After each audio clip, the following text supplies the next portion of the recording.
everyone in the day 27 of our cash game challenge. 1k to 10k. First, we are gonna go through some of the pre-flop stuff and post-flop. I'm gonna try to just brain solve some hands for warm-up, and then we will drill a little bit of pre-flop.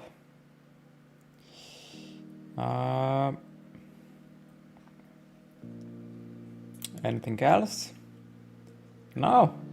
That will be day after Christmas, 26th of December. Patrick Leonard would say. Patrick Leonard. Yeah, I don't know why I call him like that, but say a beautiful day to have a beautiful day. Is it? Let's see. So, starting. Let's see which view is better. Let's go to this view. Maybe let's zoom a little bit closer. I think that's perfect. Let's start from scratch. So that's the first spot. I'll just cover it from the flop and on. So we 3-bet 40% of ace 10 off. We need to 3-bet here. Button calls. The flop is jack 8 deuce. And now our question is, which part of our range we want to push versus his? The answer is either it's top of the range, like ace jack, queens to aces, or we want to push our middling range, which is also stronger than his. I think both approaches are fine. If we decide to push middling range, we can just range bet for B40. If we want to push the top range, then we need to play split. Either way,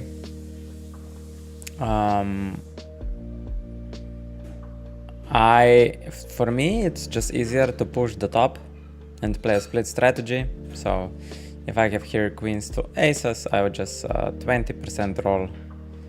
Or I mean ace jack to aces, I would just 20% roll on this over pairs. And check pocket eights and pocket jacks. Pocket eights are a bit less intuitive to check, because you unblock the top pair.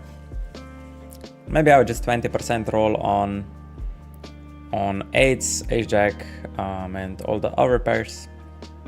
And this hand, yeah.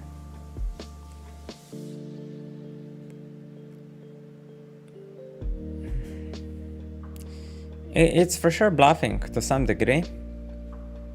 In 3-bet pots, we prefer equity driven hands. So because this hand doesn't have so much equity, it's maybe like 40% bet.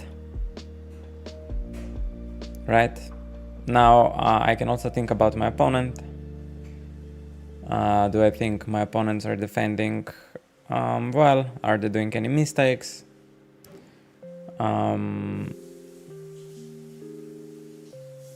Yeah, I don't know.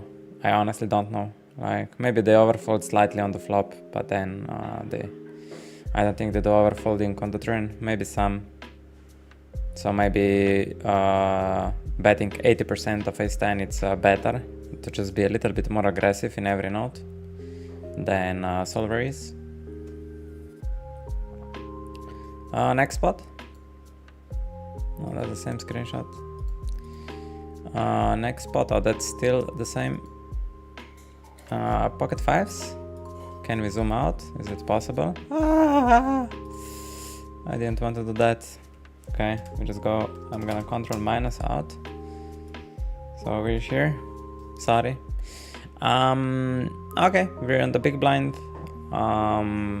We as a big blind, for example, if we just go from complete scratch, do I want to push any part of my range here versus my opponent's range? The answer is clear no, and therefore that's the reason we check range. And then button has advantage in mid range and in the top range, And now the question is what he wants to do. Does he want to push mid-range? Or he wants to push top? And that's completely personal preference. That's complete personal preference. His sizing is indicating he's pushing around ace-jack plus. So he decides to push the top part. And do I want to construct check raising strat versus ace-jack plus? Probably. Because he's not saying he has 2 pair plus, he's saying he has ace king, ace queen, ace jack, so I think I wanna start raising 2 pair hands here. Real kid, do we have a delay? We have a delay. Yes. Speederix. Yo brother, good morning. How's Netherlands? Okay. Delay should be in place, right? Delay should be in place. I you know, when I start the stream, I do the like intro for the people which rewatch recording, for the people which rewatch recording. So yeah, maybe it seems like I'm not having a delay. But welcome you guys. Real Kate, are we still in Las Vegas? You live in Las Vegas, right? And if you're still located there, what's the weather like? Like how's the climate in whichever location you are? Just if you're in Slovenia, that I know. Okay. So yeah, what's the point of doing all these screenshots? The point is like strategy creation, like which part of the range I want to be pushing. So if he's making strategy around ace-jack plus, I think I want to be pushing 10-7, pocket sevens, ace-10, right? I want to be pushing that range.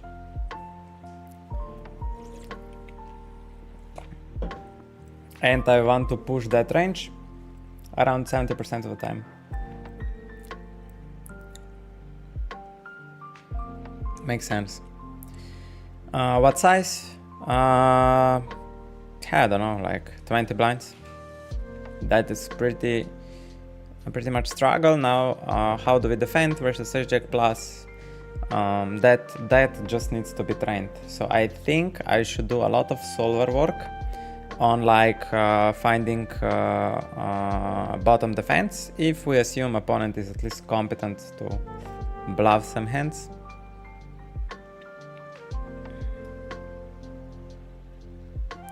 Pocket fours, like pocket pairs with a spade, I think they just pure fold here versus overbet. And we defend all ace X's, 10 X's are splitting, and 7 X's are defending just like 7-5.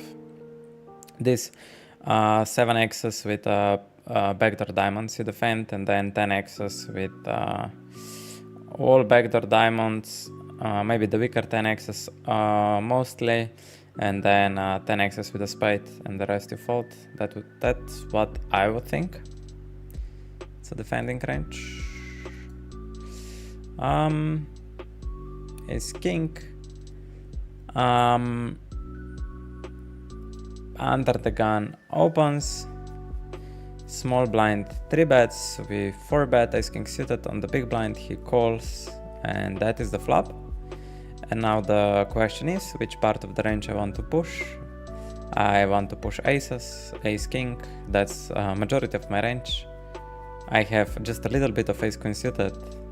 I have queens, and I have half of the jacks. So yeah, I for sure want to push the top, the mid-range.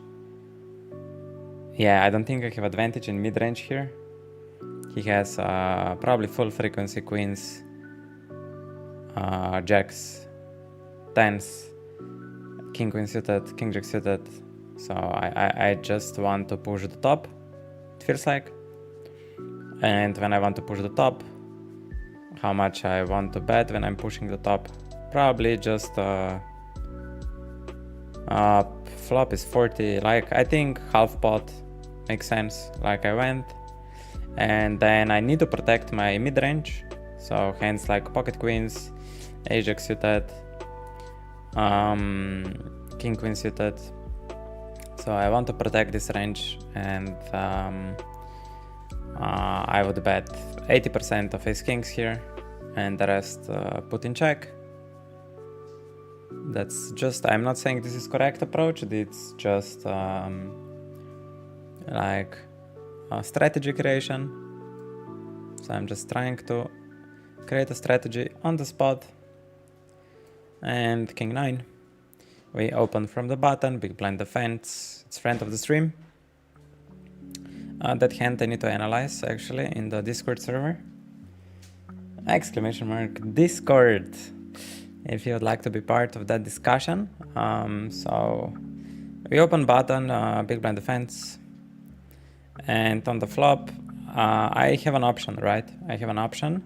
Do I want to create a strategy around mid-range push, or do I want to create a strategy around ace jack, around top range, right? So we have advantage in jacks, tens, pocket queens, pocket kings, pocket aces, ace jack. He should 3-bet most of the ace jacks on the big blind suited ones. So I still prefer here to not push the mid range, but just go for the top.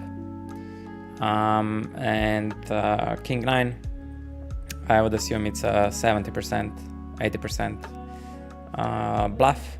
So I wanna play here overbet or check. We can also overbet pocket threes, pocket tens, and jacks playing the check back. Jack 10 also seems like a good candidate to overbet, but it's blocking the board. So when I want to construct maybe pocket 10 CS and jack 10, it might be just better check back. And then we don't need to randomize 20% checking back with those hands. Once we have jacks and jack 10 in our range, yeah, like 10% roll on the top range to check back. Then he calls, okay. His call probably fine, blocking aces, ace jack. And then on the turn, I think because I construct my range mostly around overpairs, he should have most likely range lead here, because my range is these overpairs, which are not worth going for 3 streets, and ace jack when 8 comes. So now, yeah, it's a pretty fucked up situation. So I think he should develop like range lead on the turn. My top range is not interested like to going for everything, and therefore I would if I don't think he's if he checks here, I'm just range checking back. I don't want to bet anything, even my queen 9s. And then on the river he checks for the second time, so that just implies he has jack. At this point he has a jack, he has a 10 most of the time. And on this river I think he might also have a straights, you know, everything. So if I'm in his shoes, what strategy I want to create around, like how I want to play? I think I want to create a strategy around 2 pairs. Right? I want to bet my 2 pairs, and I guess I will put also flushes in that size, so that I just use one size strategy on the river, like B50. Just use B50 with 2 pairs, plus and straights. The other option would be to use B50 around 2 pairs and B100 around straights and flushes. It's extremely tough spot. Extremely tough spot. Like the easiest way to approach this spot is just to play one size strategy and B40, B50 on the river with 2 pairs and split into check. So if you have ace high flush, you check. If you have flushes, you mostly go king high, ace high flushes, you put in check, and then straights, weak flushes, you mix into bet the b50 and check, and 2 pairs you just put in b50 always, and mix like 20% checking.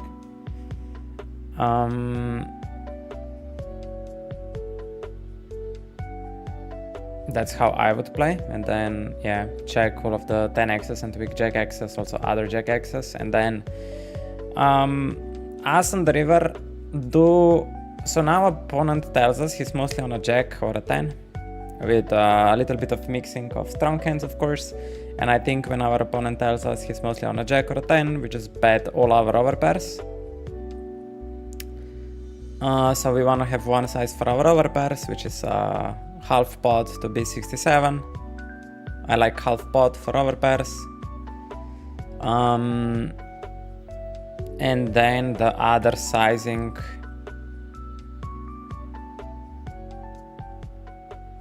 Do we want to just play half pot here, or we want to play bigger sizes? We have also one sizing for straights, one sizing for sets. So straights wants to go pot.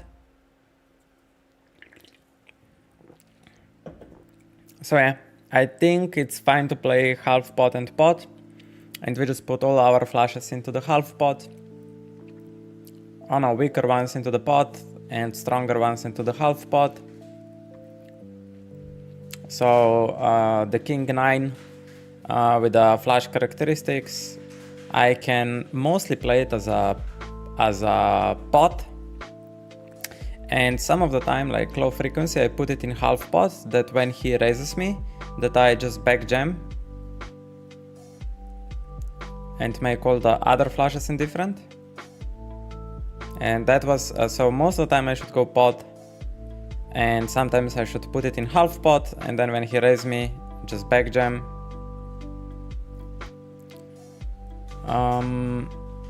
So that I'm thinking here. In practice, what it's the best to do.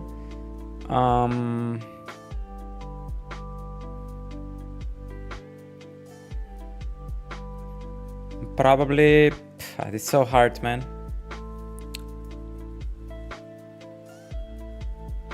So difficult spot, man, if you even wanna bluff.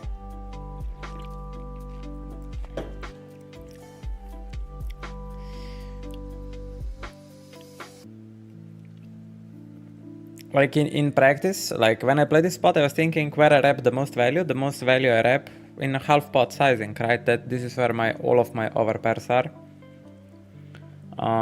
But I could rep a flush.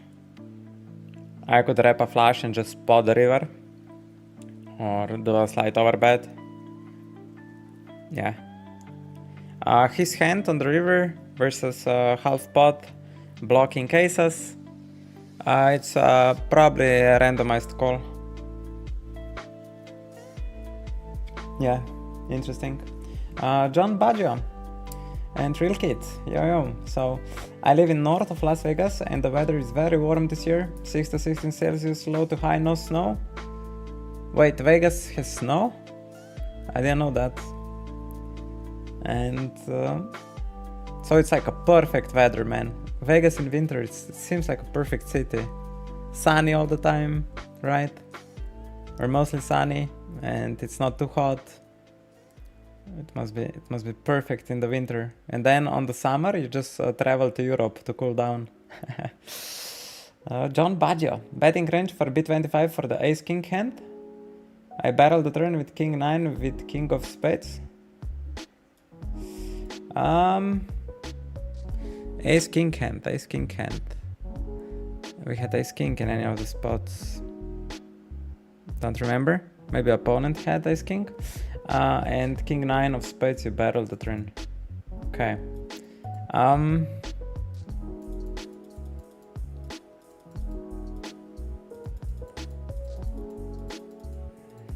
Yeah, I don't know. Music was too loud. I don't know what to respond to your message. Yeah, I'm not sure how to respond it to you.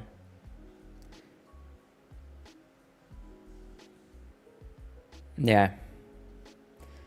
John Baggio, if you'd like to have a more interesting debate on this hand, I will post it in the Discord server we have in the hand history forum.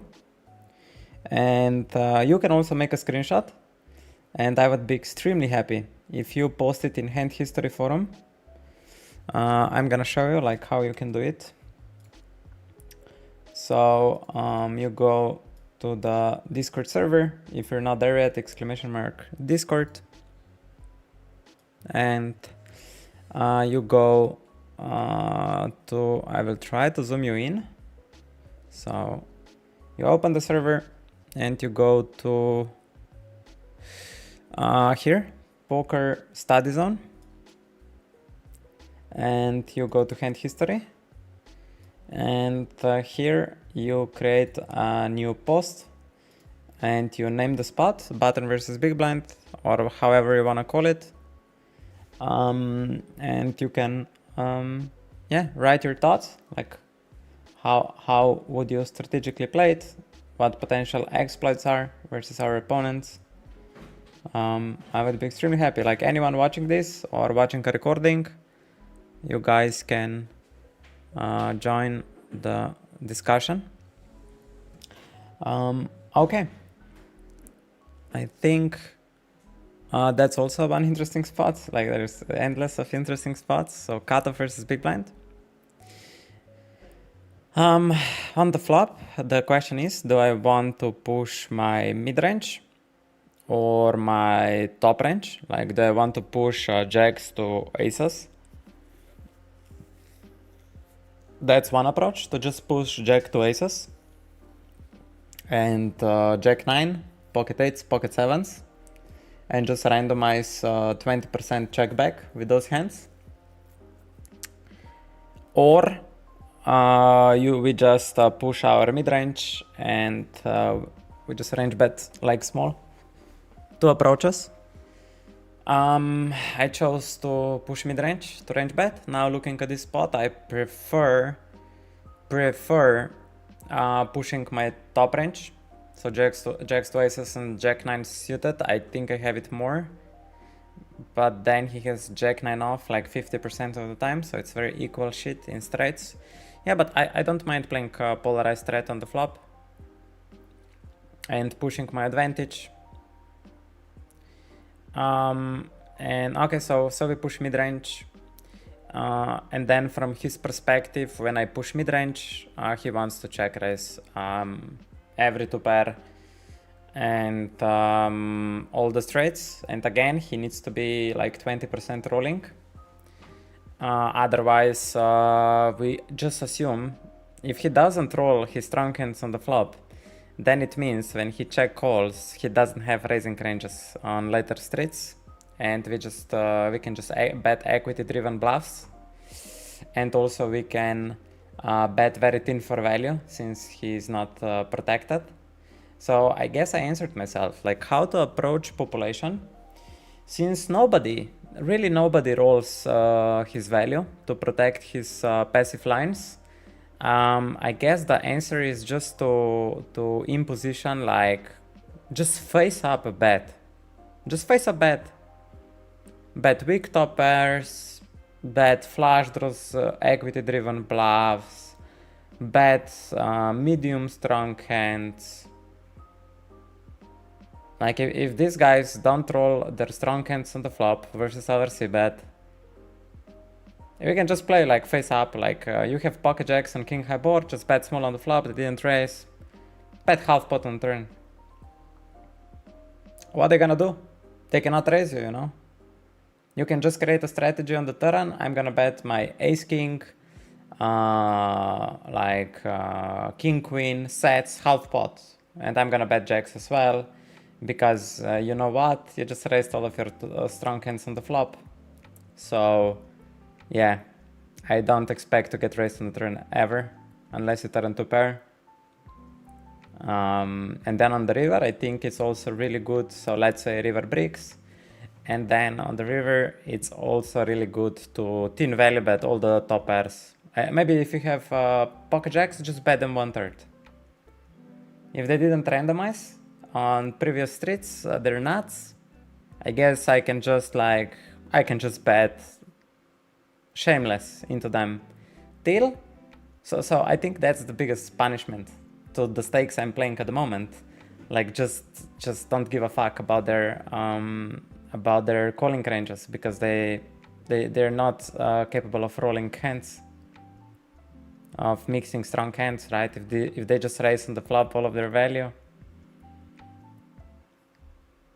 all value you have is from the turn, and I'm massively over realizing because of that poor range construction. It feels like this. John Baja, thank you so much. Here you have, in case you don't have the link yet, there it is. And there it is, our German-Spanish grinder. What was that Spanish warrior? How it's called? Yeah, I don't remember now. But yeah, good morning in the morning, Mr. Hideka. Live! Glad to have you here.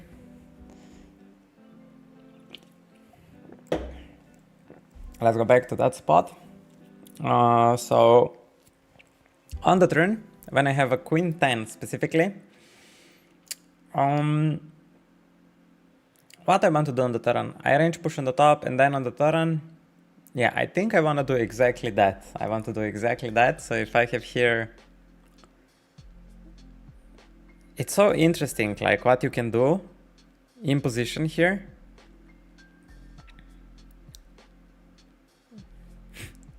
It's so funny actually. If the guy raises all the good hands on the flop, it's really funny. Like what we should do with like hand like 10-9, Jack 10. It's so interesting. Man, this is so...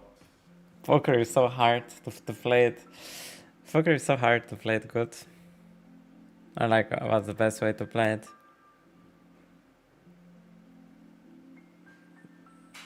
And then in the other hand, I want to be strategically good player because I want to play on 2KNL.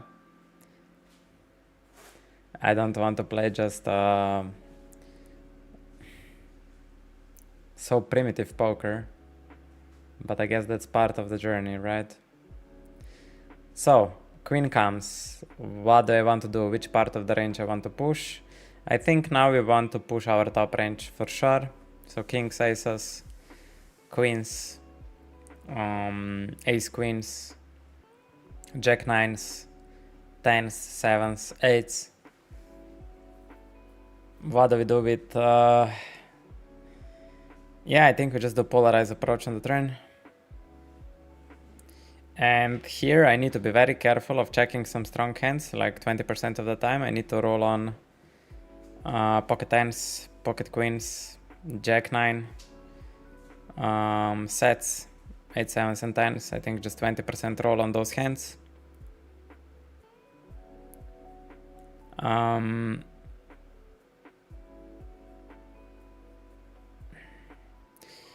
And so we play polarization. So we just go around weakest value, which is I guess queen jack. So we go pot on the turn. So the pot is around 8 blinds. So yeah, we just go pot on the turn, 8, 9 blinds. And then when the river breaks, we for sure want to play a jam around jack 9. We want to play a jam around sets. We want to play jam around queen 10. So on the river, I'm pretty sure I want to play jam and half pot. Now the question is, if we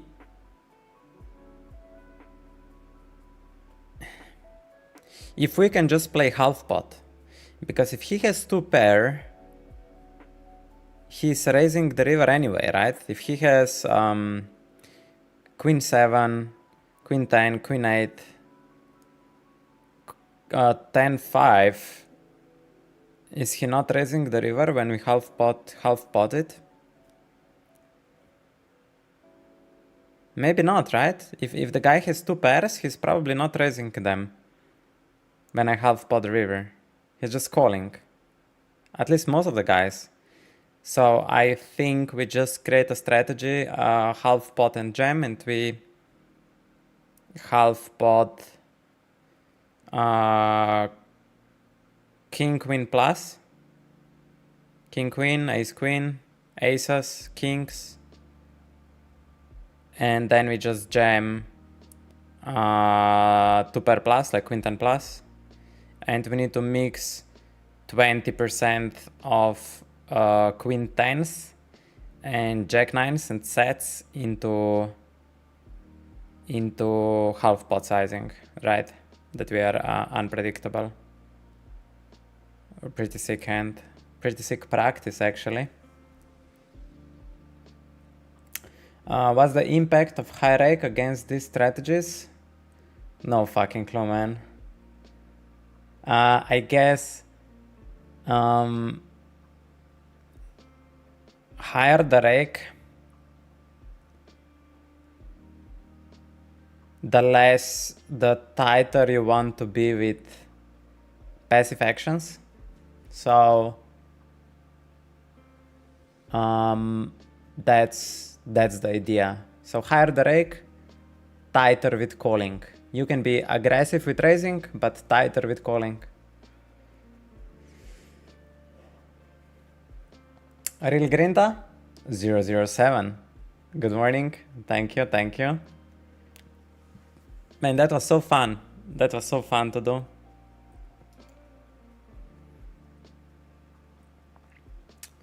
Pocket eights. What happened here? We open from hijack, small blind 3 bets, and I think pocket eights are like 50-50 call. And we call. And then on the flop, he can play how we play in his shoes. He doesn't have sets, we have all of them.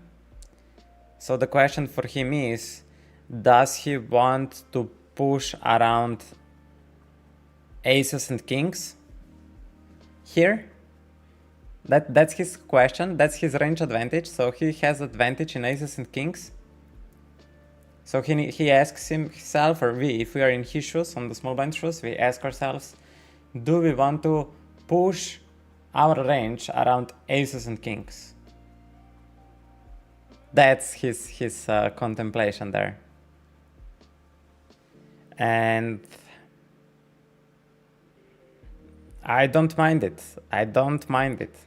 To do that. I think solver probably range checks. That's the best strategy. But if you're on the small blind and you realize I have like aces and kings advantage there, why not create a strategy around that advantage? At least it makes sense for me, right? To play it like that. So if I have aces and kings, you just randomize 70-30.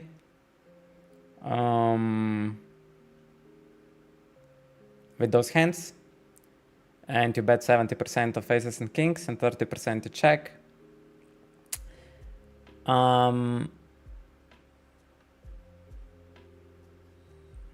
That would be my approach from the small blind.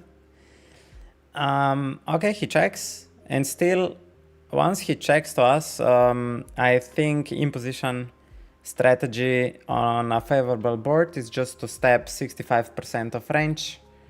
So we want to, do we want to be pushing our, like, I think what we want to push here is our pocket pairs, our vulnerable pocket pairs need to push. So like pocket 9s, pocket 10s, they need to push here. And our advantages want to push.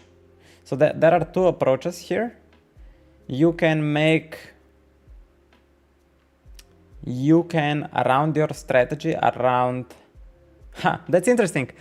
You know why? Because small blind has as well pocket 10s, pocket jacks, pocket queens in his range, right? So the only pockets which we have here is 8s and 9s under not full frequency. It feels super weird for me for in position to start. Do we have advantage in mid-range here? I don't think so. We have just advantage in sets, right? And we want to push sets. But sets don't need protection, right? Sets don't need protection. So because we have nuts advantage here, and this nut advantage doesn't need to protect, right? You can start betting also other hands, right? Just because of the nuts, and because you don't want to polarize to the nuts, it doesn't make sense to polarize to the nuts because equity you have locked on most of the runouts. Then this nuts allows us to bet these nuts and also bet some other hands which benefit from betting, right? And then my brain is just damaged here. So actually that's an interesting spot to look at solver, how he plays. He does not have a lot of queen 7, queen 8 on the river because he does not have offsuited combos. Did not see the action. When you have queen, it blocks most of 2-pair combos. That was previous hand. Did I close it? This one. So here we heavy block. Oh, I didn't think about like I didn't think about this hand. Like I just see that I have here the best hand pretty much always. Doesn't make sense to put it in the half pot for some reason.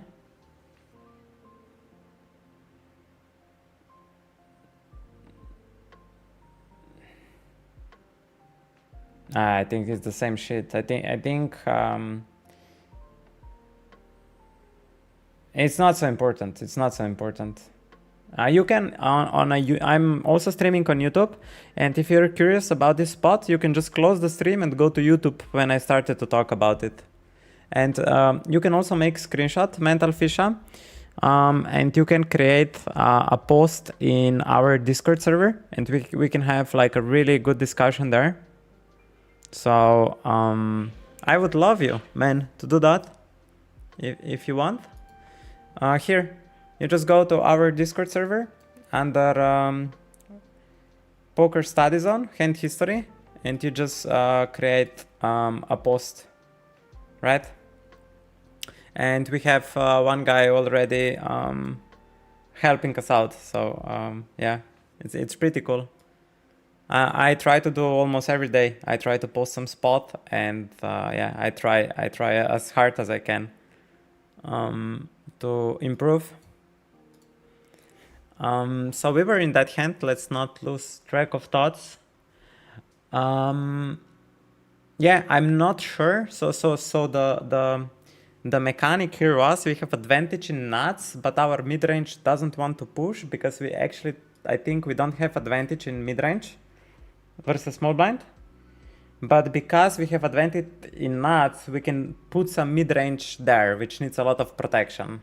So that's the logic of developing a betting strategy here. Like what is more natural for me as a human is to just to polarize to sets, right? And always check this hand. Like for me, it's way easier to just polarize. Look, man, I have a set or nothing, and you just triple it off. That's for me the best, but I guess it's very similar. When SPR gets really low, then the trash, like a stack of threshold is lower, and you don't care about like opponent's nuts so much anymore when your hand has just enough equity versus your opponent's range. So there is also SPR. So my approach is from human perspective. When small blind bets, let's say that he would only bet aces and kings there, and he wouldn't even bet it full frequency, he would do it half-half, right? So it's basically we're facing a range check, and that range contains tens to aces. We don't want to push pocket 8s, pocket 9s, pocket 10s. The only hands which we want to push is sets. That's where we have our advantage, right? That's why he's checking in the first place. So for me it would be very, very logical to just, when we have a set here, bet it 70% of the time and just start playing for stacks.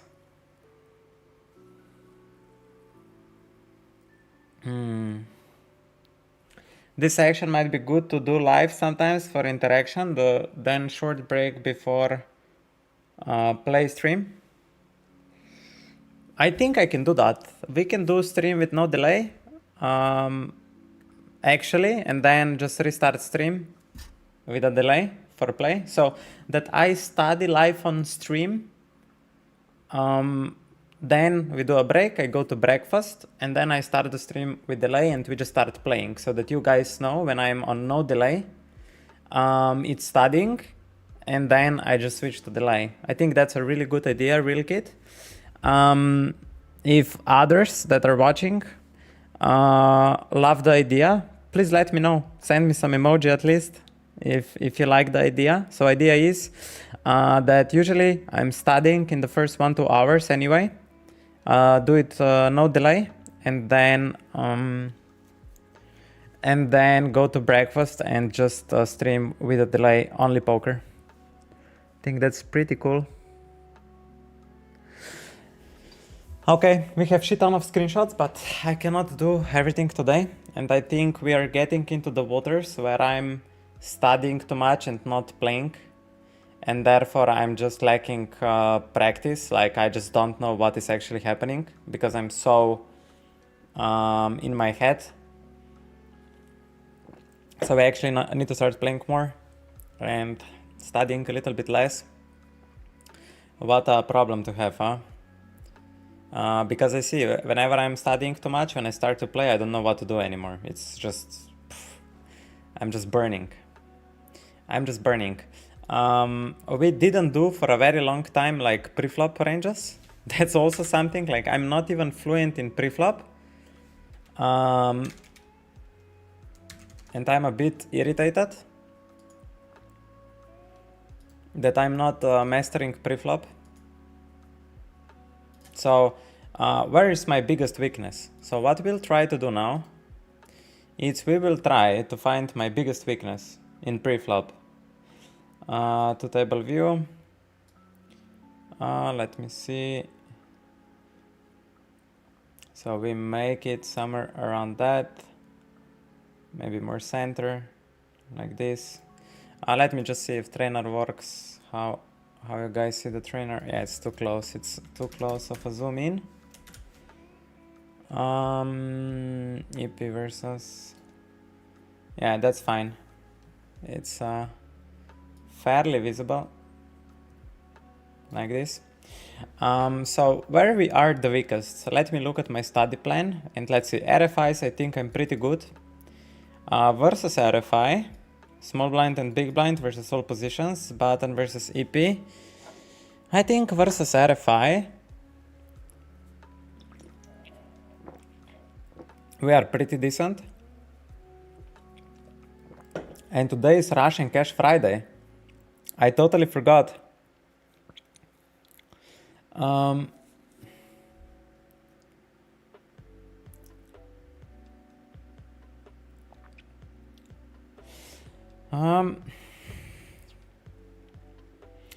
the 8-8 hand, you don't have that many sets, at least you should not have. You fold them in this node pre-flop a lot. 8-8 is like 0-8, 40% call, and lower pockets are even less. I would concentrate on building range around 10x.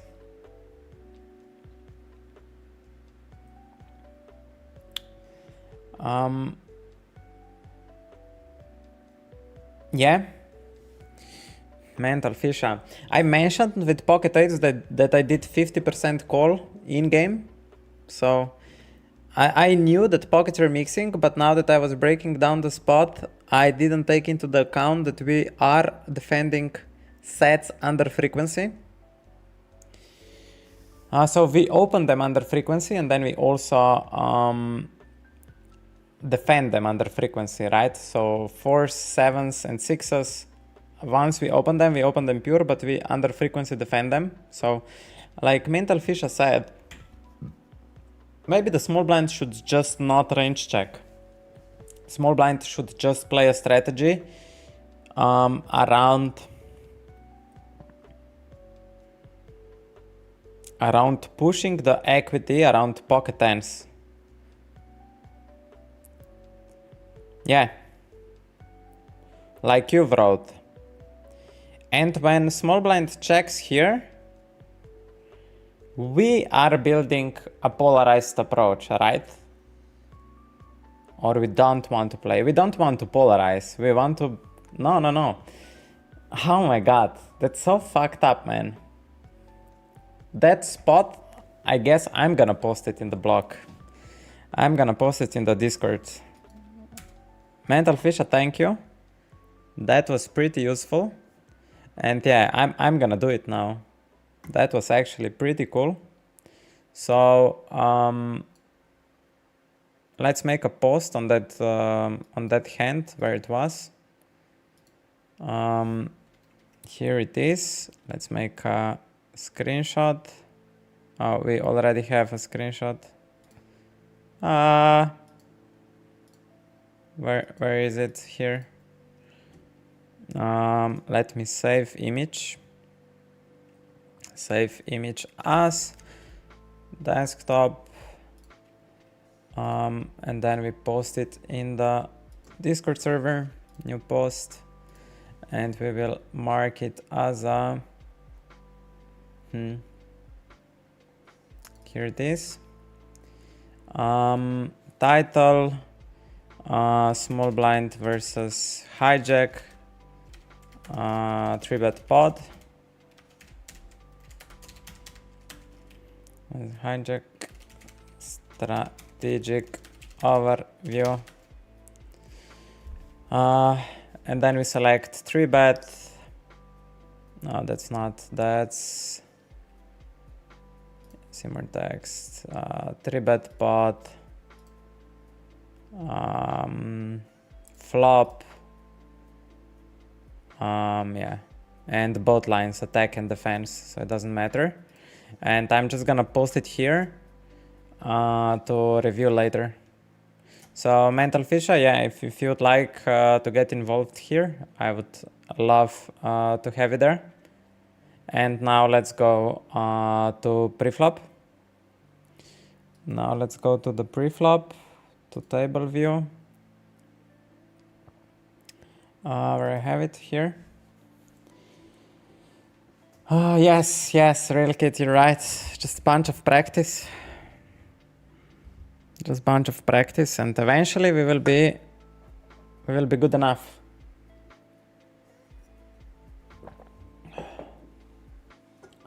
Your value range in that hand is ace 10, 10, 10. With slow played kings, and you bluff king, jack, king, queen, blocking 10. Easy clap. Okay.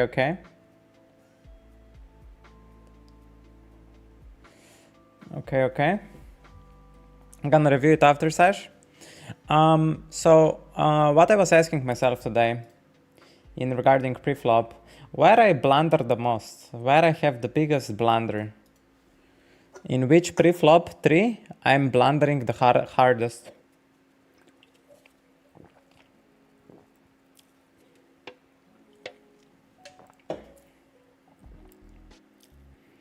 Versus 4-bet, versus 3-bet. Probably versus 3-bet I blunder the hardest. And that would mean that I blunder the hardest MP and TP versus blinds 3-bet. That's, I think, my biggest leak at the moment when I'm thinking about preflop. So facing 3-bet, we play EP and MP. And we are facing a 3-bet from button, small blind or big blind. Let's launch. So MP versus button, I think ace queen pure call. 9-8 suited versus small blind. I think it's a fold. 20% call. Ace king off versus small blind. Wow. Wow. I think like 40% call on a 50, which is 4-bet. So it's 70% call. 70% call with ace king versus a small blind 3-bet. Big blind, I'm assuming we 4-bet this 20% of the time. And the rest we call. King 6 suited versus button, I believe we just fold. Actually 4-bet 30. So I was right for picking this pre-flop note. King jack suited versus small blind 3-bet. Huh. It feels so unnatural to 4-bet. And it actually 4-bets like 60%, so I'm really happy. Pocket sevens, maybe 20% call. 40% call. Ace king, 70% call. How does this work? Yeah. Pocket eights, I think 30% call. 30% call. Jack 9 suited just fold. King 6 suited 30% 4-bet. Ace queen 30% 4-bet. 50% 4-bet. EP versus button, ace queen off. 50% 4-bet.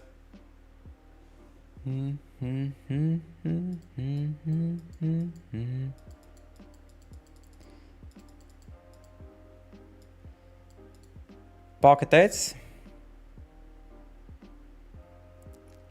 I think 50% call. Is there any 4-betting with pocket eights? Maybe like low percentage. So 4-bet 5% and call at around 50. Pocket threes are pure call once they open. Oh no, it's versus small blind. 50-50. 30% call. I'm just folding king 8. King jack, we know it's like 40% 4-bet. 50-50. King 7 versus button, I would just fold. 9-8 versus small blind, maybe 20% call. Yeah. 8-7 versus button, 70% call. 90% call. Ace 10 just fold. Ace jack, I don't know what I would do with ace jack. EP versus big blind, just pure fold. Ace jack suited. 10% 4-bet. Pocket threes, 30%. King 9 suited. I would just fold it, man. King jack versus small blind. We know it's like 40%. And the rest calls. 10-9 suited versus button. I would say 50-50. Maybe even more folding. 50-50.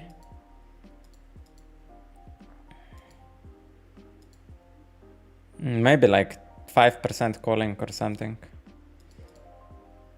Pocket eights versus button. 70% call. 60% call. And this king jack we are getting over and over again. King 10, 50% 4-bet. And the rest it folds. No? 50-50. King 10 always defend. So I picked the right spot to train. Ace 8 suited feels like just 4-bet and fold. Yeah, 4-bet and fold. Queen 10 suited. I think defending maybe 40% of the time. Just 10%, man. 8-7 it's mostly defend. Sometimes 4-bet. Ace 10 suited. I think it folds like 20% of the time.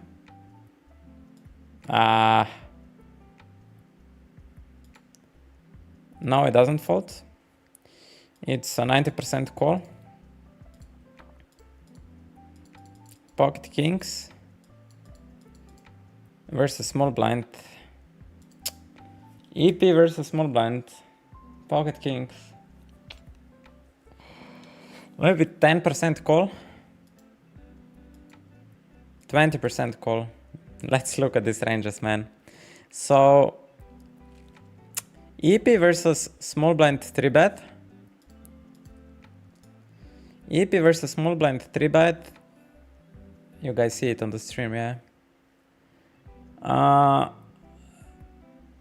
Ace King is 80% call.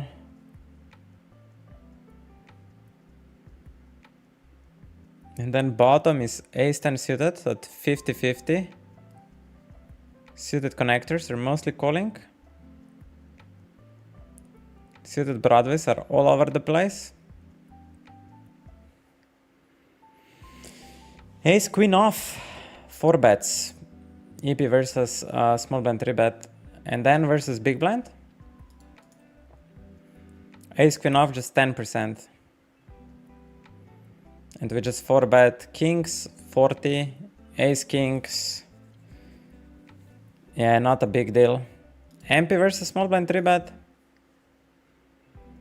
Kings on 93, Ace King on 70.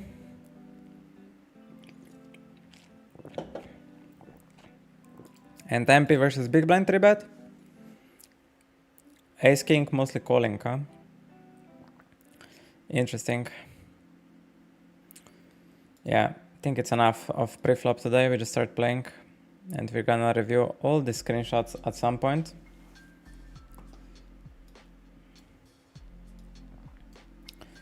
I'm gonna admit not having the biggest confidence at the moment in my in my abilities. Oh, this will be really hard to prepare. This will be really hard to prepare. It's literally the best moment. Mr. Mugenjin, you couldn't choose better moment for the stream. Good morning, happy Christmas to you as well. Eurojin. Oh god, man. I feel so... My confidence is on low at the moment. Ay, ay, ay. Ay, ay, ay. Let's mentally prepare for this shit. Otherwise we failed the battle before it even started. And today we play Rush and Cash Friday. Holy shit. Today it's Rush and Cash Friday. Double board, double bomb pots. And I just drilled from what I remember from last week. Whatever, man. Let's just play. Let's just play some poker. Don't complicate our life too much, right? Fuck it. Okay. Mental warm-up. So let's open GG first. Ay, ay, ay. Ate.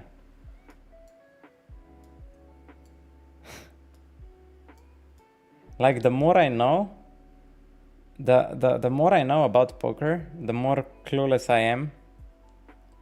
Like the more I see how stupid I am and how I don't know anything. You know, that this is complete this Kruger effect, or how it's called. Yeah, the more you know, the more you see how bad you were playing before. And it's not necessarily that I was playing bad. It was I didn't play any strategy at all before. I just played muscle, who has bigger muscle.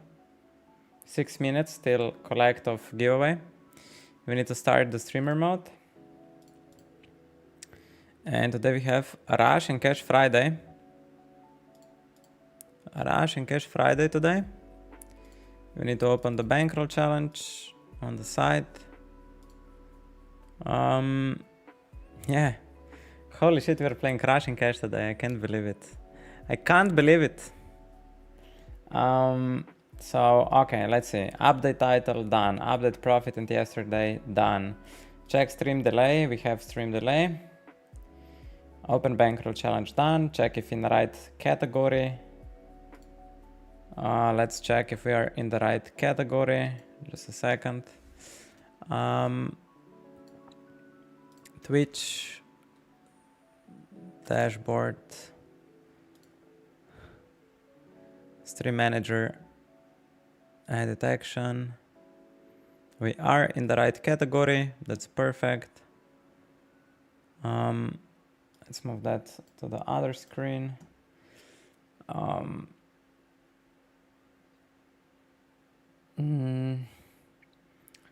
And mental warm-up. Now we need to mentally prepare ourselves for this day, huh? They will play in Crash and Cash. It starts in 5 minutes, the promotion. We, as a streamer, get double cash drop pots.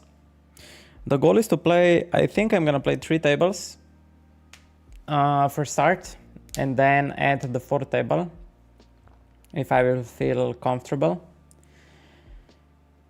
What else? If we manage to win the biggest cash drop pot amongst all streamers, or if we rank top 3, we will get additional rewards for the viewers. So the plan is to play this for like what's now 9, 10, 11, 12, 1, maybe till 2. Yeah, I need to write my girlfriend then. Maybe we make a break at 2, I eat lunch, and then I play for 2 more hours. I totally forgot today is Rush and Cash Friday. And then we also played in the morning, 7 till 9. So tomorrow in the morning it will be big day as well. So maybe today we play like 4 hours, and tomorrow 3 of that cash drop, and we have total 7 hours in. I will see. So 9, 10, 11, 12, 1. Ideally, I would need to play till 2. Thank you, real kid, for cheering me up, man. It means a lot. Ay. Yes. Totally right. Let's prepare. Let's get this shit. Let's get this energy out of me. So what's the goal of today's session?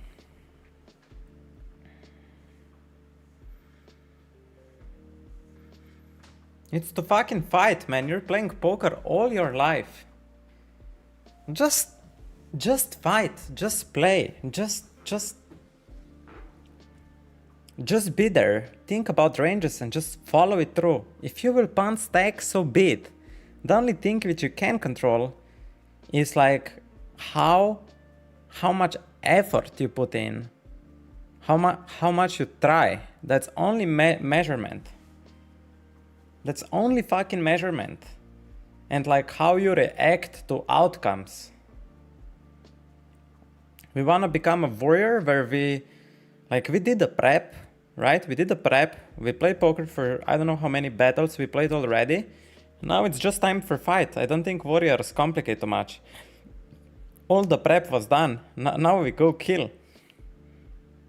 We will kill and we will get killed. And if we punt 7 stacks because we tried our hardest, so be it. Like fuck it. I'm gonna move down stakes. It doesn't matter. Now we just fucking enjoy. Play this. If you go queens to kings million times, so be it. What I can control is like how hard they try. Let's fucking go. Like what the fuck, man. You did what you could off the field. You studied how much you could. Now it's just, let's go. Let's fucking go. Okay.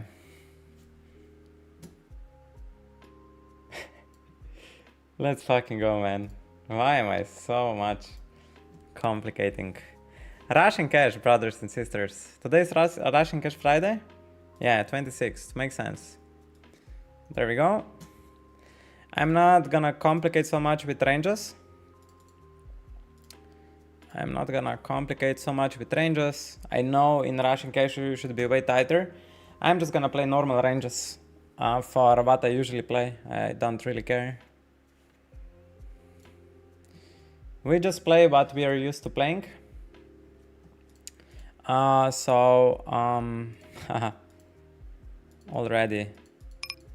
Already I feel overwhelmed.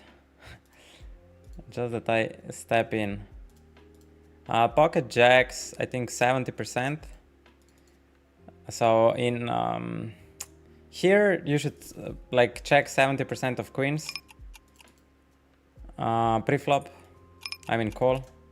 Yeah, let's just play. Let's not complicate too much. let's not complicate too much. I just fucking play some poker. Yeah, fuck it. It's not so whatever, man. Whatever, man, really. Do I want to create a strategy around what, 7-8 on the turn? Probably. It makes sense. We have huge advantage, especially when he opens mid-raise. And on the river, I probably want to play a strat around river ties.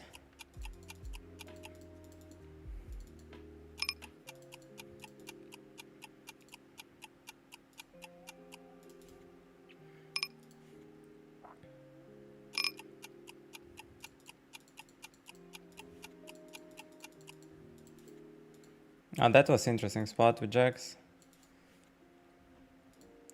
But probably I defend other hands.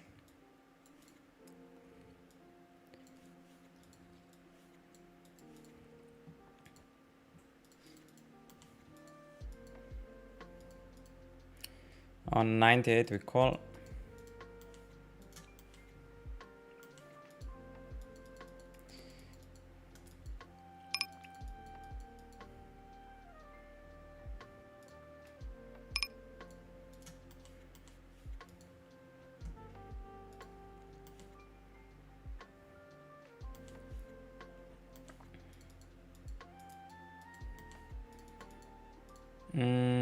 Probably recreational, we just play for stack.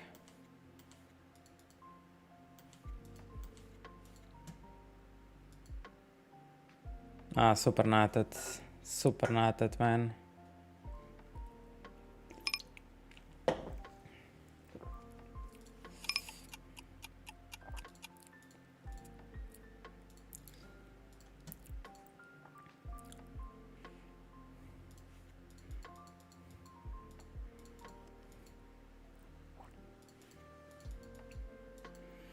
And now we are gonna wrap stronger Jack X part of the region and check back Queen X. And now I don't want to bet anything here. He should develop heavy leading range on the river, so I don't want to bluff and I just want to value bet.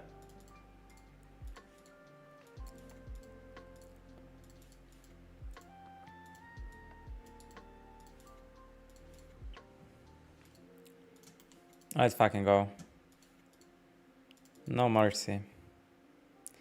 10-8 suited, I think it's open. Right suited 8 axes are opening. 17%, we'll 3-bet. On the flop,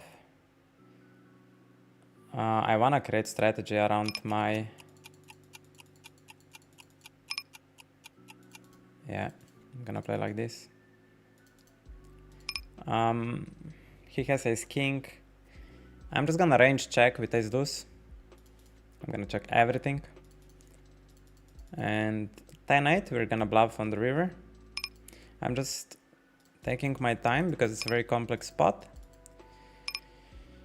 Ace 9, we're just gonna pure call.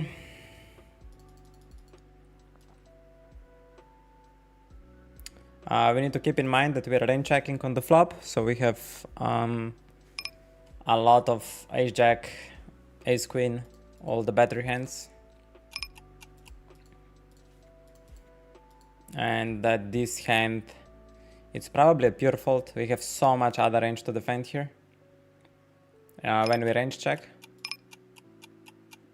And I wouldn't play such a heavy check raise on the flop. 10-9, do I want to play polarization? Yes, I do. On 81, it's very close versus 30 blind stack.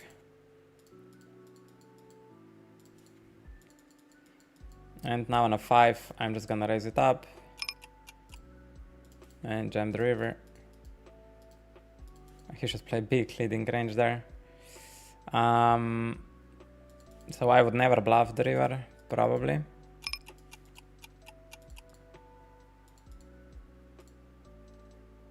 but apparently it works like a charm. So it's hard to say. I think king 2 suited, I don't know, on top left actually. RFI ranges, rip. I'm not sure with ace 4 what kind of strategy I want to play. Do I want to polarize around ace king? No. I want to push my mid range. And I don't want to range bet probably there.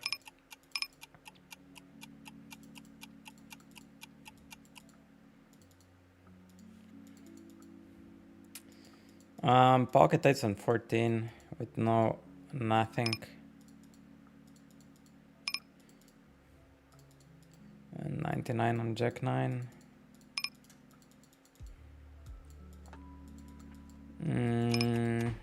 Ace 4 I need to sometimes jam.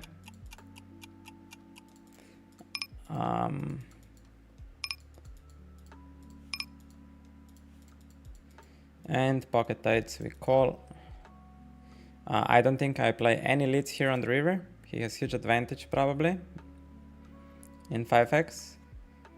And now he is wrapping I don't know what. I could still beat some of his sets. I don't think it's strong enough to raise. So he was merge betting on the turn.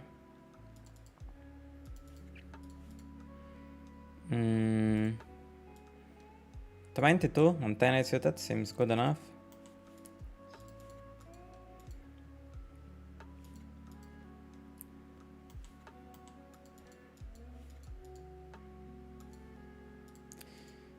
King 3 versus min. And I think I'm just gonna range bet here. I want to push my everything. Pocket tens. Gonna call. Check. Check again. 10-8. I wanna play polarization here. I wanna rarely use my hand.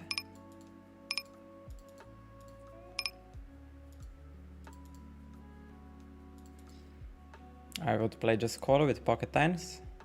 And then queen is extremely bad for me, so I'm gonna check. Otherwise I would play decent amount of leads. And now we always bluff our hand and we wrap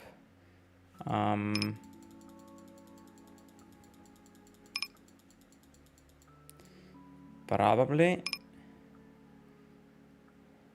something like that. And we call pocket tens. Do we bluff anything on top? If we bluff our pocket tens here, we have 7-6 to bluff and 4-3. So I don't think our hand bluffs.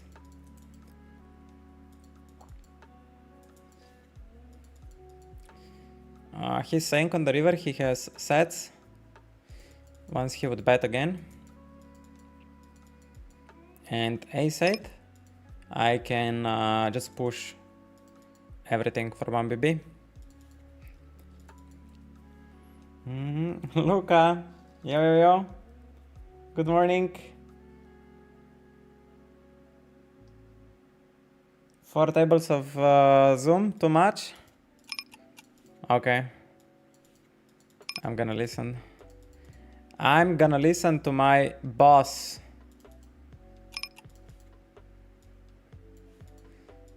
Let's lower down and play 2.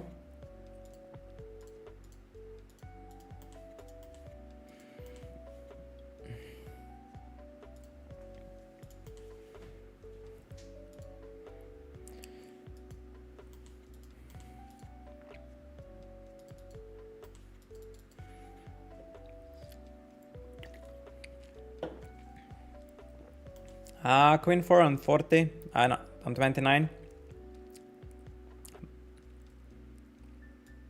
Very close already.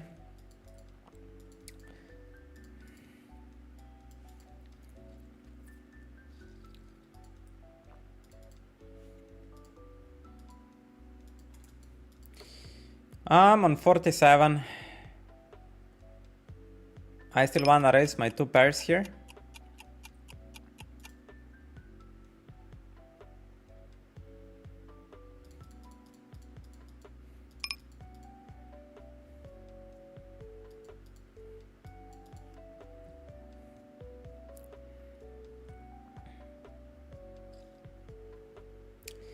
And on the turn, we still betting 2 pairs and some of the queen X.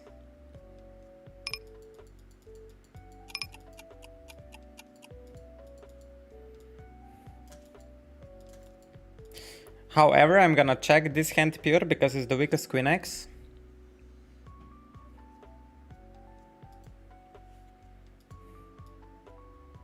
Interesting river.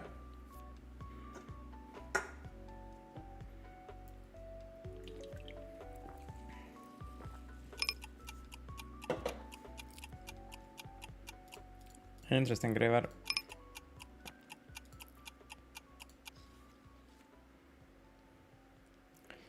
This is just feeling play. I couldn't create a strategy. That was just feeling wise. And this guy is big betting 9-8 suited on the flop. It's probably big betting too wide. Oh, it was just, it's hard, man. It's hard, not gonna lie. Maybe I blundered this hand million times. I'm gonna make a screenshot. For example, my I'm not yet used to like creating a strategy in my mind that it would be very simple. On the turn, like I need to simplify this. That's for sure. I'm complicating too much. My man Mugen Jin is totally right. I'm complicating it too much. Fuck. If my man has a pocket pair, he will bet it anyway.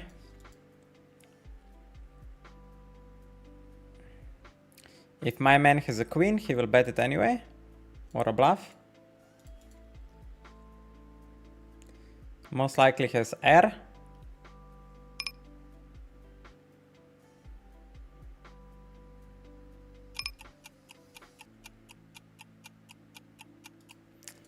I don't know, maybe I play this like a fish. Maybe not. I don't know. I wouldn't play this strategy versus regular, just versus recreational.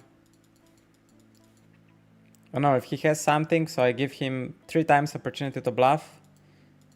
Maybe on the river, we don't need to give it again. I think I want to play.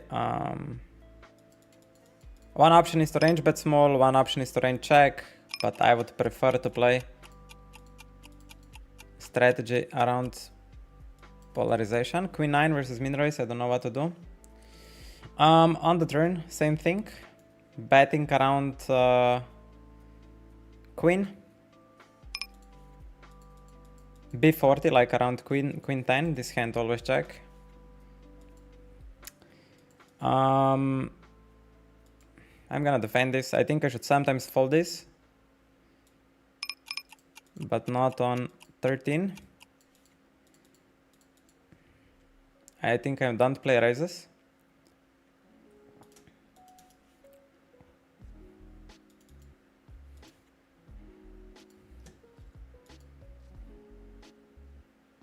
Now guys, it is what it is.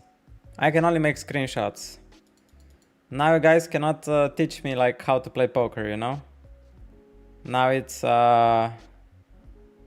it is what it is. I think 8 suited is call and fold versus cutoff and against other positions. Just check fold on the flop. So now all I can do is make screenshots and just play. Just play. Not much I can do. 8-4 might bluff on the river, but not just on a 4 diamond card. Very low sizing. I'm gonna call ace queen.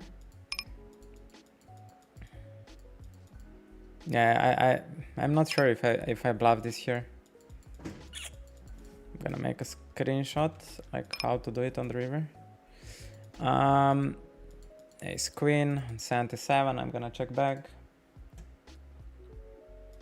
And now on 82, check again.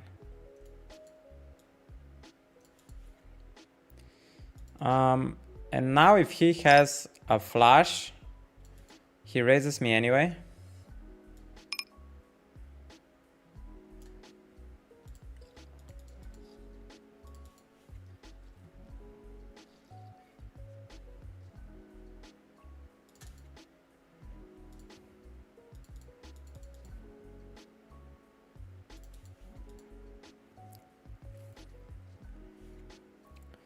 Interesting.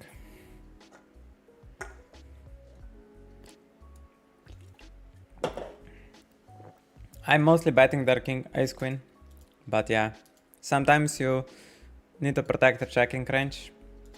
Otherwise, it's like face up. At least that's what my thought process is there. I would check 20% of the time, my strongest hands back, and we rolled twice on above 80. My man Mugen Jin will kill me for this, but you know, I'm ready to be killed. I have no problem being killed. I think pure 4-3, it's just a fold. Bam.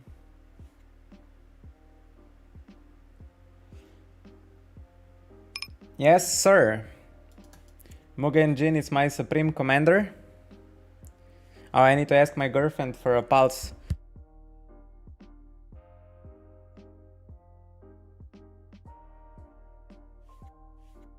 Okay, now my pulse should appear on the screen.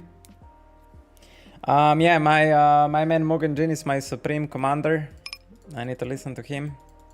And we have first opportunity for double cash drop pot. How much we get? 20 blinds. This hand is limp. We're VPIPing like Jack 5 off plus from here. And sometimes I will go for a limp jam. And especially since I'm competing with other streamers for the biggest splash pot, I'm gonna pump up the variance a little bit. Ace 7, ace 8 off here. I think I need to call. Let's see. Somebody calls. Pocket 8s on 25. I'm gonna call. On the left side. And he doesn't have like a range bet. So I wanna raise it more.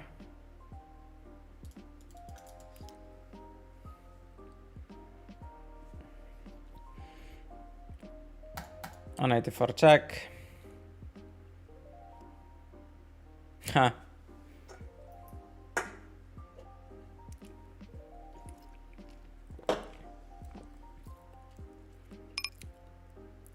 Let's hope for a 6-5 suited.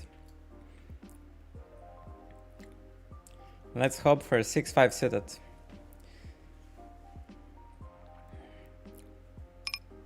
Yeah, that hand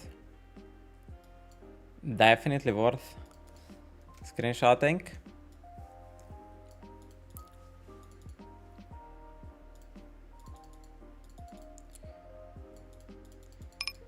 Queen to suited versus 2.5. I think we fold.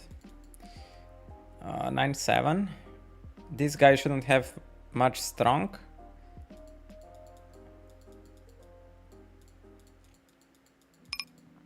I feel like these two guys are weakened.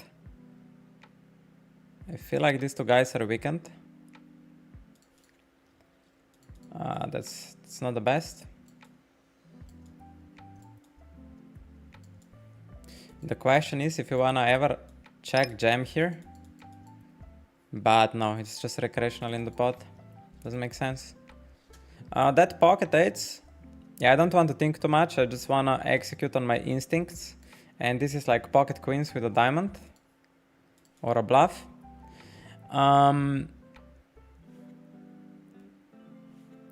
Pocket jacks, yeah, so he actually turned jacks into a bluff. Pretty capable player, I would say. 29 on queen 9 suited. I think still not good enough. Maybe a call. Maybe I'm playing still too tight. So jack 8 is 80% of the time open.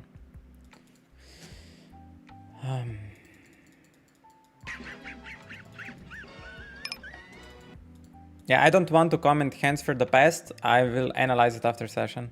So now it's not time to improve. Now it's time to play as good as I possibly can.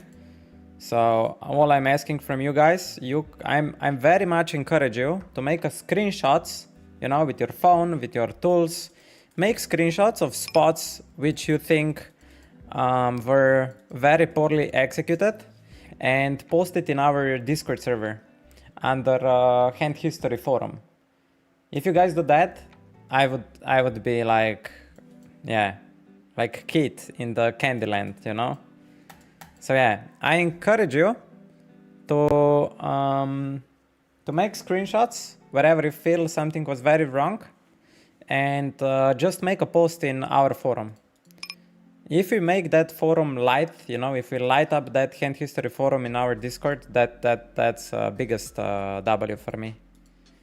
Like that would be just amazing, you know.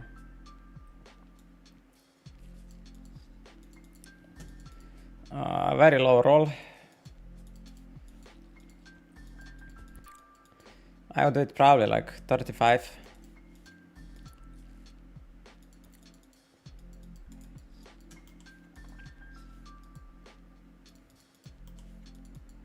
And pocket eights are like 30% call. Unless I would have a read on them, they're weaker.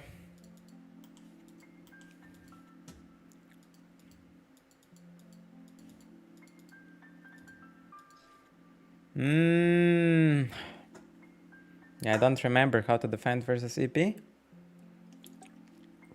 I think that's a bottom versus 2.2x. He opened 2.5.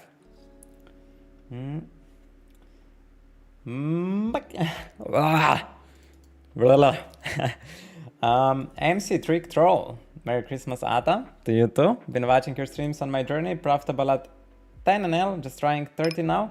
Great to watch you though. Man, great to have you in chat, brother. I cannot be so responsive to the chat at the moment because I'm really trying hard. So hope you guys understand and appreciate engagement in Discord. I'm always really ready to learn and work on my game, and you guys are very much welcome to work with me up, like Mr. MC Trick Troll. Also, you guys feel free to post your spots there. And we have a cash drop. Let's go.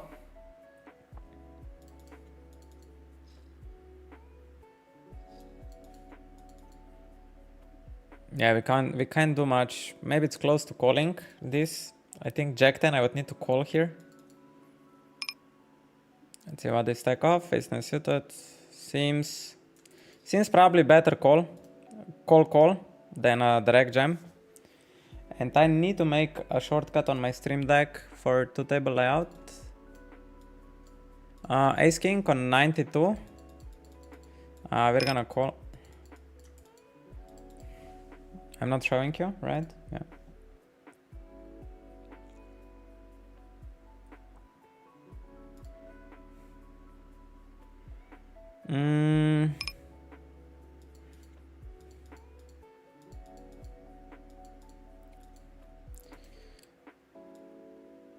Sometimes I would raise with Ace King there. Now on the turn, he checks. We need to bluff this pretty much always, and we are wrapping King Queen and 8, right? I also wanna bet my 2 pairs, so I think that's the best size.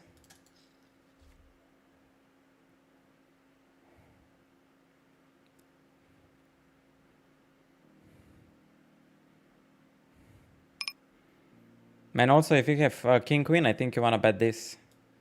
You don't want to bet other size. So just one size strat like B40. Unfortunately, we get called. On 15, do I want to bet king there? Yeah, probably.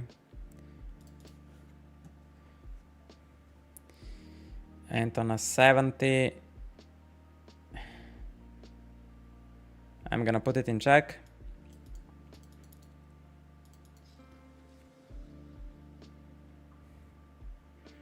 You should probably bluff this sometimes. Let me create a layout. No. How is this called?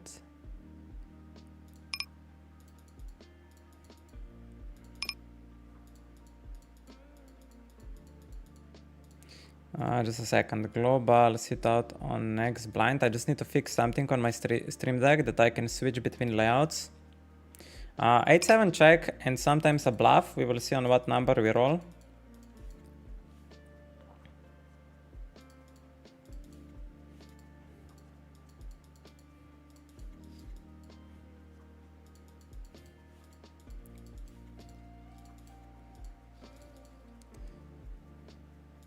Yeah, I just need to really fast take care of,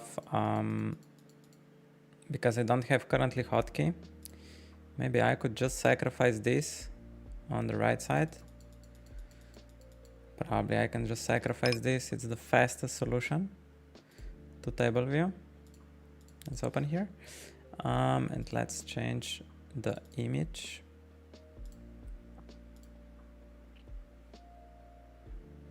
For 2 tables.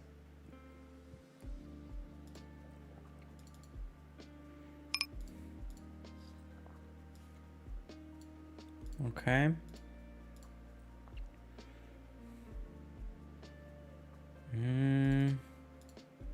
Okay, have it. So this is to table view, perfect. Okay, let's go. Let's go. Let's keep going.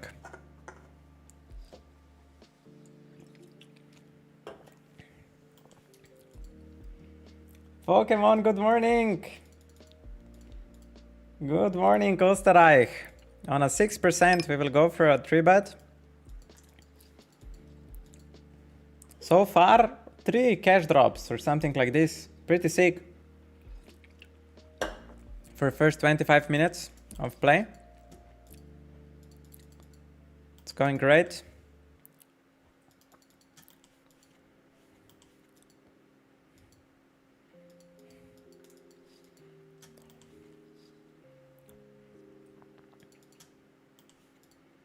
Violeta decides to call on the small blind.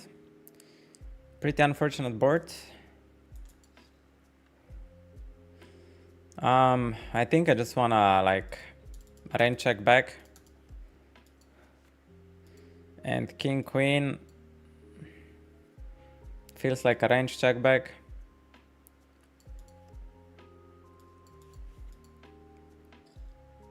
And on 89 we call. Do we do any raises here on the turn? I think 0. So I just call. And on a 94,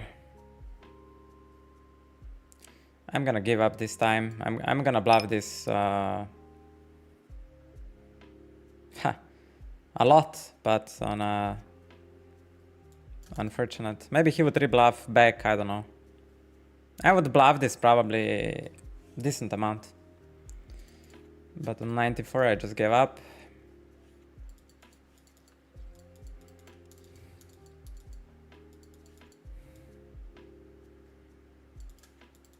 I mean, it's my bottom offsuited combo I have. It doesn't get any better than this. King 2, we will see. But with no backdoor flush draw, I don't think I'm check raising. Unless he will decide to use a small bet strategy. He does overbet. And king deuce, I think mostly calls because I have clean outs. Maybe folds like 20% of the time. Maybe this one really doesn't. And on the flop, he shouldn't have much king access, so I'm just polarizing on the turn. And I'm gonna check 20% of my value. I still want to protect my checking range, and when there is here 0 to 80 to 100. And then on the river,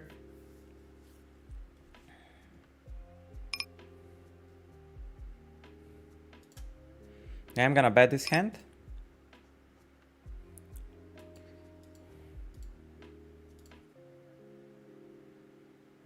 And King Jack on 33. Well, 4-bet.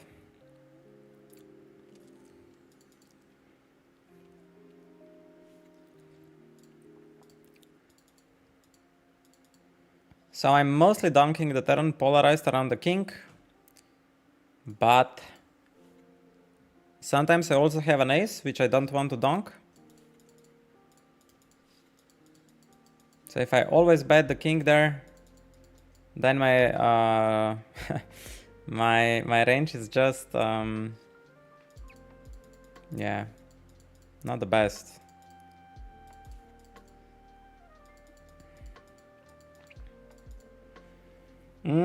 Versus small bet, this hand will be actually close. On 8%, do I want to check raise this on 8%? Probably.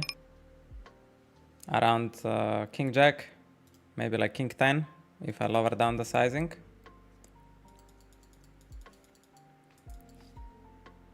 Jack 10 on 81, I believe it's not an open, but I still did it. On a 19, I think I want to create strategy around strong 10x, but on a 19, I'm gonna still bet Jack 10. And mostly check back. I hear pure checking.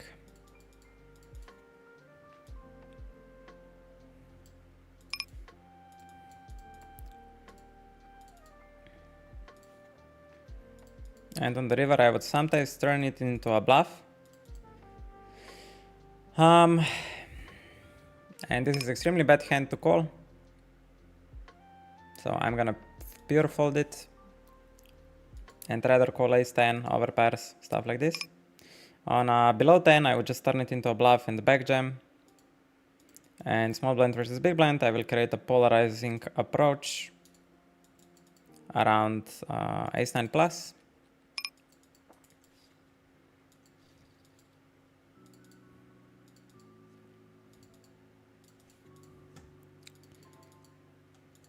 So trying to just make a strategy on the spot and then work around with bluffs somehow.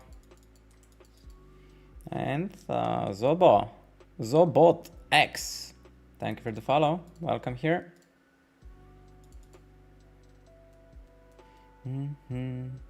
Stushi, good morning. Thank you for good lucks, brother. If you're playing on a day after Christmas, good luck to you as well. This guy, huh? Do we have any reads on him? 38 hands, 70% VPAP. Looks like recreational.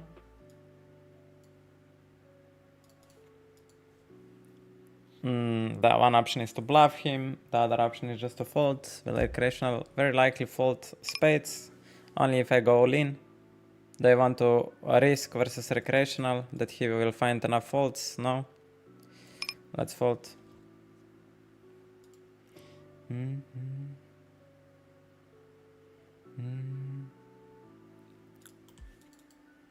MC, Trick Troll.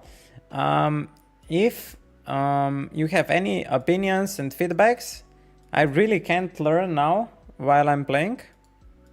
And also now adjusting my strategy based on the your guys' suggestions will just confuse me. So today I'm just gonna play the best as I know, and analyze later. So if you guys want to help me, the best way you can help me is writing something nice in the chat, spamming some emojis, maybe asking something off topic. Or you can, if it's strategy related, you guys are more than welcome to post it in Discord server.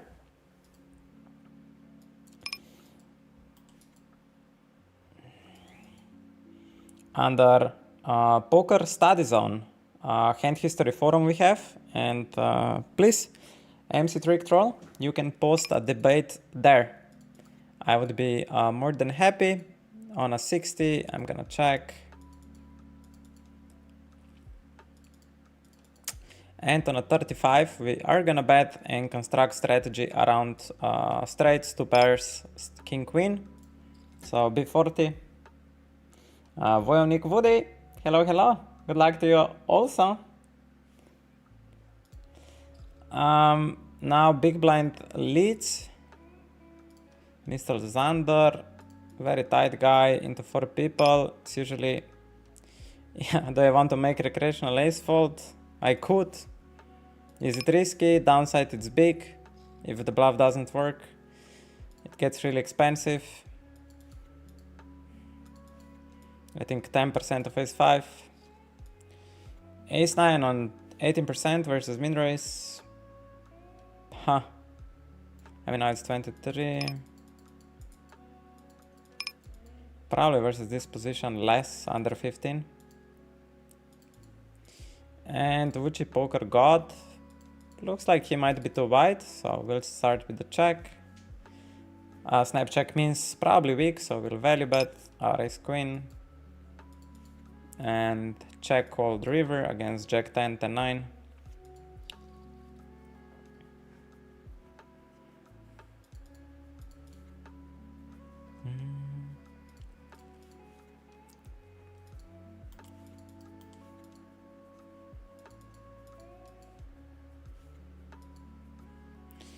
A6 on 81 and 9-3 against min raise. I think we still fold some of the bottoms. If anyone has charts for min raise blind on blind strategy, let me know.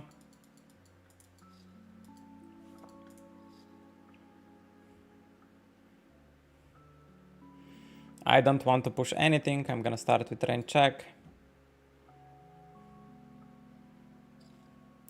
On 1. The question is, I want to develop raising range. Probably yes, so I'm gonna do it.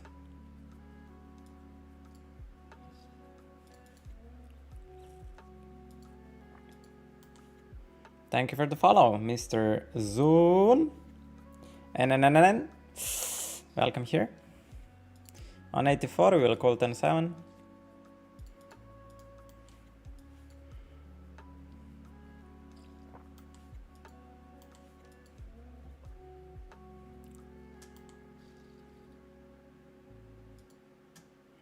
%80 open, jack 7, ace 9 pure.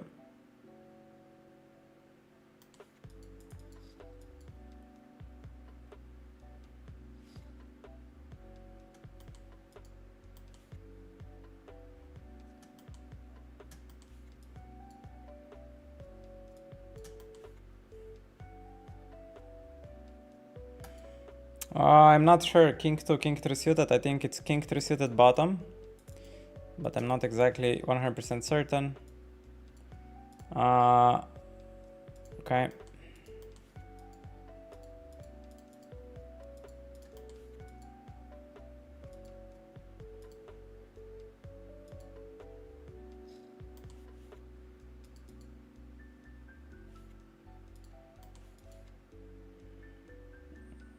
Queen 10 here versus hijack on a very low number. I might consider it.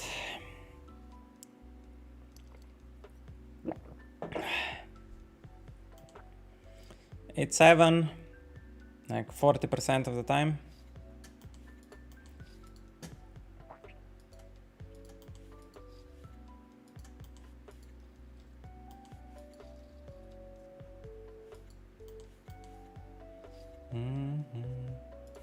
Luca.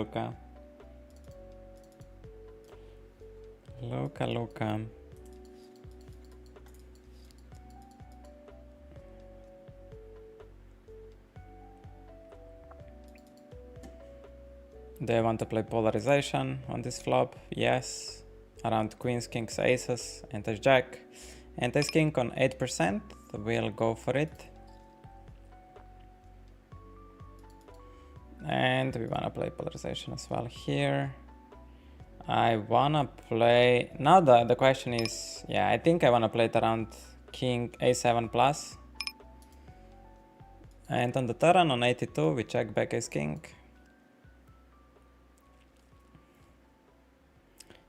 And do we ever turn this into a bluff? I think yes, below 15%. Depends what he will do.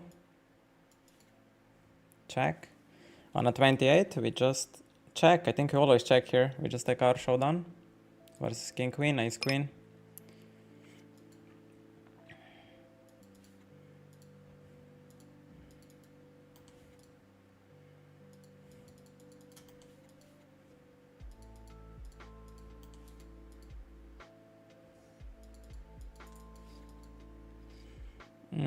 Versus mean raise.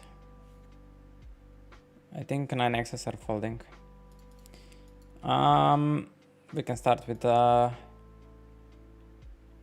mean, I have advantage like jacks to aces. Do I want to push that?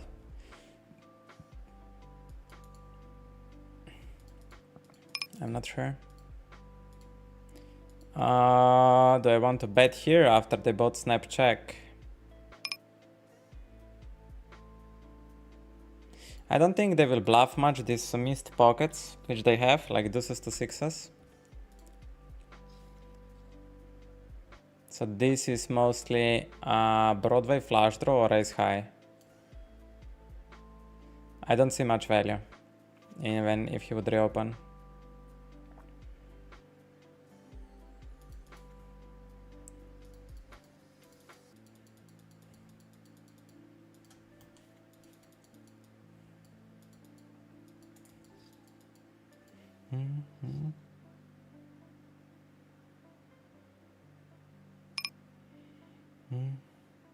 You still have to explain your screenshot strategy. On 90% ace king off, we just call. I mean 90%. And we will sometimes check raise here. They shouldn't range bet these boards, feels like. So I'm gonna check raise this a little bit more.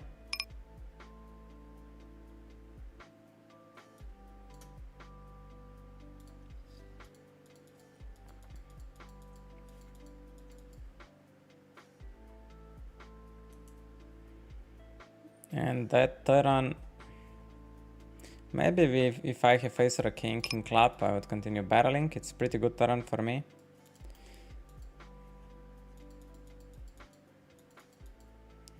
And versus half pot, I think I need to defend some. Do I need to defend here ace kings in this line? Let me think. Do I need to defend it here? He's not having much here. He's having ace jack plus and queens to aces.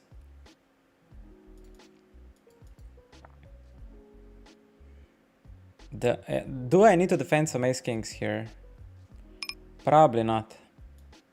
Probably not. Big bet on the flop. Okay.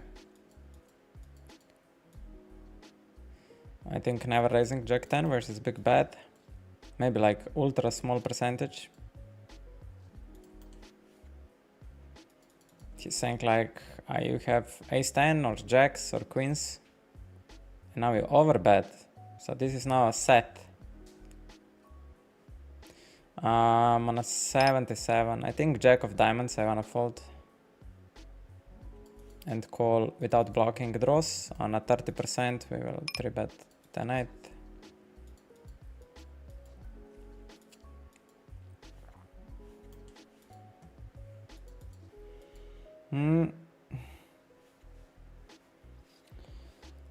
How do I start learning GTO poker? I do my exercises on GTO Wizard, but there are better resources. Depends what is your goal, brother. Depends what is your goal. What is your goal in poker? You know, if you're fine playing 100 to 200 NL, Long term, then I don't think learning GTO or playing or trying to play GTO is the best approach. I would work the most on range versus range approach with your mind with the help of GTO Wizard.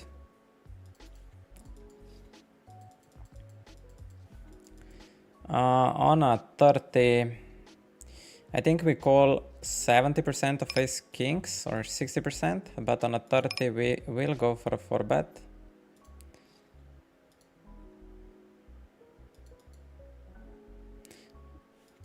And here I just want to range bet for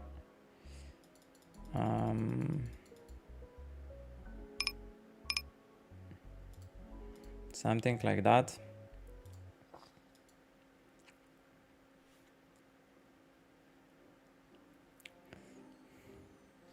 I wonder if I stack off ace king here once I 4-bet it. Huh.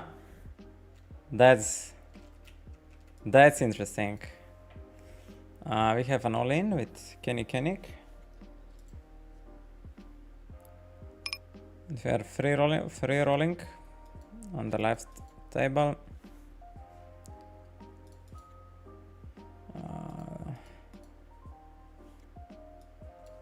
Okay, we split up. Do I want to make any leads? I don't think so. Snap bet pot from Michang, Netherlands. My hand, I think mostly calling. Check.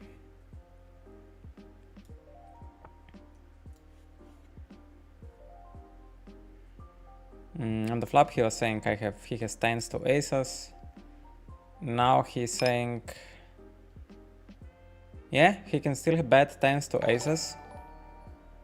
It makes sense. And I think I want to do massive leading here. And we want to do it around 2 pairs and straights. So we want to put everything into size like this. And also flushes. I don't want to bet any differently with all my range. And I would still need to put this hand into sometimes a check,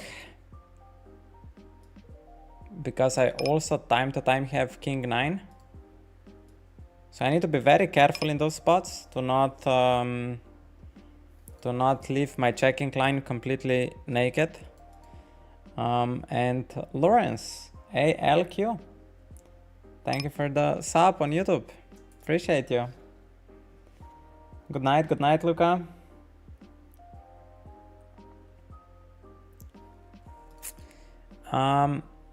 Ace king suited on a 52. We mostly call ace king in these scenarios, I think.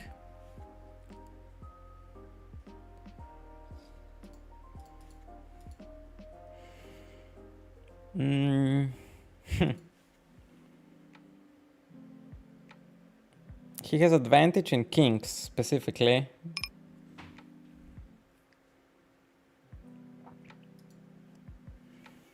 He has advantage in kings specifically. So it's very fucked up. Very fucked up. What the fuck is that, man? Maybe some king 10 of spades? King queen of spades? I block. So what does he has? Ace high flush draw? Like, it doesn't make sense to play value, right? So this must be a bluff. Why would you play aces, kings, queens like this? I'm really curious. I didn't expect a dead bluff. What was that? What was the jam? And I have no idea how to play that 4-bet pot out of his shoe. How would I play a 4-bet pot in his shoes? Because because I still have aces, man, you know? I'm gonna show it. I still have aces. It's not like I don't have aces. Right? I have aces, almost pure frequency.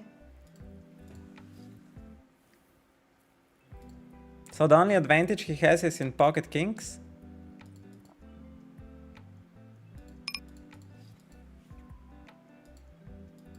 And you don't want to make a strategy around pocket kings, right? But again, you want to push it. That's extremely hard spot, like for him to play. Yeah, I don't know. I 3-bet here, and now I think I just want to range bet. And aces on 94, I'm gonna check. On 18, I'm gonna check king 9. Aces on 22.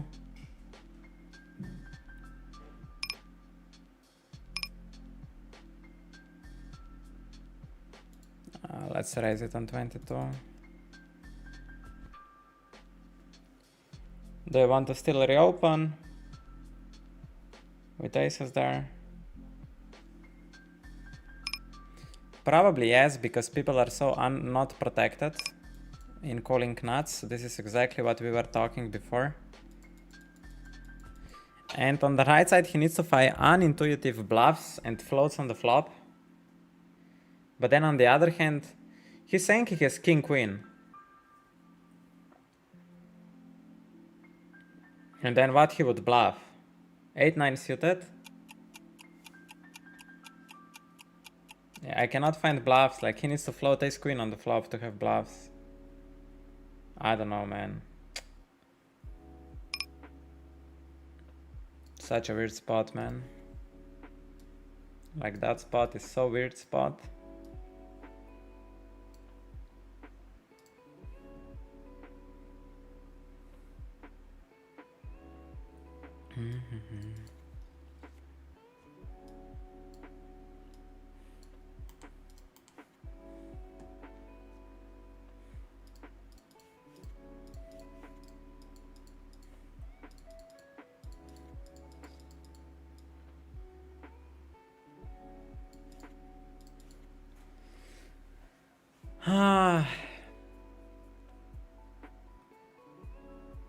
He needs to bluff like some pocket eights, pocket sixes with a club.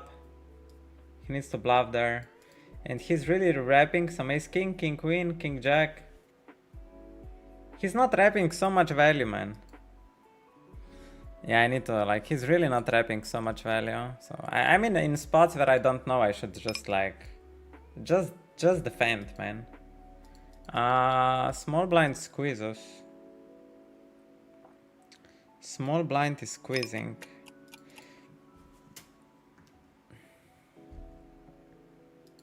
I think jacks don't go anywhere versus a squeeze yet.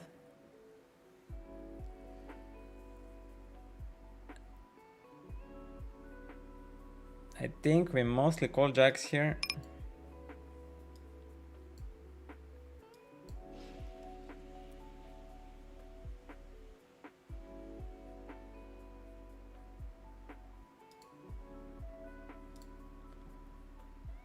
And on 94, I'm gonna check back.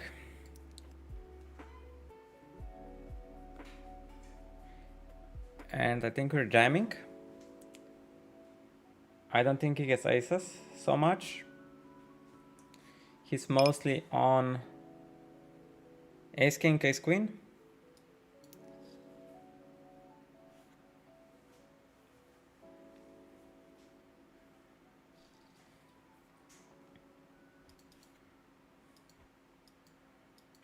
I should just like defend, versus these guys. I think that king 9 suited was like 30% call. Just close my eyes and call when I don't know. It's hard to bluff, but you know, some guys might overdo it, some underdo it.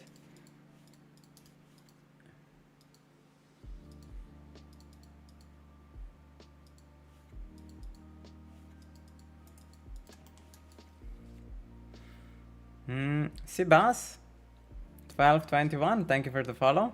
And 57. Yeah, I wanna play around ace jack.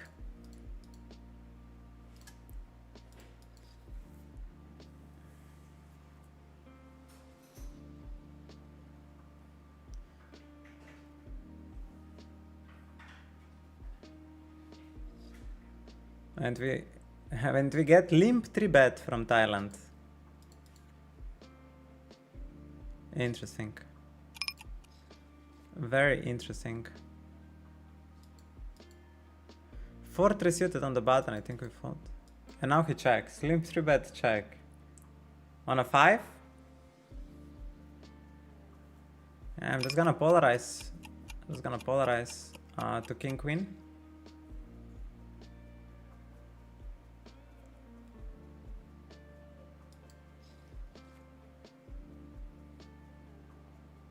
This is my worst pocket pair here. Okay, thank you for saving me. Like, what is this, man? How? The guy limps bottom of the range, then decides to rebluff me, and then goes for a raise when I polarize on the flop. These guys are like, this is just because I'm streamer, man. I don't know, like, that was a bit insane, man.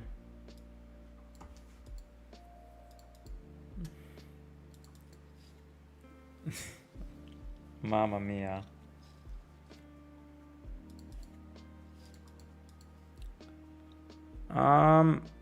What happened here with 3-bet jacks? Now we ISO. Okay. I want a range push here.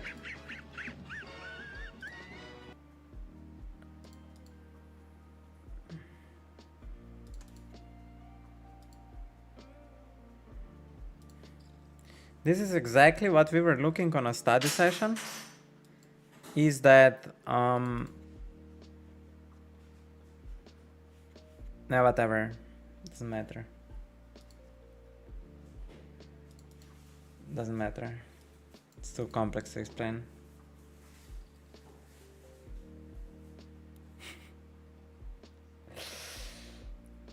Pokemon has a very nice question.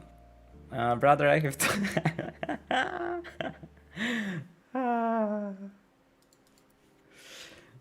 brother, I have too many screenshots after every sesh. What percentage roll would you recommend I start using? Shout out to Luca.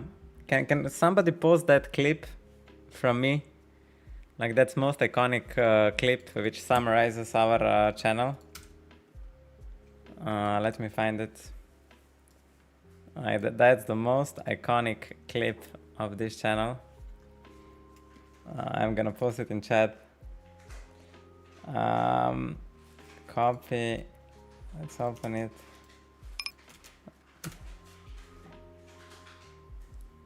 That was so epic, man. I'm still crying. It's just too good.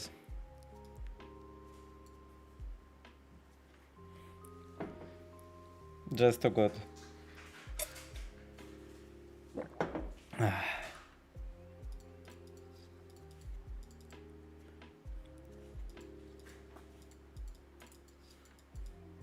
What I wanted to say that we checked on study session is that most of the guys are not capable of slow playing enough. That nobody protects their range so much out of position, and therefore you can just like reopen action on the river like crazy. And thin value bet them. I think I can get away here with like range bet small.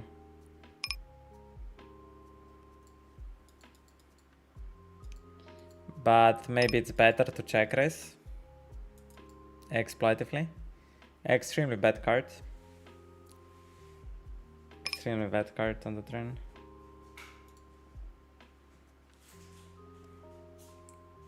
I think I failed with that hand so hard. Yeah, I wanna bet how much my hand is worth.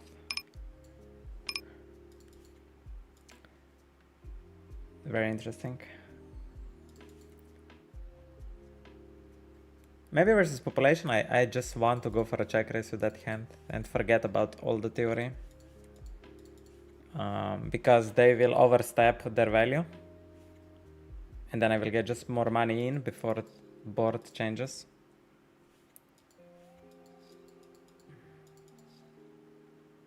King 7 on 16%. I think we just fold. And 9s on 6. Should just jam, I don't know what I'm doing. I didn't see the stack size.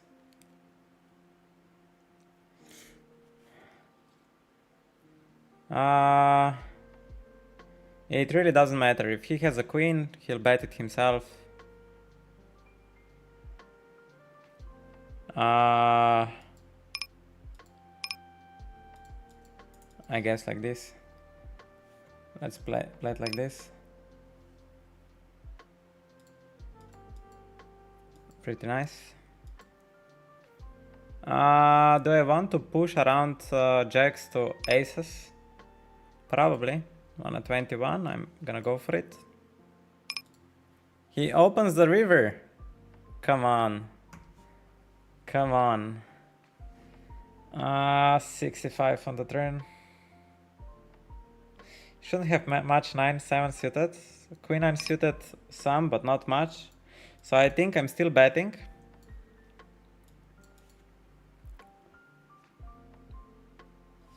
My overpairs.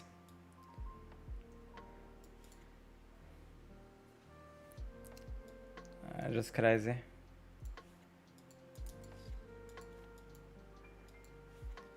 Crazy racing position. I have all the sets, all the straights. I don't need to defend kings, are pretty much bottom of my range.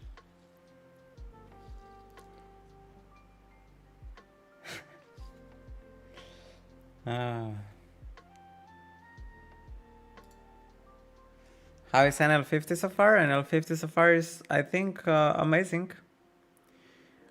Jack 9, we got smashed on NL100. Jack 9, I think 50% of 9x's. And here I think I want to build around king queen. And on a 51 with ace 10, probably betting like this. Jack 9 on a 60, we will do it. We can do it around queen jack, something like this. 10-9 gets there.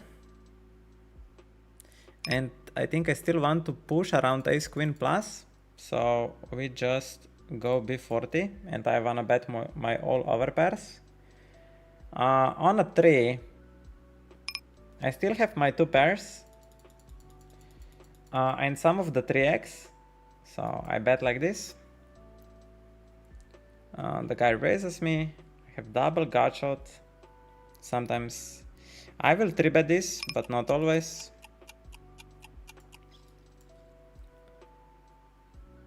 And on the river, I have mostly queen 10 and the 3, and I think I want to mostly river block.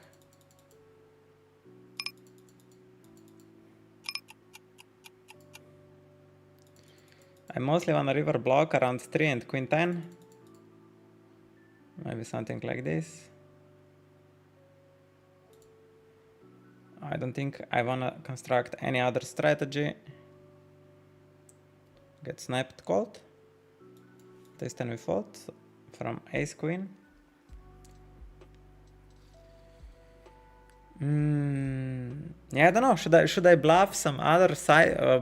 Now I'm result oriented, but should I bluff any other like sizing scheme? I don't know. He says queen always calling. I think he should mix, and it felt like it got snap called.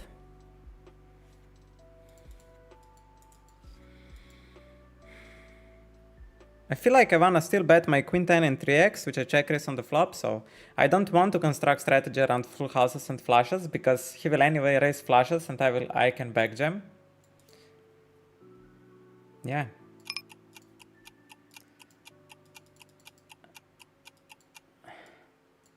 Here, does it make sense to range check back king queen? Probably not. Probably it's very important to construct a strategy around overpairs. And yeah, we're gonna be betting here. around overpairs and straights, 10x, everything.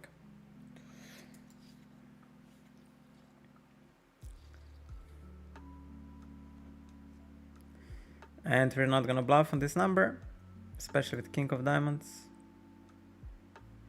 Very annoying.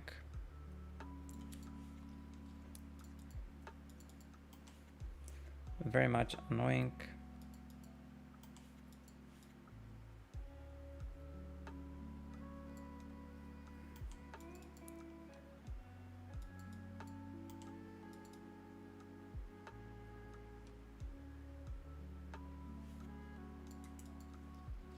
$95, we call. Oh, it's 30 blinds anyway.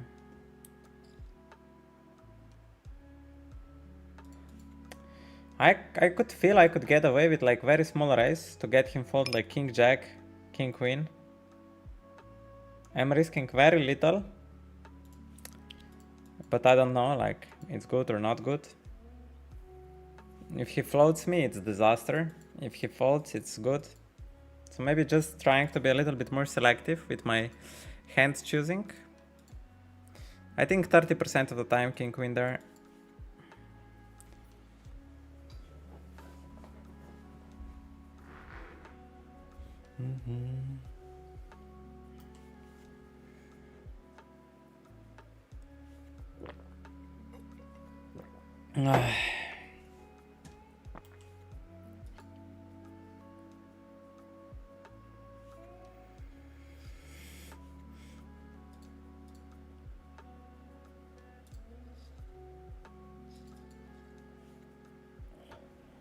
How do I want to play here?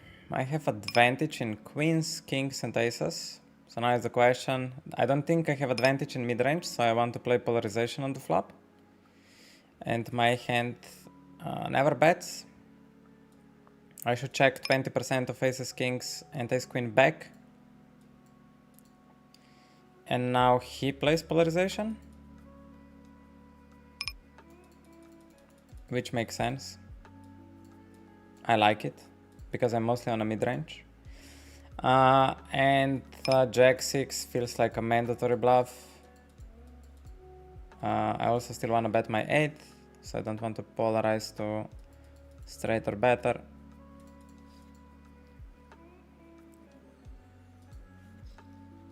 Versus recreational player.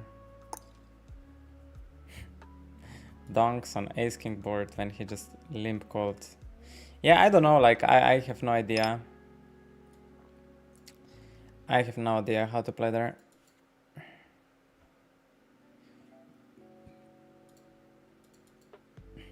I still have showdown, it's not like versus his donking range. Now less. Now he bets 1/3, like he's saying he has donked ace or nothing. I wanna see it. I wanna see it. Has donked ace. I'm polarizing. And ace is a card where, yeah, he doesn't have many ace axes. So we continue betting our overpairs.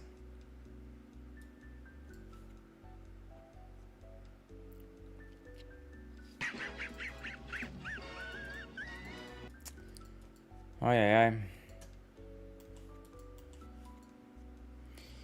Mr. Clonicam, thank you for the follow. Knocky Knuckles here. Yo, yo, yo. Ata ran away to NL50, rush and brush.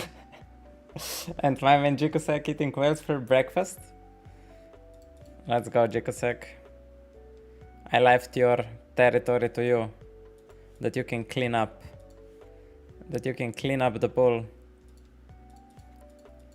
I'm playing rush and brush only on Fridays. We have double cash drop pots. Ace king on 48th. I think I wanna make a polarizing approach around king 10 plus. Is that recreational? Looks like it. Okay, then I just value bet ace king. Mr. Checks back on the flop, okay. Sometimes bluff, not on a 70. And just fold.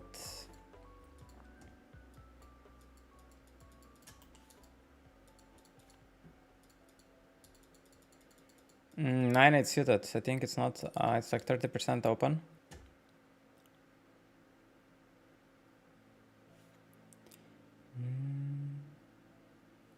Jikosek is enjoying the show. Okay. I'm glad I'm entertaining for you.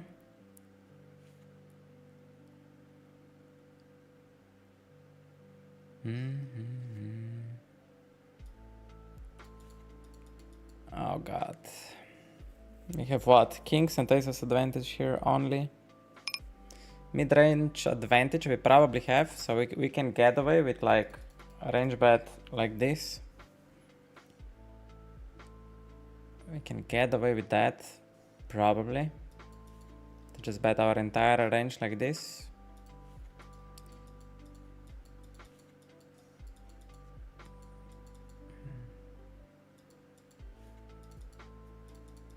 Small blind versus that guy. Not sure, not sure.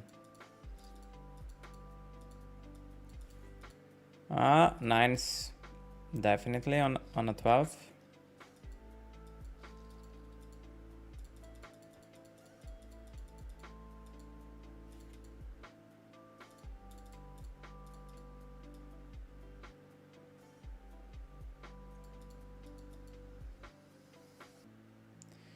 And versus 4 bet. Do we pure defend nines? That's the question. We have a very high number. Do we pure defend nines versus 4 bet on a very high number? I think there might be a little bit of folding. I think I'm not gonna pure defend. I'm gonna fold like 20-30% of nines.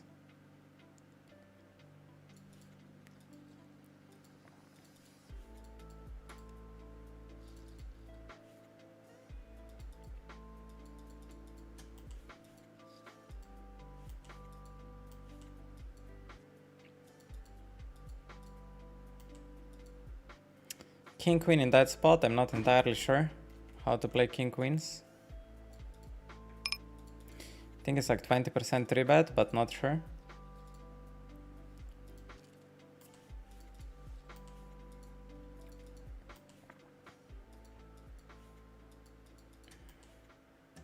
Queen 5 would be an open.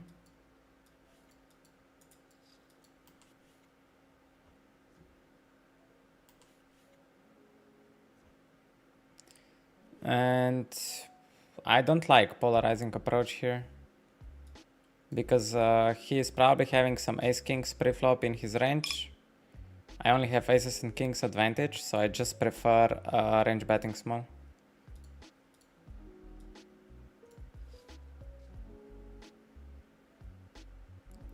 On 91, I'm gonna check this back.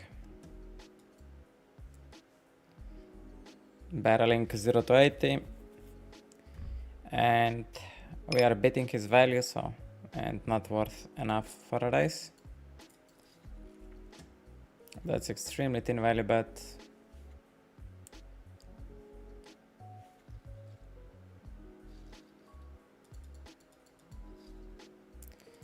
Probably worth taking a note. Extremely thin value bet.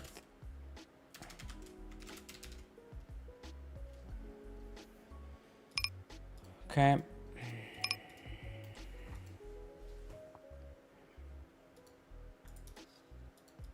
Queen 9, I'm gonna play polarized approach around ace 10 plus. Something like that. Queen 9 on a 5. I would bet this like 90% of the time, like Queen 9 there. Okay. Flush on the turn, extremely bad for my polarizing range, so I think I would just range check here. There is no hand which wants to keep betting once I polarize and he calls. So I'll just play range check. And I still have here like suited ace high flush draws, stuff like this on a 12. He is playing very interesting approach here because he's not saying he wants to bet a strategy around the 10, and this looks very ill to me. So we're gonna raise it up and play polarization around flushes now, which we maintained in our check.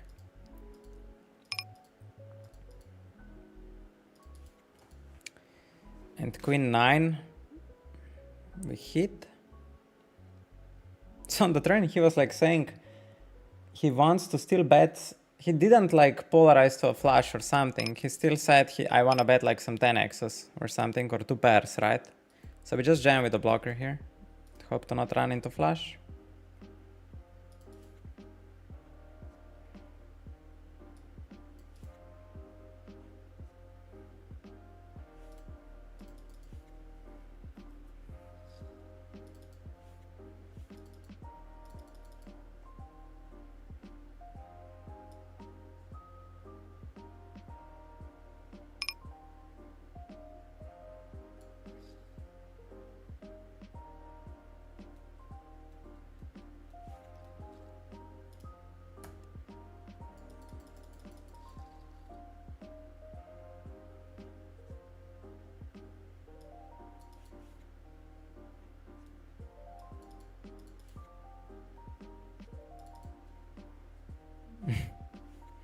Okay.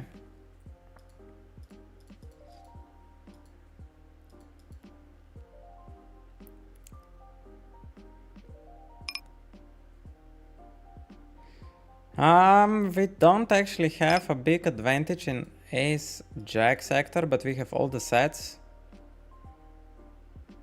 And ace king, so I guess we're gonna bet like this.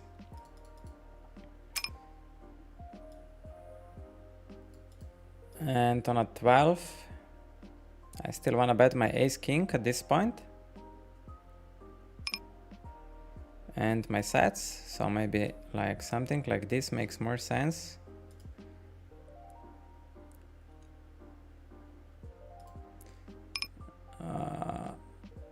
I'm gonna raise there jack 5 a little bit wider.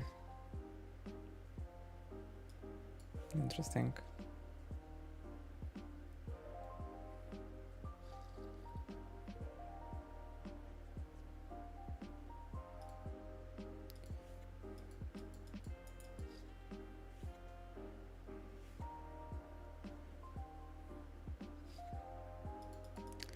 Very small raise, but mostly calling jacks. And he has advantage in kings and aces specifically, and that's about it.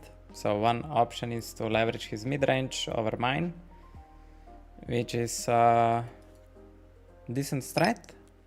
Versus very small bet, I'm gonna raise jacks like 30% of the time, but on 85 we just call.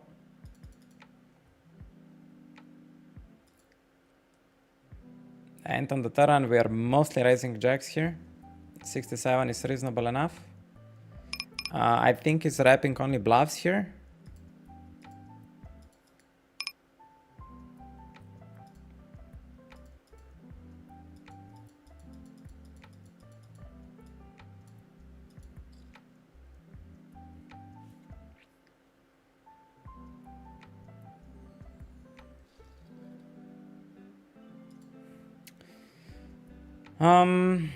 Do I want to bet any other size than all in?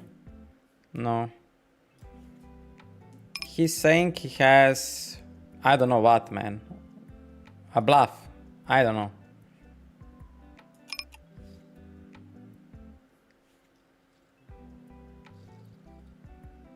What was that? Ace queen of spades? Not sure. What was that sizing scheme? Maybe king queen like 30% 4-bet and 20% call. Wanna construct range around aces and kings? No.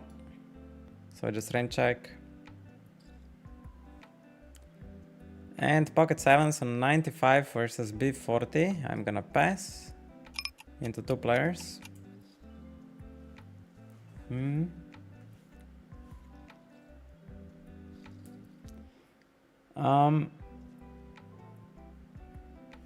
Speaking of the devil, did you study those splash pots? Have you constructed some serious ranges?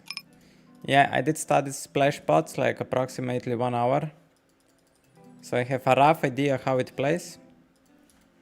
It's you basically VPAP 90% range, and from button and cutoff you VPAP full range, and that stack of threshold is around ace it off.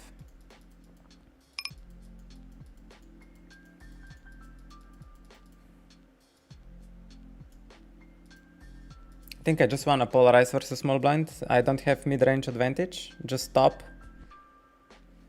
And my hand pure check. And now small blind is on pocket pairs mostly. And maybe some occasional weak ace. Very weak range.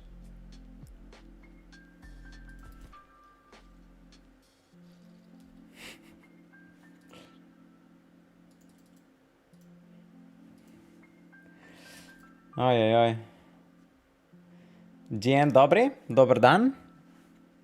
Babap Andy. Ojej.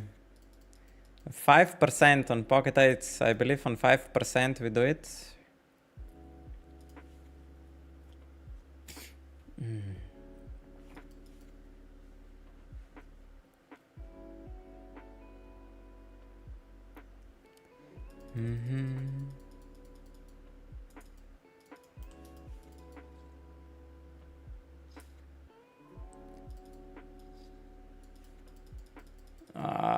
Do I want to construct range around ace king, kings and aces? Probably yes. My hand, pure check.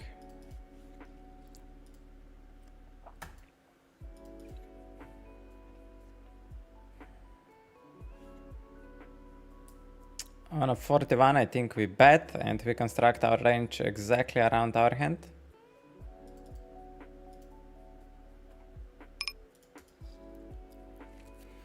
And I would consider like checking it half of the time. Because it's just a threshold, the button should still check back like ace queen.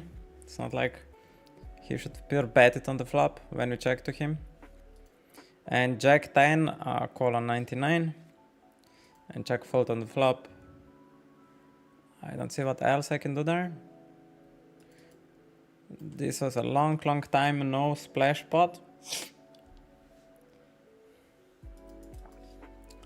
Long time no splash pot.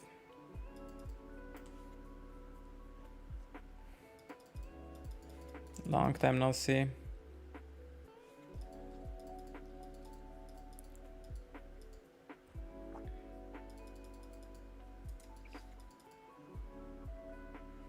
Eight five suited is open, blind on blind. Oh, the guy leads to me. I'm on 95 with king 9. I think still. It's one of the weakest hands I have. I don't know, we'll let him go. I don't know, maybe he just exploits like population or folding, but maybe I should just range call there. I shouldn't fold anything. I think that would be approach. Ace queen. Let's give him opportunity to misplay.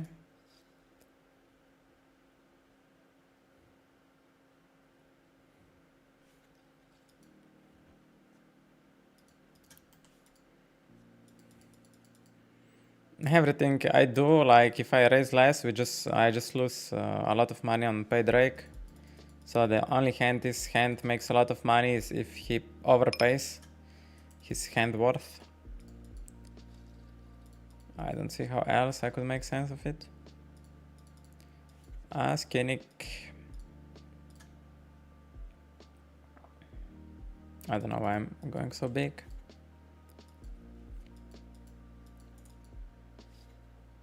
That's a big raise. Oh, we're very deep. My hand out of position mostly calls. On a 65 we'll just call it. I think below 30 I would go for it.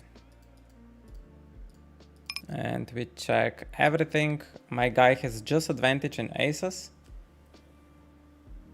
And he's making, he's c-betting too much. And what's my range here?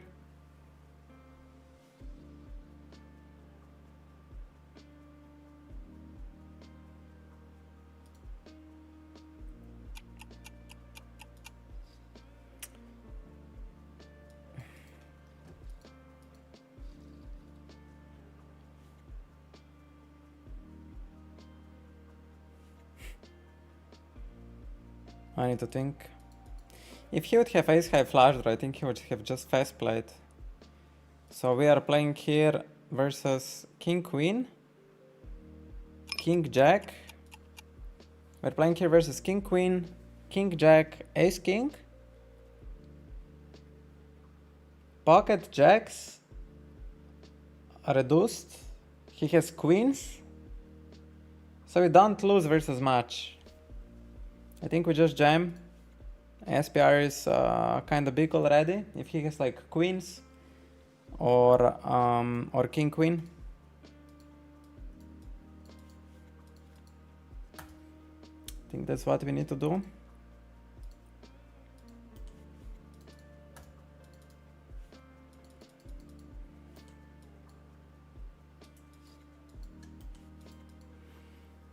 I think 10-8 opens pure from button.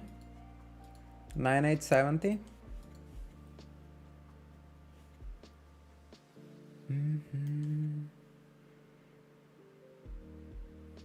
Ace 10, I think mostly calls versus min. 74 we call. He's pushing his mid-range. He cannot push his mid-range because his range is too wide, man. So we should definitely attack this. But maybe not with my hand. Do I ever bet on 10% ace 10? Probably I do on a 10%, and we just make a polarizing approach around good king eggs. And maybe some good jack eggs as well. And let's see what the number will be on the river. 42. I mean, we have only 10% of this ace 10, so yeah.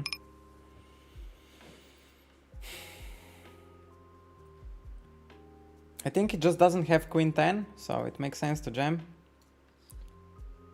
Why would he play queen 10, small bet flop, check call turn? Just feels like he likes queen 10s and he likes also raises on the river. So I need to build up the pot myself. I think that's the play.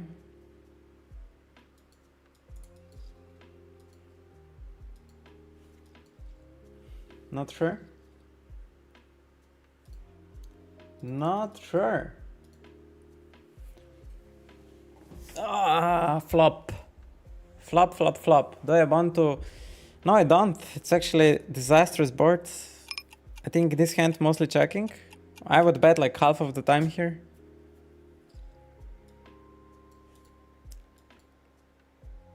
On a 96 we'll call. Do we play any raises here? We don't. Board is locked. No need to raise any hand.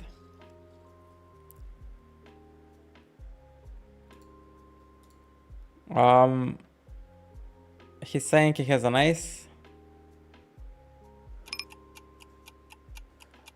And we still have ace king and ace queen here, you know? That's funny, man. That's really funny bet. Really funny bet, man. He should be polarizing like to 7x or nothing, and the guy is just betting an ace into me, you know? I'm the biggest donkey in the universe.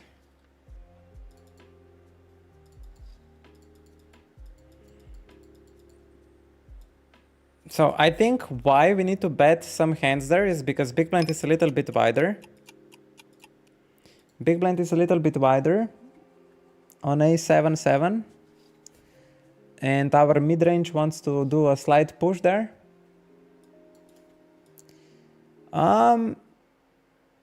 Same is here. Do we have a mid-range advantage even here? We just have top advantage.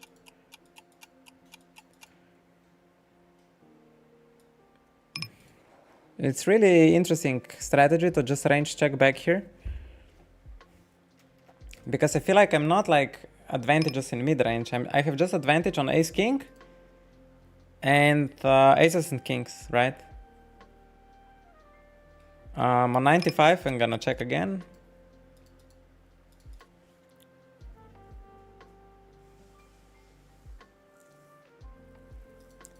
And we're raising here. He's saying he has a pocket pair.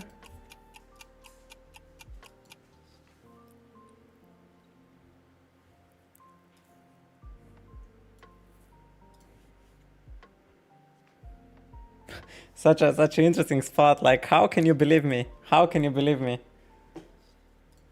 How can you believe that I have anything here?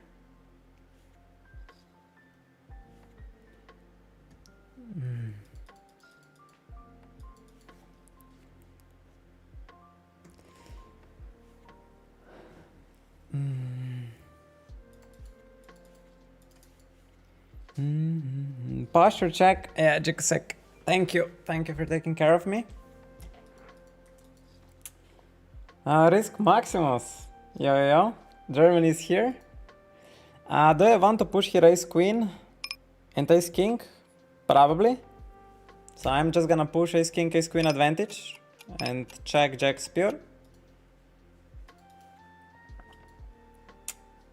Snap bet to thirds, huh? I mean, I have here, oh god, I have here so much ace-x to call. I have like 70% of flush draws. On a 70? He's saying, oh, this is so hard, man. I don't have enough time, and I don't want to spend a time bank. I cannot decide. It feels like he's playing an ace like this and disrespecting me for playing a split strategy on the flop. I think I answered myself. I just need to play a solid strategy. These guys are making fundamental mistakes. Anyway.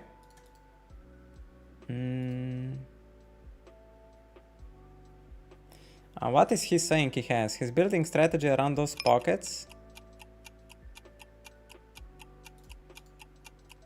Oh, sorry. I don't have enough time here. Interesting turn. So I'm mostly raising around two pairs and some ace queen.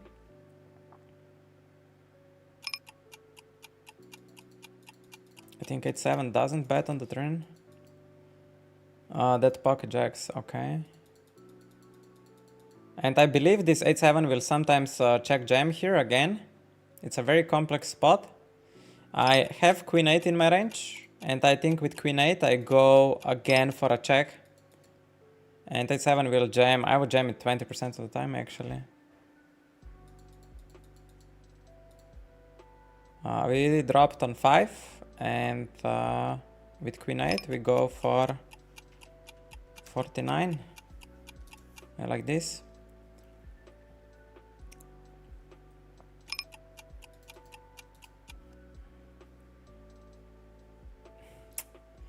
Man,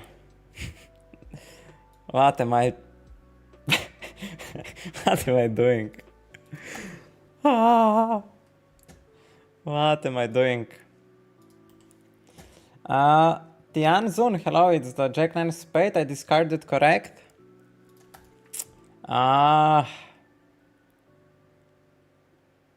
No. I had queen 9. It was not a correct discard. I had queen 9, one spade.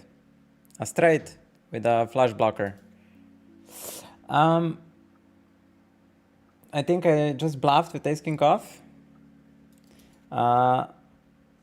Never GD. discussion about this hand is super appreciated in the Discord server we have.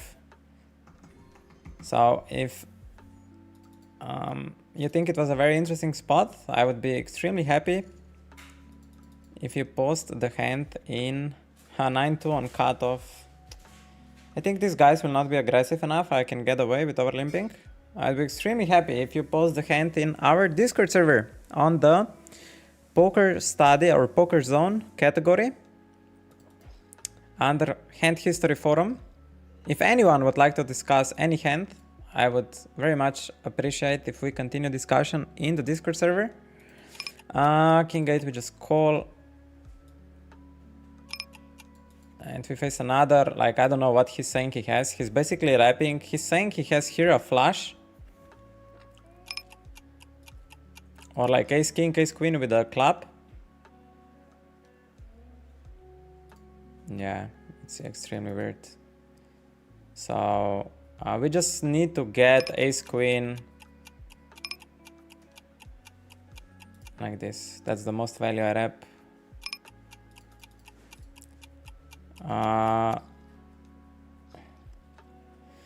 Interesting. Queens. So hard. He shouldn't have many 6s and 7s. And shouldn't have many... shouldn't have kings and aces. The only hand he has is 9-8 suited, which beats me. 10-9 suited. He has a bunch of 9s and 10s. 10s mostly and jacks. Okay.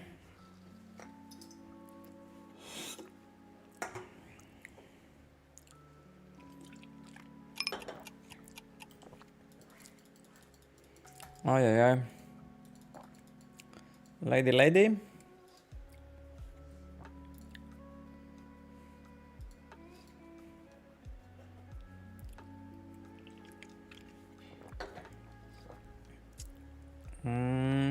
Do I want to reopen versus big blind ace queen? I don't think so. Maybe on a very low number we want a 4-bet. And on a 5. Do we ever fast play on a 5? I think not. We just call queens on a 5.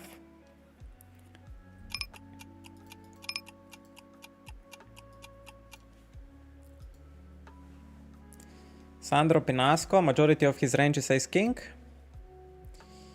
And kings and aces.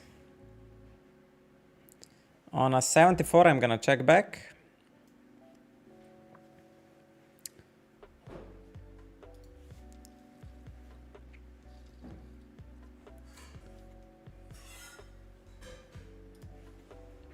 Small bet.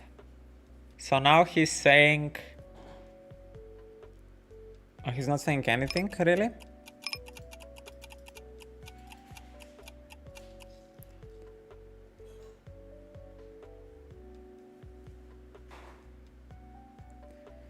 Yeah, I didn't know what to do on the turn when he bets 10%. Maybe ace king with a diamond, or checked ace king with a diamond, ace queen with diamonds, and now bet small. Yeah, I don't see which hand you even bluff here. The question is if I turn this sometimes into a bluff. Such a weird spot, man. 10% turn, like around what you're building your strategy? You wanna build your strategy around aces and kings.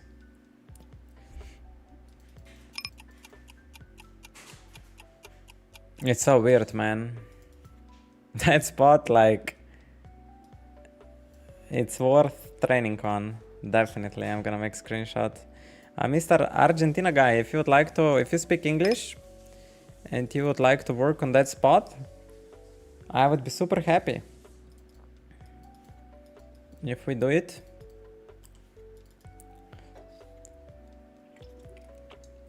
Exclamation mark Discord. There all the magic happens.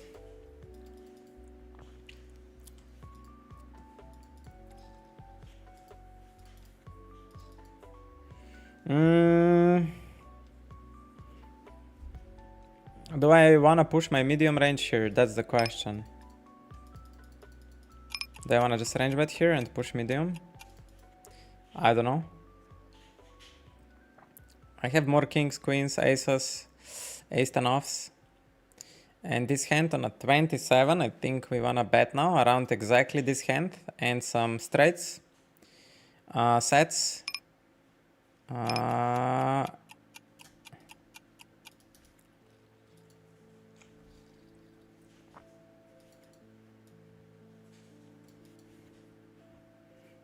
This hand I would do 50-50, it's very annoying hand. Time bank, huh? Time bank.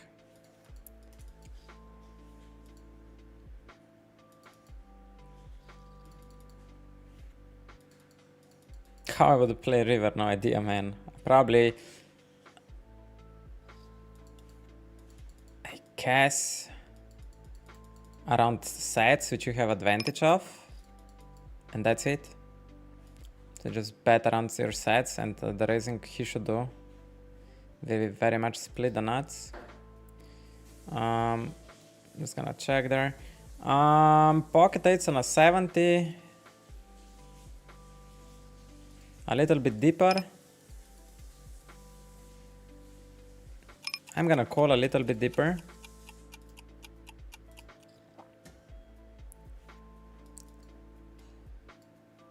And a little bit deeper. I'm really liking all the sets. So I think when he checks,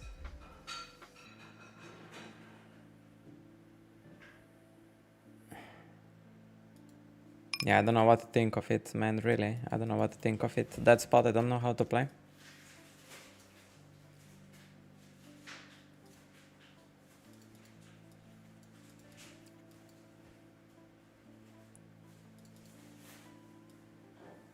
Yeah, I don't know how to play it, like.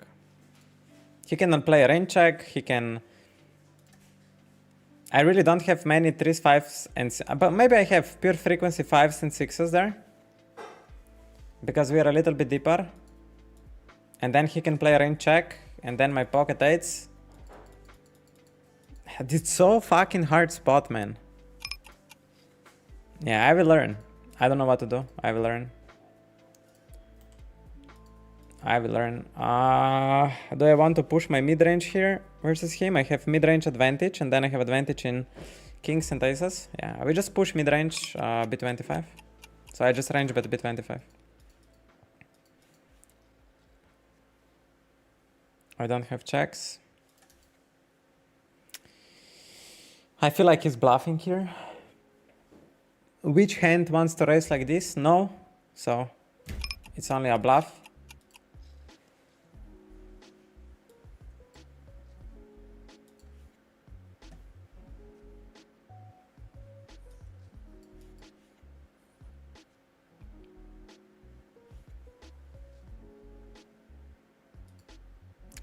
I'm not folding that. He just plays me. Oh god, man. Ah! Only a bluff, huh? Just ace queen. Takes 150 blinds from me. Easy. Easy.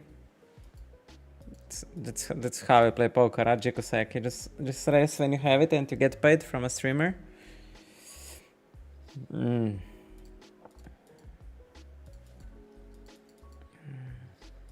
What was my note on him? I didn't even check note I have.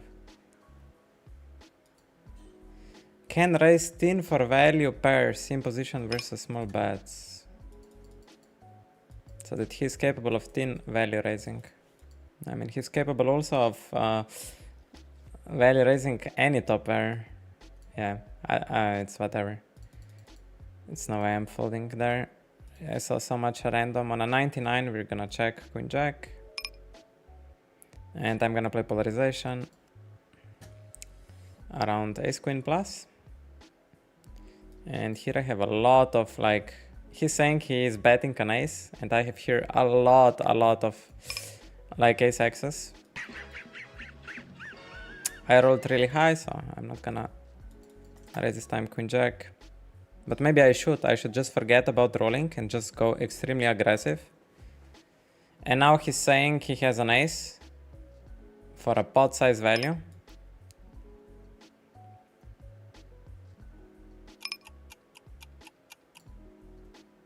Oh god, man. Small bet turn with an ace, and now you're saying you have a very strong one. I need to see it. Has a6. This is just curiosity. This is not like a good strategy. It's just curiosity from me.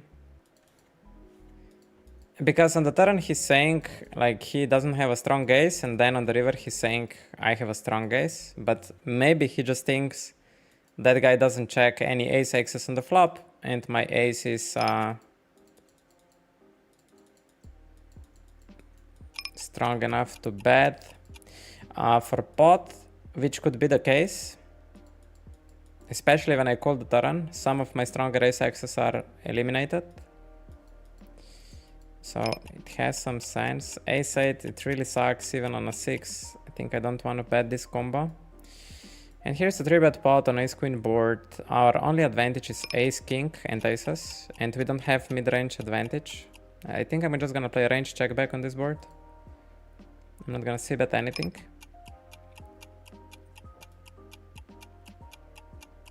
Oh god. And on the turn, I'm gonna check on 81 again. I'm gonna check 20% of my value. And the rest I'm gonna bet. His bluffs are pocket pairs. He's saying he has a flush. He was saying from the turn he has a flush. Weird line.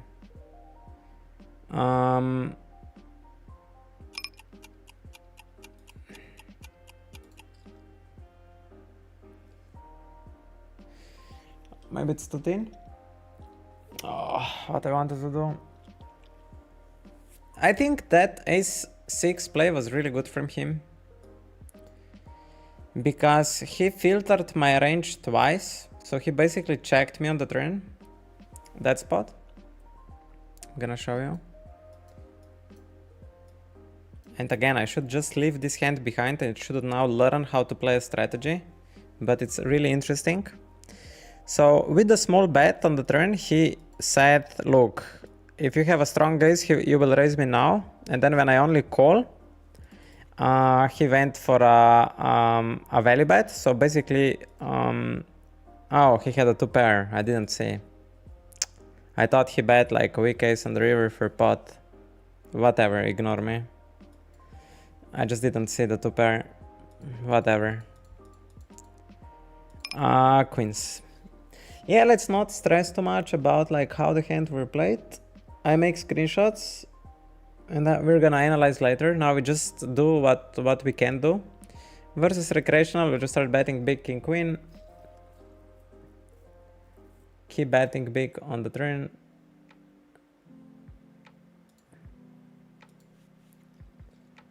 Okay.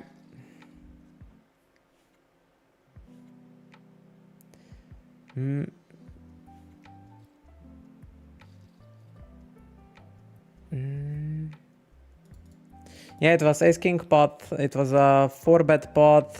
So I 3-bet small blind, big blind 4 bets, almost 200 blinds deep. Yeah, we will have many opportunities, you know, to analyze. Thank you so much for joining. 5-3, it's kind of nice value bluff.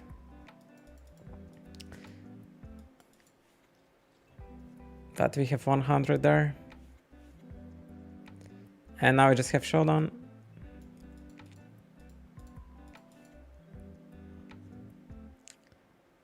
Haha. So.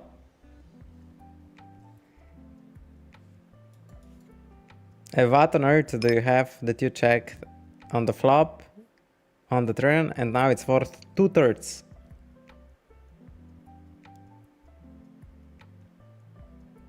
I mean, I have a lot of other hands to defend besides this. I have jack axes here, king axes. So it's not like it's the only hand I have. But it's tempting. Very tempting to check.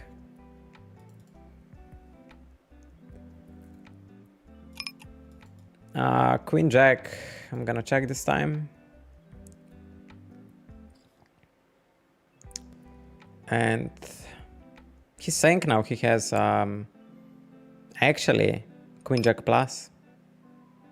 The guy is saying he has Queen Jack plus. I don't think I donk on the river, but I might turn this hand into a bluff. Not on 100. The question is if I bluff catch. I actually don't have many better hands to call.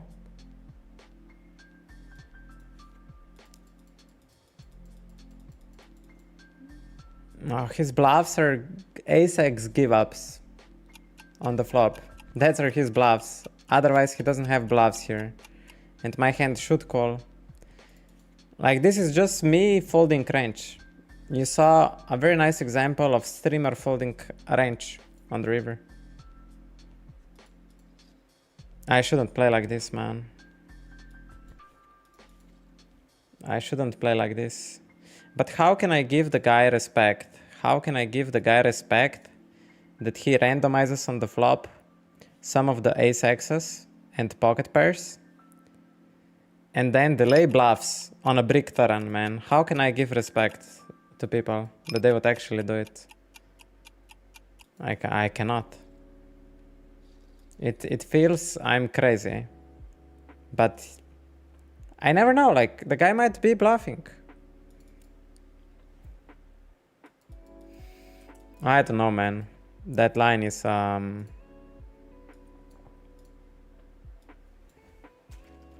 it's just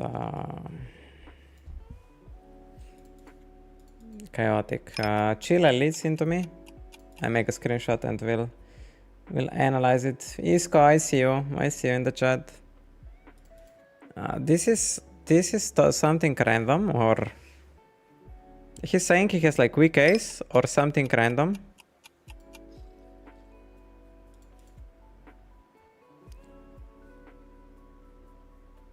Two times small and now pot.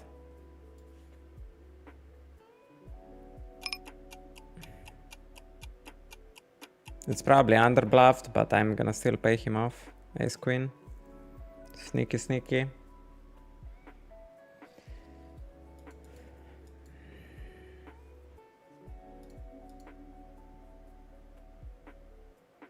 Sneaky, sneaky, huh? Oh, we forgot to collect end of the year giveaway. Let's collect it. Claim. This is reg back from yesterday. We got $7, $3 spin and gold ticket. Okay.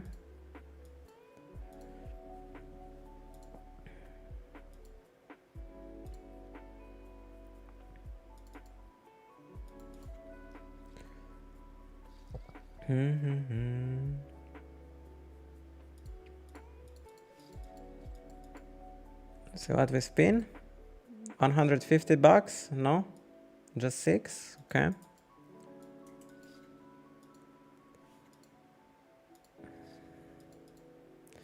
Pocket 10s and 3%. It feels like I wanna 4-bet. 200 blinds deep. I think we still sometimes need to do it. I don't know if we need to do it. I don't know how to play 200 blinds deep, so I'm only playing it because that he polarizes to basically queens plus.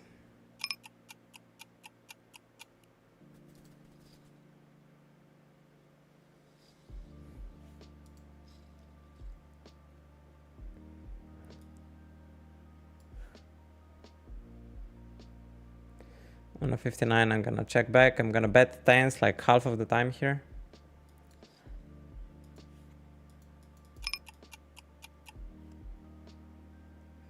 And do we ever turn 10s into a bluff here?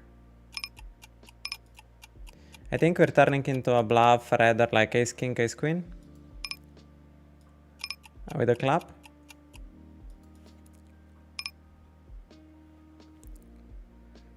Very annoying.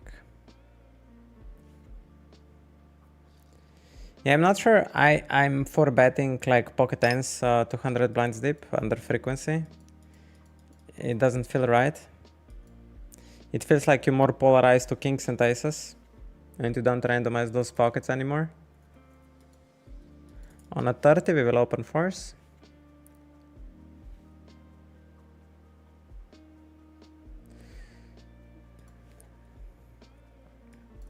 And we're very close to ending spin and go. We're basically all in for the win.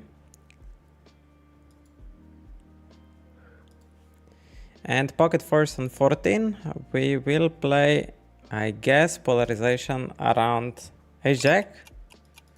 Right, we don't want to overbet because he still can have queens. And we won $6. Let's go. Nice rake back. And Granto, thank you for the follow. I think I'm gonna take a very short break now. I need to stretch a little bit, eat something, drink something. I'm just yapping a lot. TD on the big blind. No reads. No reads. On a 52, we're gonna 3-bet jack and suited.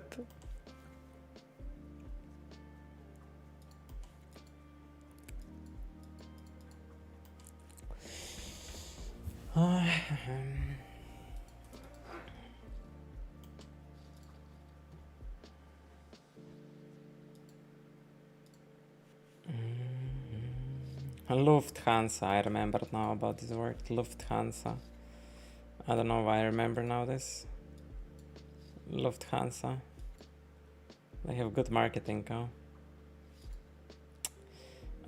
Yeah, I have huge ace king advantage. I can just arrange bet here.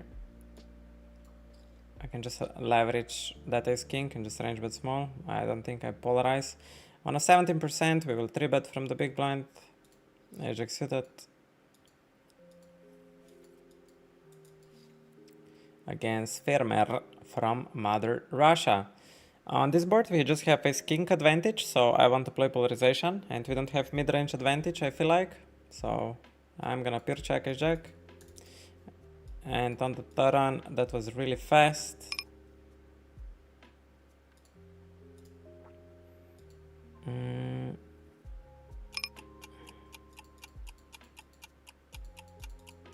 Yeah, I can't decide, man. It's too hard of a spot. I don't know what to do.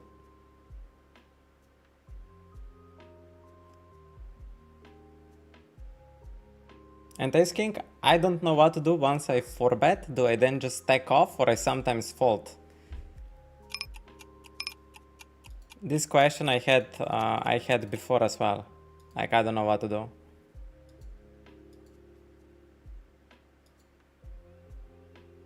He should just jam ace king and kings and aces.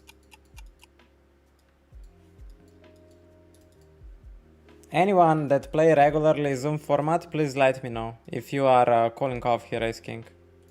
Or that's a massive punt what I just did. Because the thing is, they should 80% of the time call aces, and if they jam half of the time more with aces, it's disaster. So maybe ace king is like just a bluff, right? Yeah, I need to make a screenshot, like I don't know what to do there. That ace king 4-bet feels like a bluff, not like a stack off. What's the name of this strategy you're playing? ATA strategy. ATA strategy. I just try to like think about like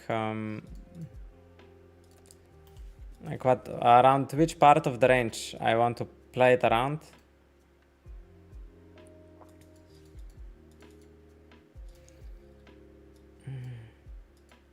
And that ajax spot was just too hard, man. The ajax spot was just too hard. I'm gonna make a screenshot. Because he snap checked and I just didn't have enough time to think it through. It feels like when he checks back the flop, he's lacking nuts, and then on the turn, when flush comes, I think I still wanna bet my ace jack, ace king. Yeah, I don't know, like ranges are so narrow. I'm gonna review it. Like there's infinite to learn, infinite to learn. It feels like I'm like the more I study, the more I feel bad, you know. That's what's going on with me at the moment. Global sitout next blind. Yeah, we're gonna go to the break. I need to make fresh air, stretch, and then we continue till 1. Okay, we're on both tables sit-outs. Let's go to a fast break.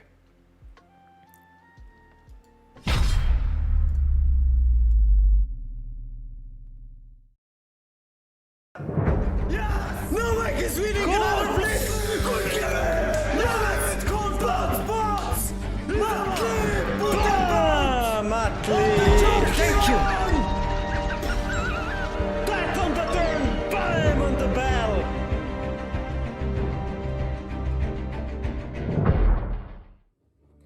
Hello everyone, we are back with Winamax main event, 125 euros buy-in with over 150k in prize pool to the event. Besides that, we had as well 200 euro battle royale deep run and 250 euro high roller, basically all high stakes that is possible to play in the evening schedule there. So I suggest that we just jump into it. We'll definitely open 10-6 suited. It's a clean open from cutoff. Ready HD, the Muffin Man 5. Hello, hello. Welcome you boys. Solo Poker is here.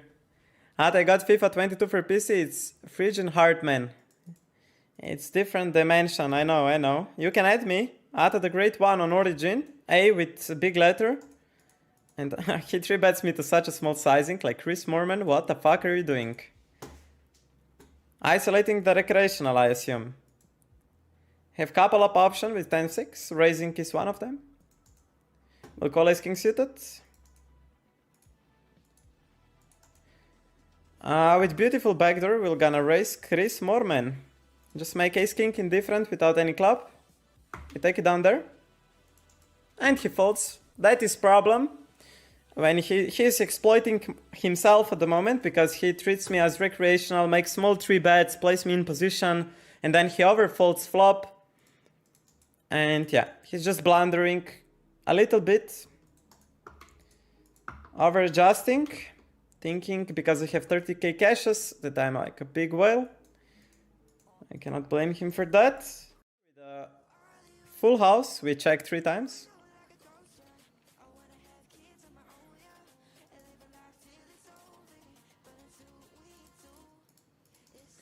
Now we massively raise the river.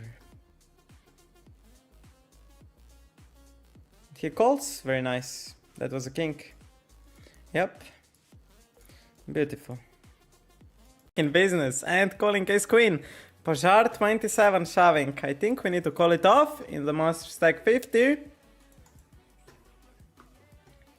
He should shove ace jack, king jack suited, queen jack suited.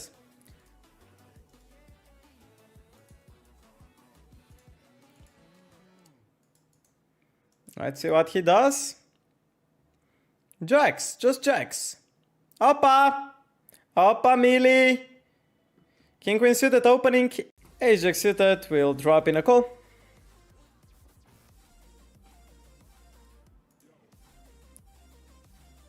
And we're calling the small blind jam. Yep. Yes, you're number 1. Welcome here. And the next ace, like I think I have a bit too weak hand to shove for 60 blinds. Yep, was correct. Ace jack, let's run it. He has something better, he has queens. Oh my god, no. No. Call the flop. Which bluffs? Queen 8. Stuff like this. He checks! Aye. We'll call also in extreme king 9 suited. This is a weak ace. Okay, now I think I should have a fucking No, I can't. Like, his range is weak ace-x or queens, jacks. Most likely queens. Which fucking bluff would I have here? Like, not... Oh, I have 2 pair. What is wrong with me? I have 2 pair. He can just shove me in position.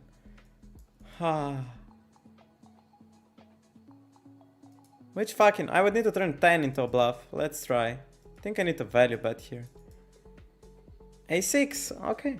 So he was checking a weak ace. He 3-bet A6, interesting. 3-bet A6 off. Just from the button, very wide 3-bet. So he 3-bets A6 off. 3-bets, button versus cutoff, covering. Dip. And now he clicks the 3 blinds. What the fuck, boy? Think raising here is appropriate. And if he in position shoves, we just fold. And this guy also, like, what is with people? What is with these guys? I'll make a note later. We'll just bet here. We'll polar ourselves. To a queen or nothing. 10 plus 10, 28.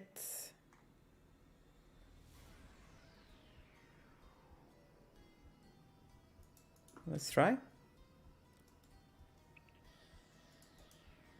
Put Ace-9 opening in the main event. Give us all the fuck, boys. I'll do my best right time to get them all.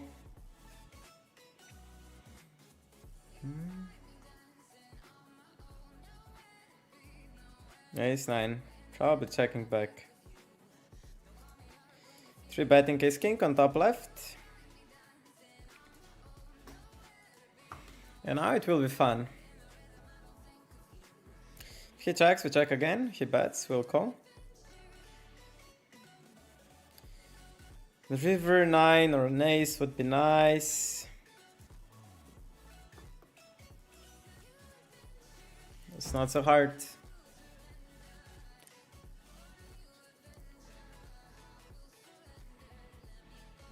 We're calling. And there is no pay jump. I just hope to God that he's bluffing. If he's not bluffing, we lose, most likely. He was bluffing with random hand. What a boss.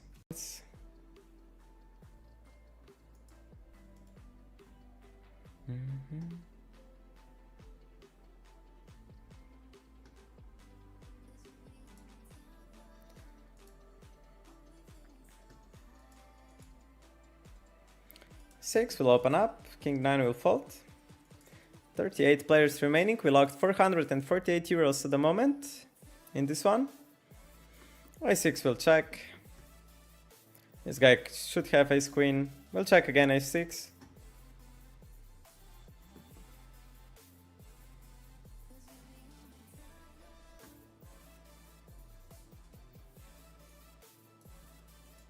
Bets, okay, interesting. I would like to see a 5 on the river. He will bluff all the jack 10s, all the 10 9s.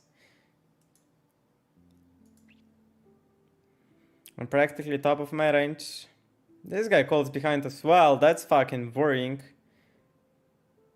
What the fuck this guy has behind?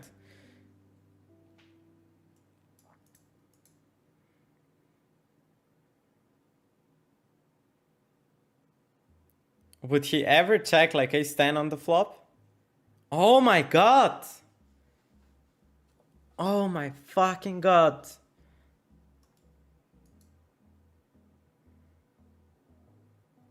Have ace 9, ace 10.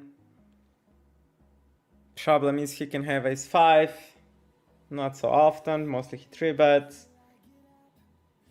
He just fucking has ace 10 checked on the flop, like I don't see. What else would you fucking call on the turn? This doesn't make much sense. King deuce. We limp.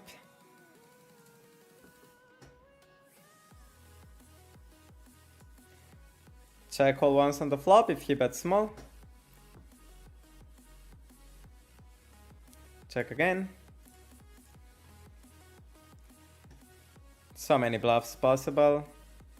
Most of the 3x's are betting on the turn, so this will be just jack 8 off bluffing the river. Or like some jack 7.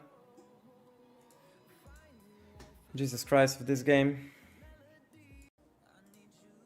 Queen 8 on the bottom left, we limp call. And this is extremely bad board for him. Checks. I think I can... If he checks a lot, it's interesting. I'm gonna check again. Half pot. Like, what is this? Come on. Why fucking half pot?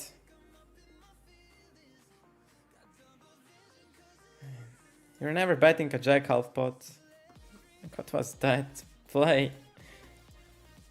Thank you, sir. Appreciate it. A stack of queens.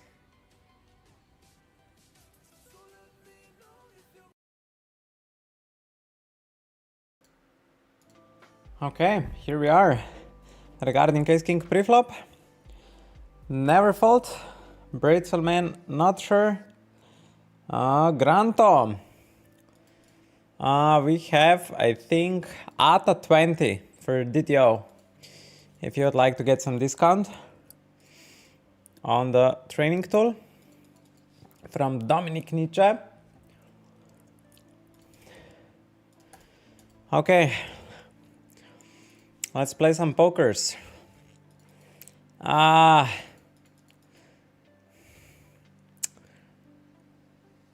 It feels like I wanna overdo it here. And then we're calling a 4-bet. Annoying, but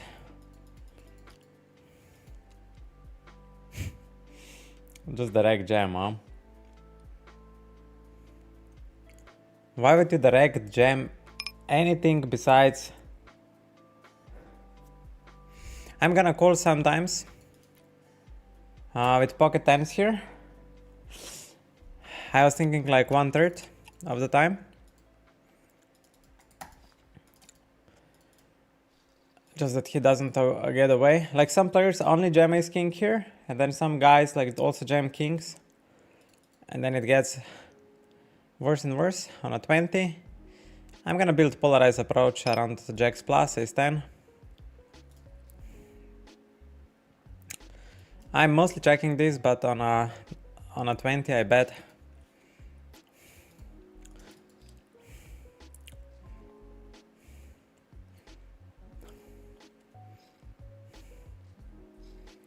And let's see what will be the number on the turn. 83. We will check.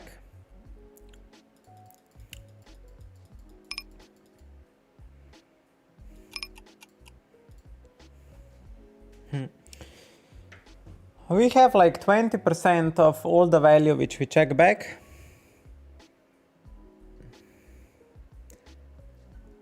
And this hand, like I wonder if people will buy it. I wonder if people ever buy, like I'm on a high roll, so I'm not so inclined to bluff, but I wonder if he would ever buy it when I hear bet, right? I'm not sure.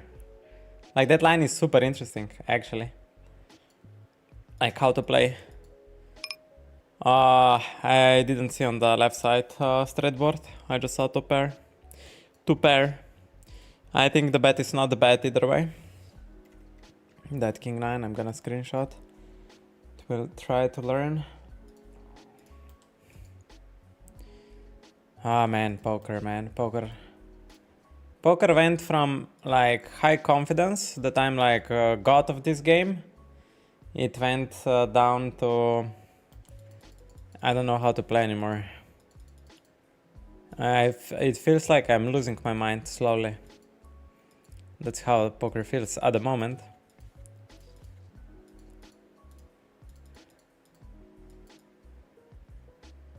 Eight for seated, 8-5 seated bottom. I think it just folds, right?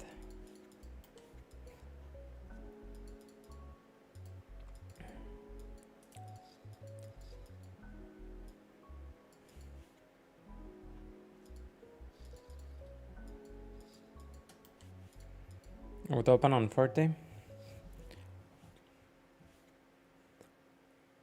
Ah, min is open, man. Think ace first still defense versus min.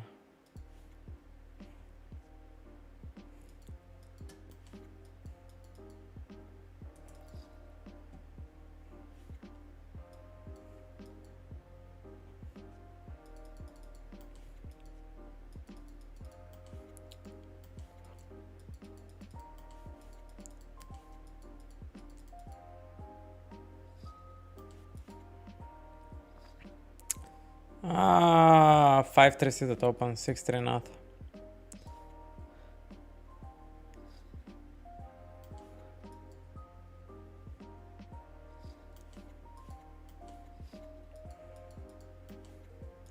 Queen 8, probably bottom, like 50-50 versus cut off min raise. Not sure. King Queen mixes versus all positions. We will 4-bet like 50-50.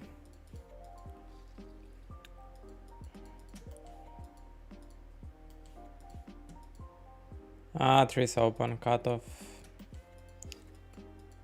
Queen Jack, probably pure 3-bet.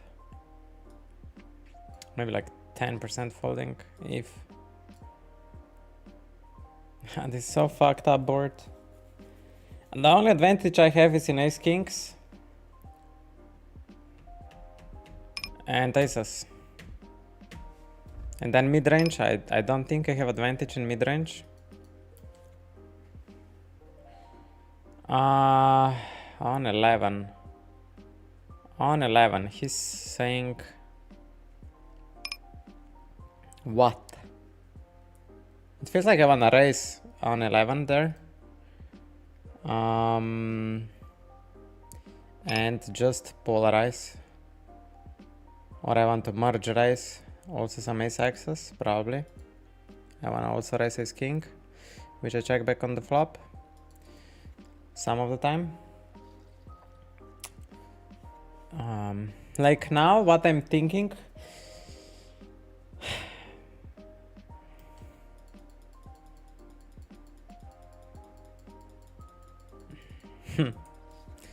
And now what I'm thinking is more like...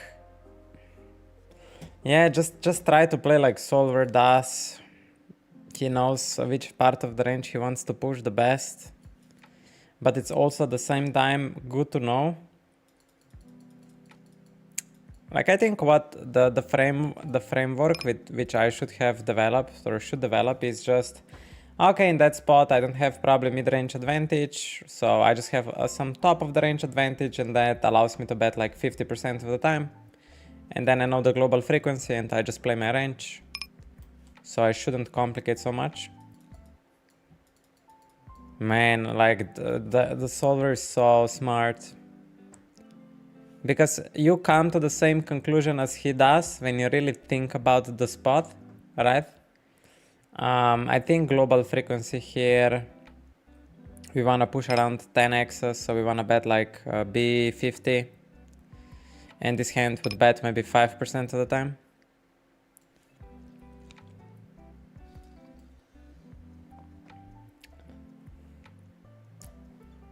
Solver is so smart. Yeah, again, maybe like 20% of the time, 15% of the time I would bet here. Maybe more, because I can create a strategy around a6, a6, 7s, 8s, 9s. And on this river we have king jack here to bluff. This can never. I think you should block at some point.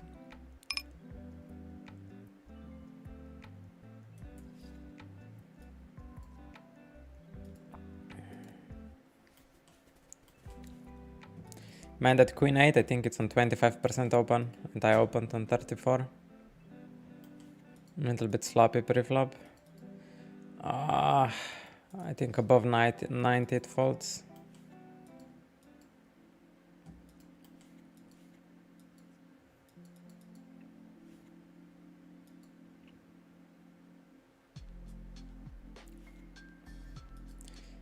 Do we want to push mid-range? If we want to push mid-range, I don't think it's a range bet. I mean, queen 10, mostly bets, man, mostly like, I would check it below, above 90 or something.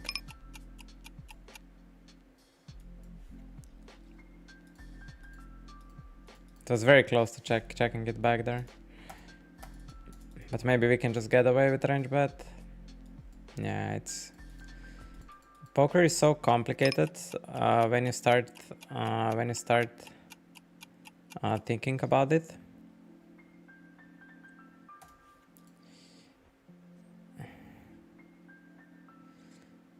Super interesting terrain for my check raising range. I guess my goal is just to get him off naked ace axis and get value from some king queen, maybe some king 5 of clubs, which he floated. Interesting river. I think pure check. We still have sometimes showdown versus king high flush draws, and versus a bet.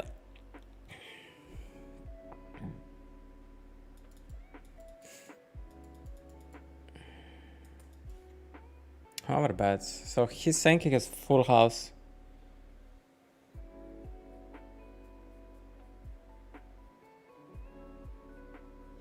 Is a straight possibility here.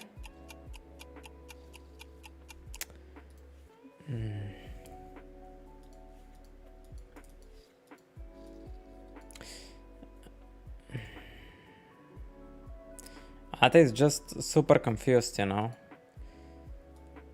I think it's a very hard to watch because you guys see me that I'm confused about like what I want to do. It must be visible how much I'm struggling. And it's not like that. It's not even like that I would play poker for the first time. It's just so hard to put into words. I want it so bad, like to get myself into a position where I would beat 2K NL, that, yeah, I can't explain it, like. And it's just so hard for me to not play a strategy here, you know, to not play here strategy at all.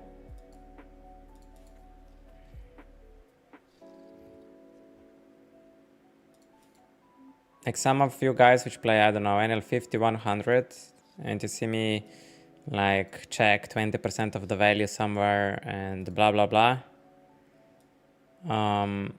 It must hurt your eyes. I totally get it.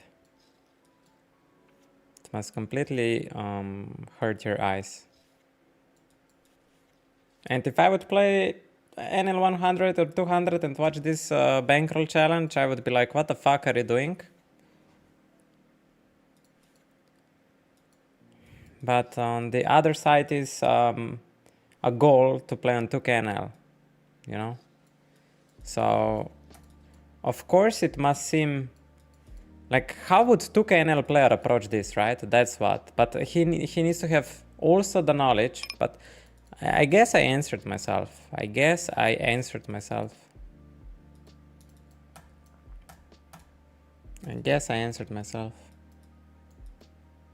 You just play max EV strategy versus that pool, and then when new pool comes, you learn a new strategy.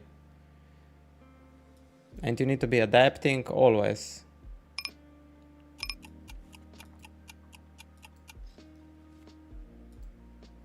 I guess that's the answer. For every player pool, you adapt and you learn and you unlearn, right?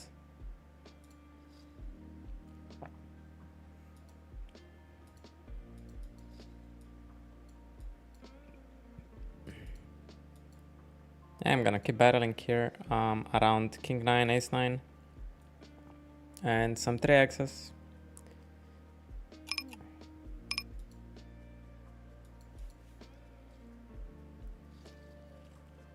I have still pocket tens, like and pocket jacks in these Russian cash ranges.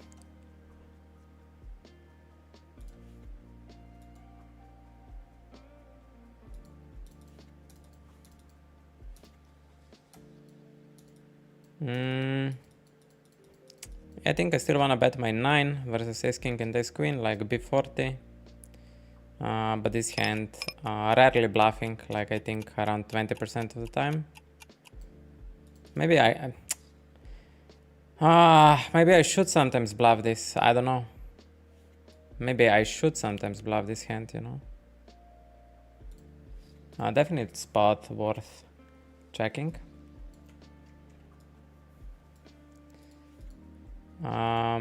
Ace king on 8, deuce 5. Probably has all the pockets in his range. Since we're a little bit deeper. Let's check on 88 ace king. I think I still want to construct my strategy around like... No, I don't. I have just kings and aces advantage, right? It's so fucked up to play here. It's so fucked up to play, man. I think ace king doesn't never fold in raises sometimes. I guess it's just the best to learn like solver approach here. I'm not smart enough like to figure this out. How I should be playing. Again 1/3. 37. We should raise this like 20% of the time and the rest fold.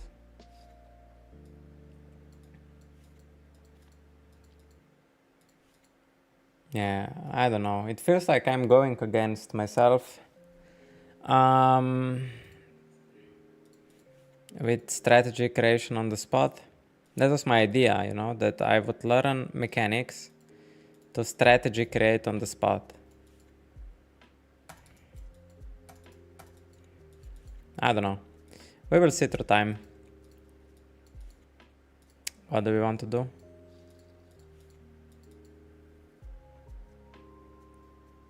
So maybe I should just learn like MDA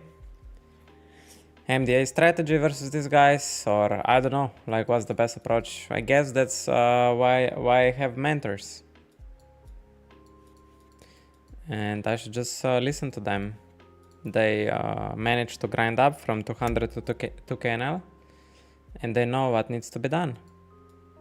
So maybe just letting it go, my creative, you know, my creative side, and just listen. And just listen. I think I wanna push. Do I have? I have just top range advantage. I think it makes sense to polarize on the flop. Doesn't make sense to bet my I 3-bet so polarized, right? Yeah, I don't know. I wanna play polarized here on the flop for some reason. I don't think my mid-range supports it. And aces on 89 are just call.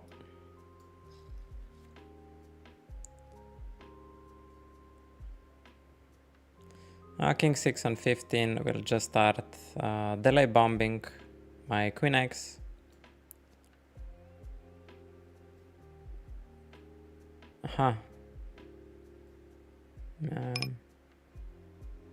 Okay.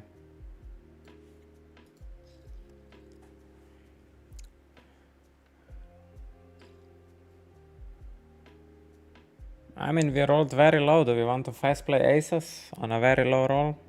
I am mostly calling here, but maybe we're fast playing other pockets and aces. Man, he has only suited hands. It's not many offsuited hands, and the only offsuited hands are offsuited like ace queen. So it makes sense to fast play aces on 23. Yeah, I don't know if that's a good approach. I don't know. 3 times, brother. Okay, let's run it 3 times. It's a long time since I ran it 3 times, so let's run it 3. 1, 2, 3.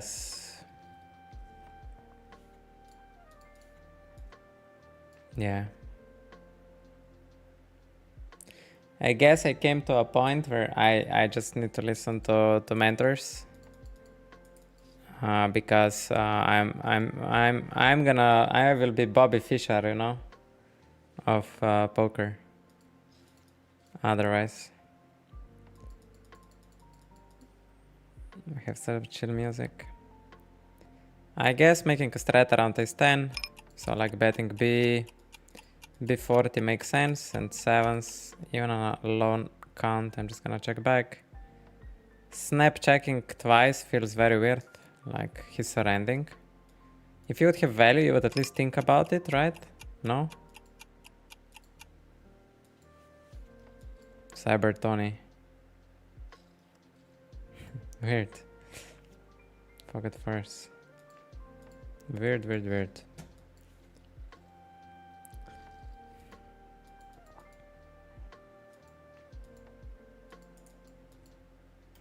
Don't know what to say. Do you have plans to continue streaming after the challenge? We are streaming Road to 2KNL. This challenge is just the path in between. So yeah, the plan is to stream forever. The plan is to stream forever.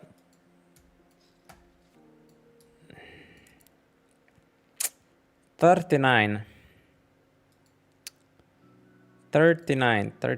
So do we have a mid advantage? I have ace king advantage, right? Do we want to bet range because we have ace kings? Let's try.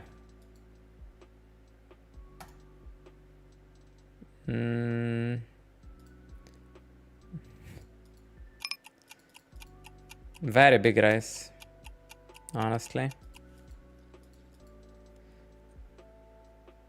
Just a feeling play. I didn't think about much. I honestly didn't think much on that ace king hand when I folded it. Man, fucking poker. Fucking poker, man. Yeah, I think what I need to do here is just analyze every spot I'm unsure. Just analyze, try to understand why solver bets the range he wants to bet, and move on.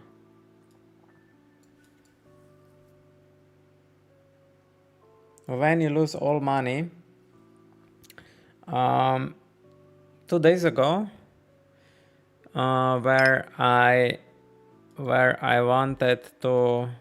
played 100 NL, we take a 6 buy-in shot on 200 NL, 100 NL, and yeah, I had like 3 or 4 setups, and I bluff catched one spot, and that was it. So we're back on NL50, and today is Russian Cash Friday. China raises me on the flop, man. I don't know what he's rapping even. He's saying he has any ace-x, like ace-5 or something. And now we split versus his value range.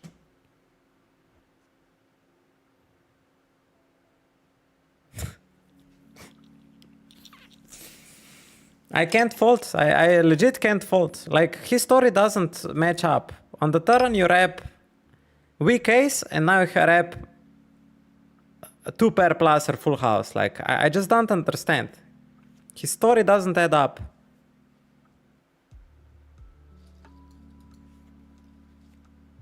Fucking calling station I am, like, real calling station. Mamma mia.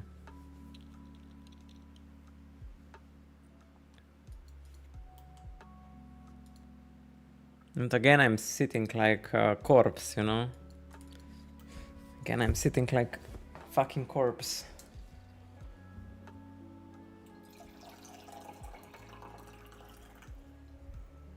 Let's drink some water. On a 43, we'll raise Queen 9.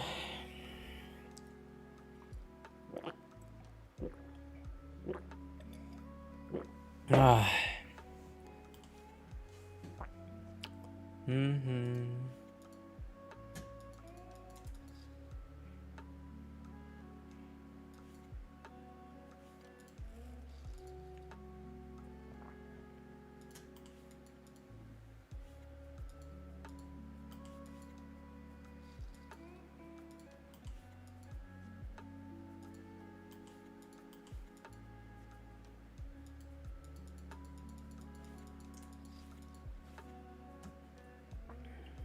Slowly moving forward. A 9-7 on a 1 will do it.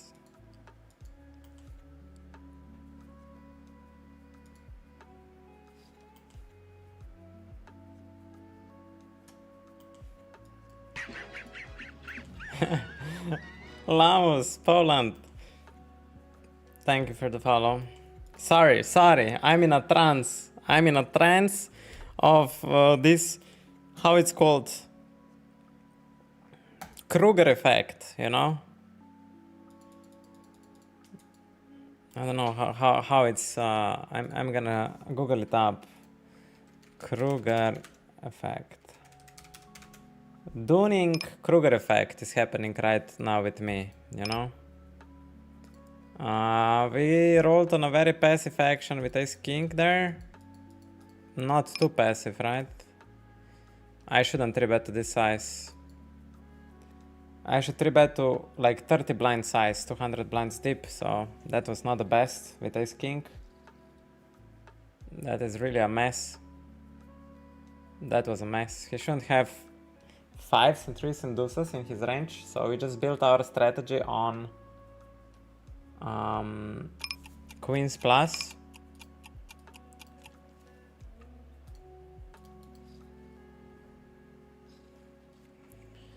So I don't think he should have aces here.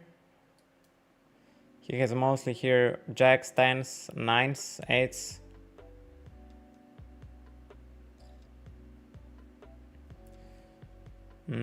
I think on a 30 we keep going.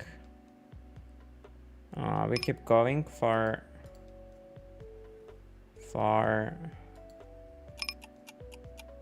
it.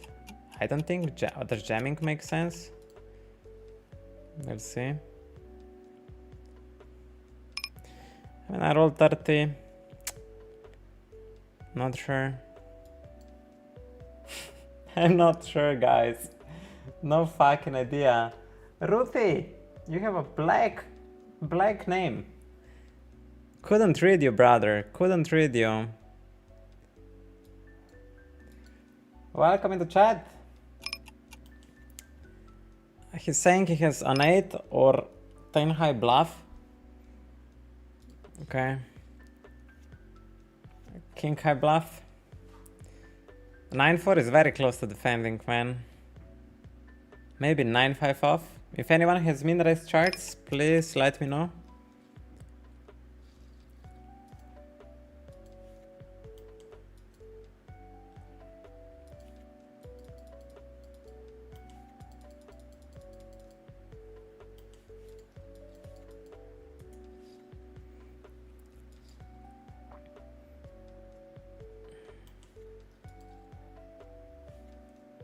You have so beautiful music, man.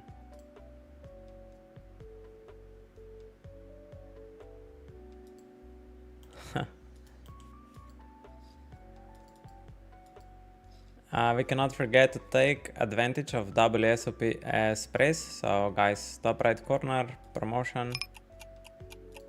And please take advantage of $2.50 every day. Every day, $2.50 here. Make sure to collect it. I'm gonna play this on the side right now.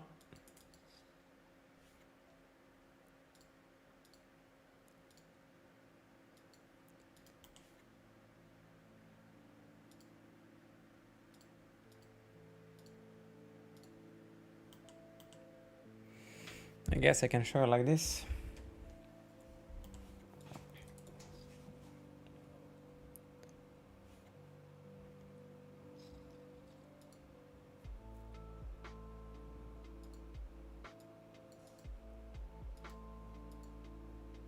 75 on 10-9.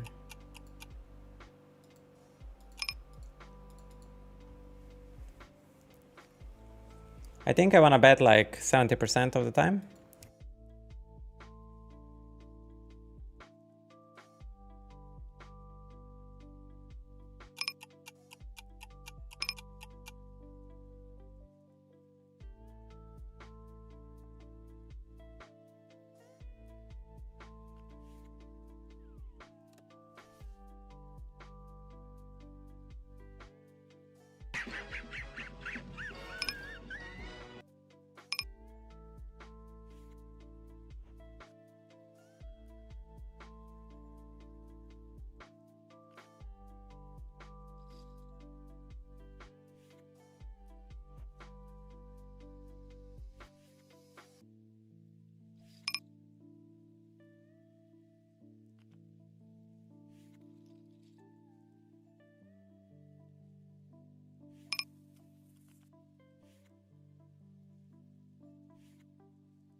Yeah, I muted by accident. I need to be careful. We're playing for $10 in the top. Pocket tens we open. And ace queen is in my charts. Pure 3-bet. But here it's mostly calling. And on flop I wanna play polarization around queens plus. And on a low roll, we're gonna bet big with ace queen. Queen 9. I could make a strategy around jacks to aces. And on a 36, I think not enough equity on queen 9 there.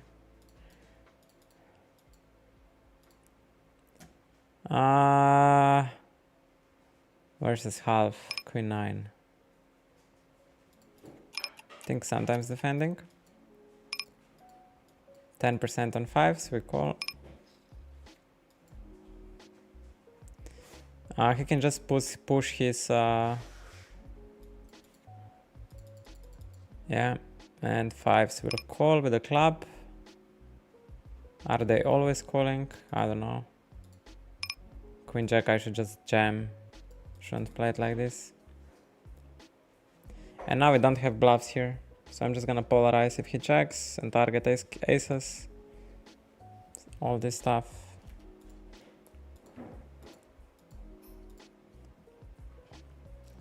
I have tens, queens, ace jack, anything you want. Now even flushes. I have 0 bluffs here. And he's on ace king and aces, and he will fold range.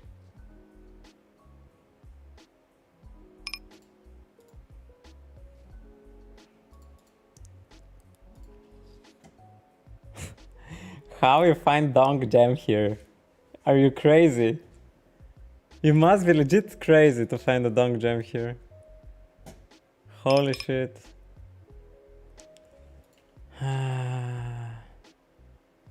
How do we play pocket fours there?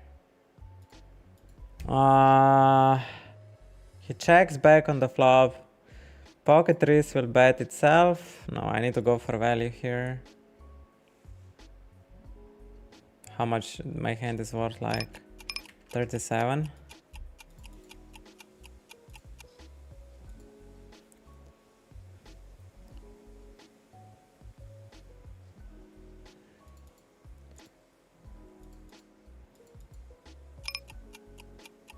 Man, I had the best bluff. I thought I would win that hand 10 out of 10, man. I really thought I'm winning 10 out of 10.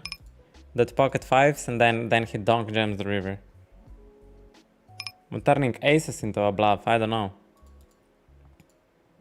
No idea, man.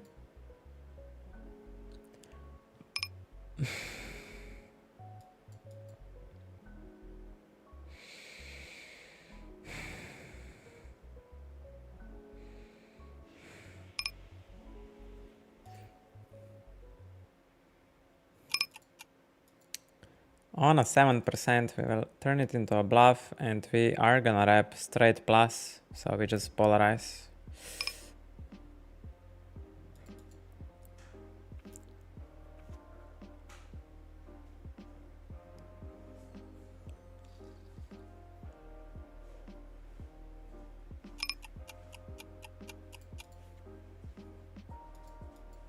22 on Jack 9 off.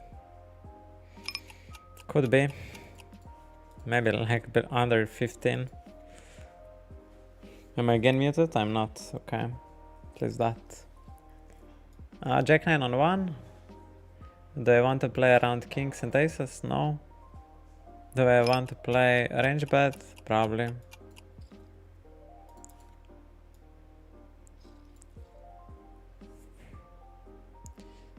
Let's see what the number is. 92. We're gonna check back.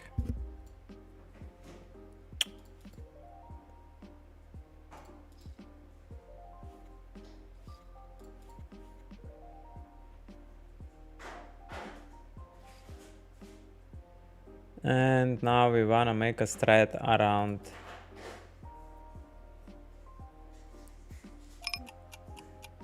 the 10. Queen should still raise us, so I think if I have here full house or a straight, I bet the same, because queen should raise us. So I'm playing around check, aces, kings, ace 10.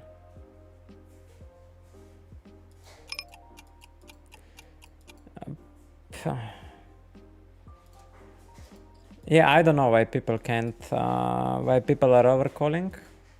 No idea. I think his hand mixes anyway, so it's not an overcall. 50% on Jack 9 we call.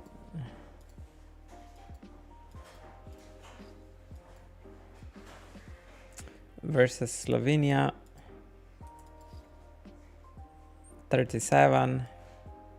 We have double gut shots. I think I prefer raising on a lower number. I would raise here. What he's saying he has even here. He's like merging around an 8. It feels like. Like he can still bet on the turn like ace 8, it feels like.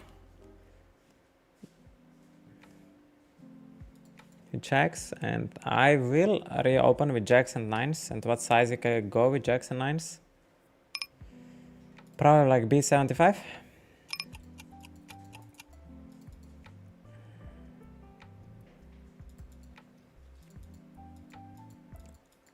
And on 99 we call ace 10.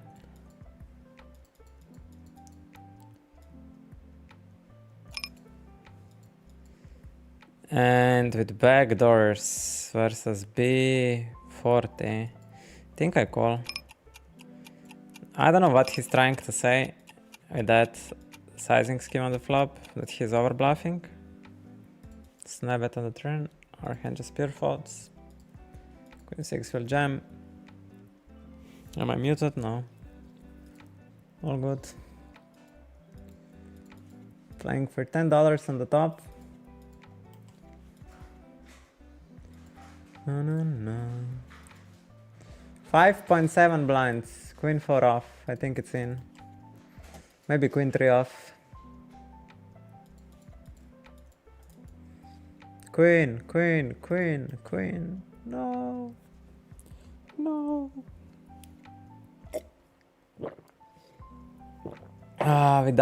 We died unfortunately. Ace 10 off on 36 feels like a fault. Queen 9 suited, I guess check.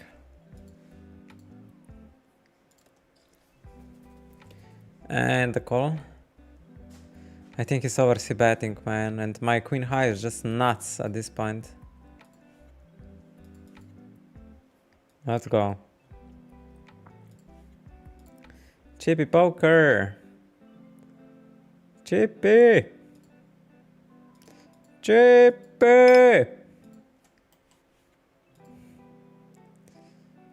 Jack. 27 on queen 6. Think I wanna construct a range around good jack X's and 2 pairs, straights.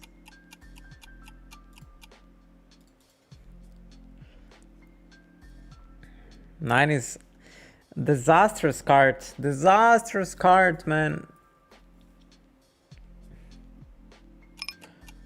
Oh god, man, oh god. Maybe kamikaze bet like this, I don't know. He is 3.8 blinds behind anyway. I didn't see it. I thought I play my stack effective. And now we need to play this tournament. King Jack suited, I think sometimes does it, like 30%. Let's play that tournament. WSOP Express into 150. We're having it on the top. I'm gonna switch when it starts. 10-9. Juan Bao Papa. Juan Bao Papa. Let's see what our number will be. We will create a strategy around Ace Queen, Ace King.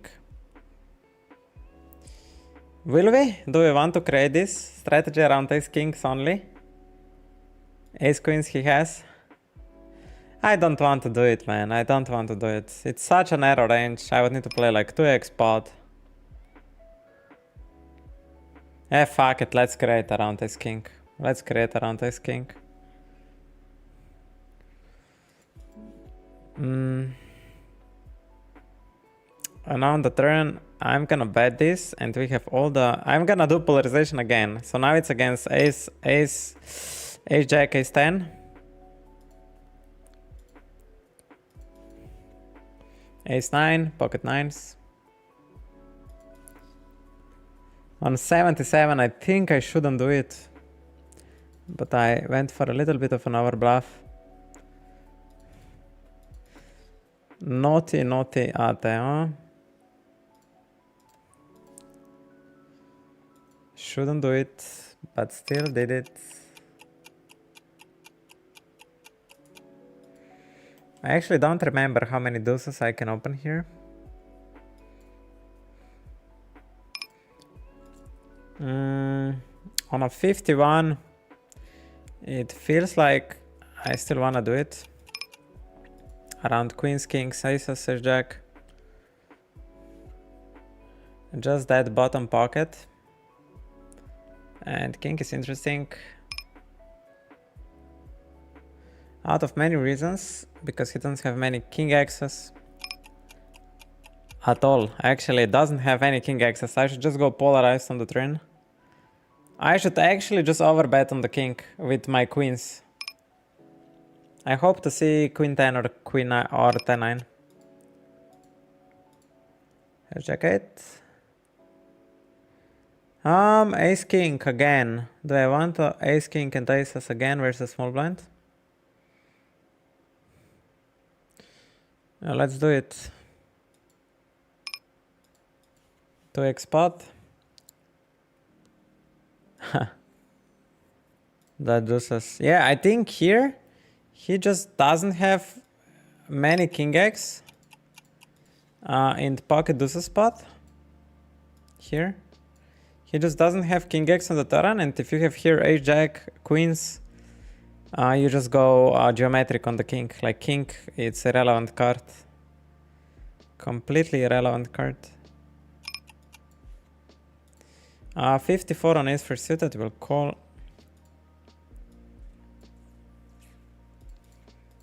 And let's see. Let's see the roll. My hand like 70% of the time. Versus big bet. Do we really want to raise 70% of? I think less, like 40, 30. Something like that. And when he big bets and that card comes, we wanna range lead. A range lead for like 2 blinds.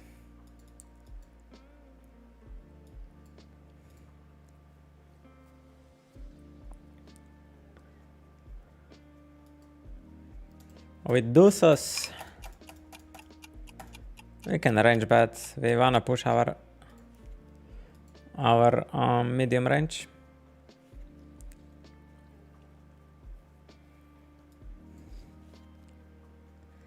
And Queen Jack would sometimes 4-bet, but not on such a high number. And we have cash drop. How many blinds? 20 blinds. And I just our limp.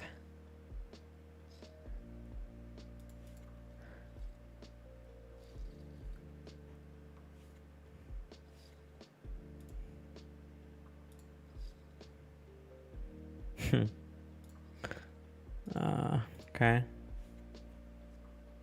Nothing happened. Here, do I want to push my mid-range or polarize with jacks to aces? I think I want to push my mid-range. So we just go B40 with range.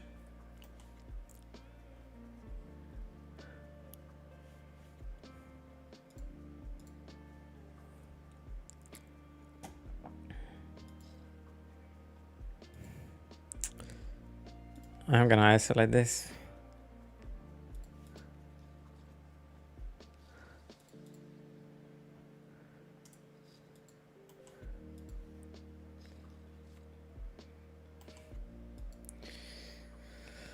On a 70, we have a couple of options. I mean, it's recreational, so we just bet small. His range is too wide.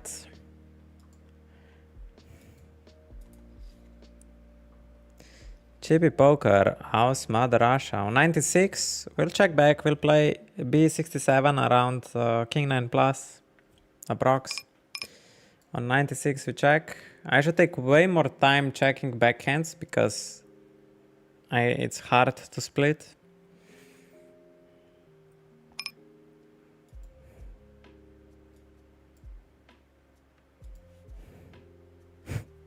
How can I believe him that he ever has any hand there when he snap checks so many times? I can't believe him, man. Just gonna value bet.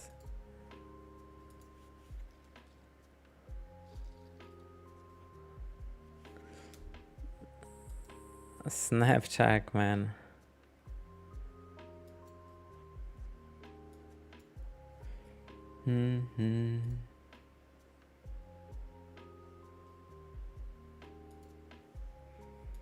Ace pursuit that we call.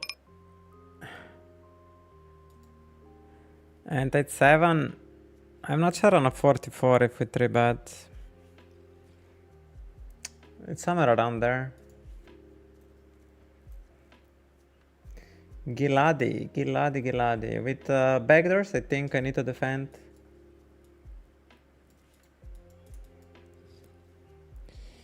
Like half of the time or something. Queen jack suited. I think it's 50-50 or maybe like 30-70.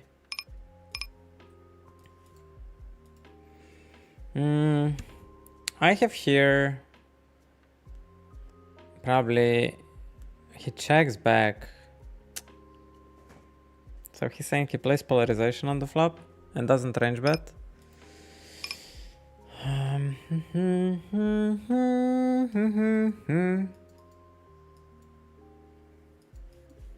Very interesting. And now he doesn't play polarization. He's now betting ace king. He's saying I'm value betting with ace king.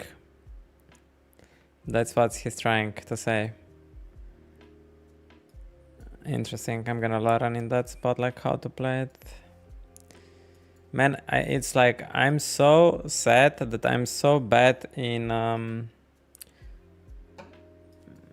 but I guess everybody's bad, doesn't matter. Ace 9, let's see what he will do. He doesn't know that I 3-bet ace king, so he should just mid-range push me. And not with his entire range, I believe so. Like he should have like 60-40 or something. So yeah, I'm gonna raise. If I think he should do 60-40 split, then I'm gonna raise.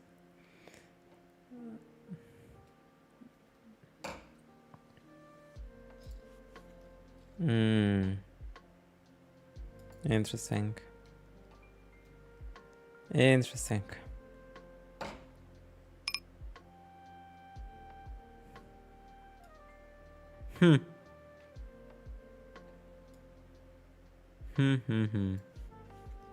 His bluffs are now pocket pairs with a diamond. He's polarizing. My brother is saying I have a flush.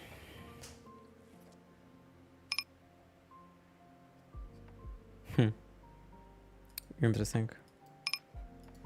I mean, now queens get there, so it's one bluff less. I think I'm just gonna believe him that he has a flush there.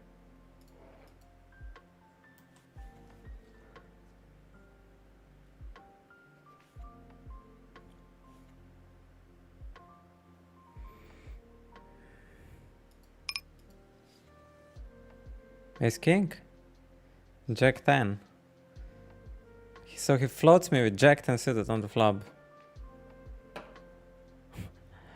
You see, guys, and then you guys would tell me he never bluffs. And then you guys would tell me he never bluffs there. Why are you calling on the river? Why are you randomizing a call on the river? 67 on the turn. Do I want to bet ace highs here? That's the question. I guess we can bet ace highs here.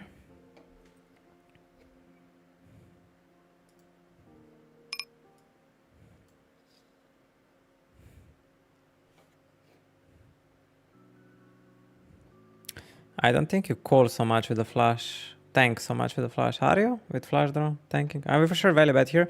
And time sync. I have exactly my hand.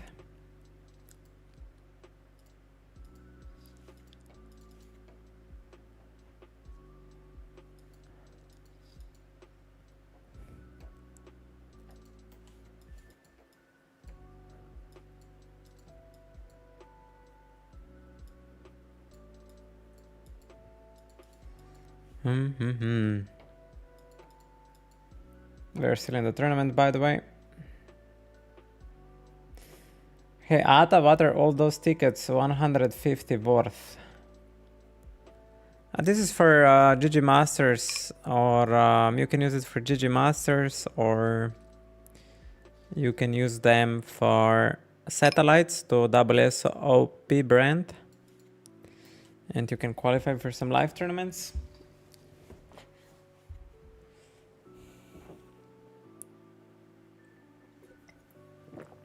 Brave Water Limps, recreational streamer on the big blind. That's what's up. Crazy, man. I wanna raise him badly, man. I wanna raise him badly.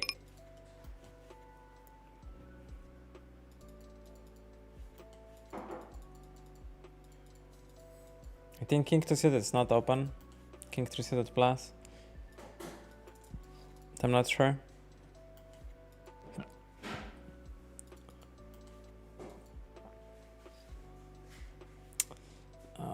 This is 50-50. Oh, what a board, huh? What a board. Range bets. Definitely shouldn't range bet here. It should be like 50-50 split, so we're gonna punish it. Let's check raising more.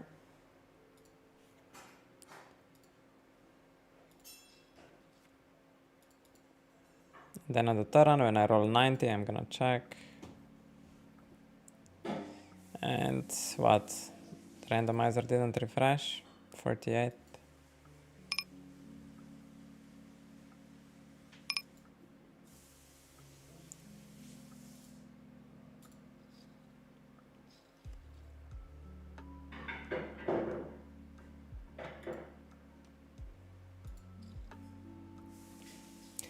Ajax off, it's not even VPAP pre-flop, I feel like. And king queen, we just jam for value. 1.5x pot behind. It's a little bit thin, but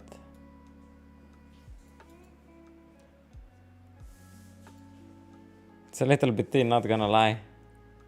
Same hand. Same hand.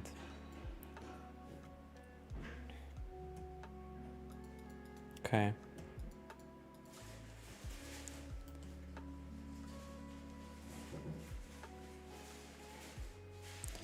What, did randomizer stop working or what? That I now need to play on my own? See, it doesn't work. It is betraying me, huh?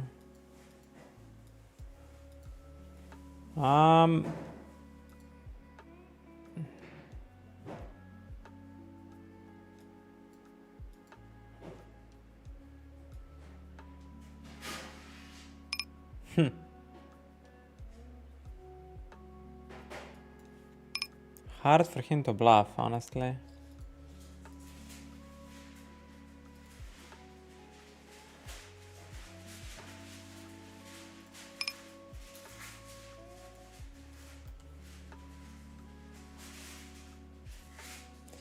This guy's sized up. This guy is sized up. We're all in on the tournament.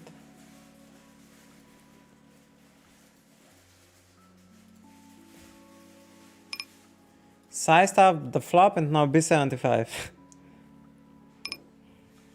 This doesn't make any sense, man. Doesn't make any sense. I'm gonna call on 35. Yeah, now it's very unlikely you have a king. So very likely he's on a bluff.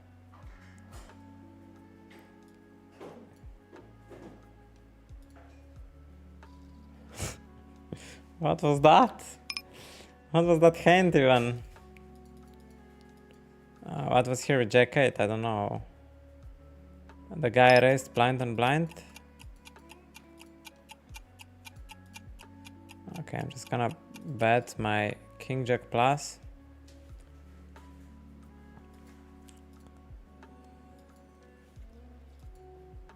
Holy shit, man.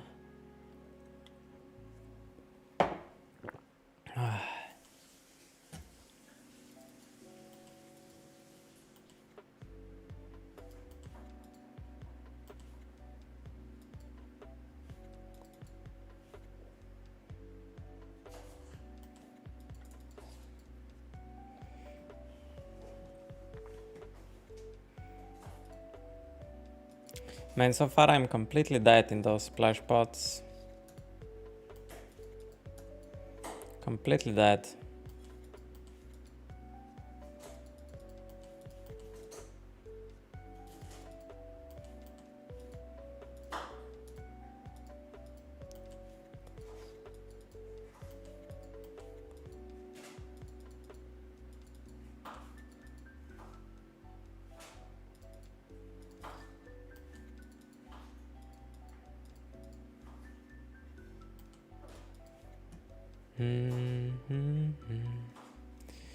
A6 will be open, blind on blind, and ace king versus Voldemort, David, Taiwan, ace jack versus China number 1, ace 5, let's open, it's low RNG, China number 1, we check. Do I want to create strategy around ace king only? No, I don't, I just check. Do I want to push mid-range? Do I want to push mid-range here? No. Ace 5. Play gonna range check. On a 20, ace 5. Feels like a bet on a 20, and I wanna construct a strategy around ace jack plus. And we just call ace jack. And check on the turn.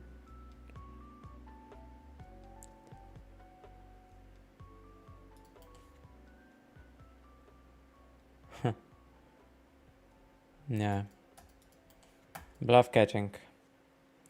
Bluff catching, dear friends.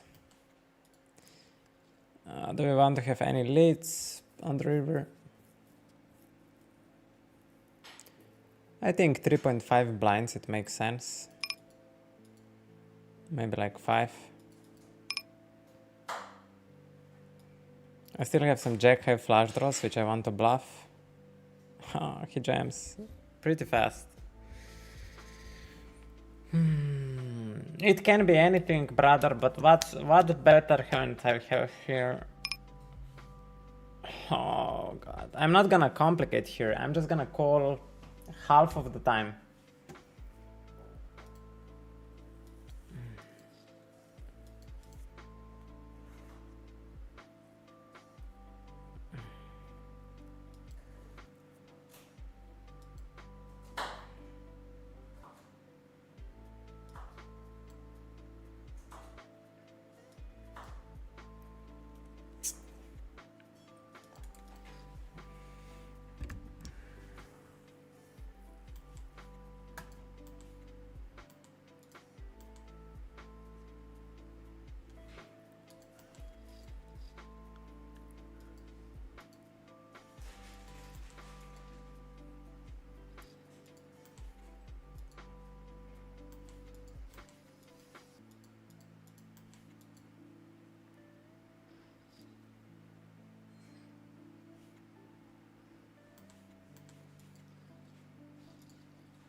Man, playing Russian Cash is so soulless. Such a soulless poker. Just fold, fold, fold, fold, fold, fold, fold.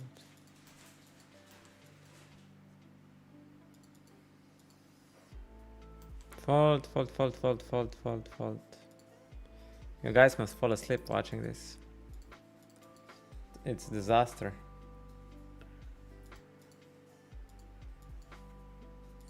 It's disaster. I have ace king advantage here.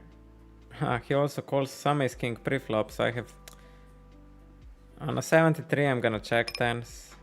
I don't know how to play this. Like I need to play a split there. That's interesting spot, like how to bet here. Ace 5.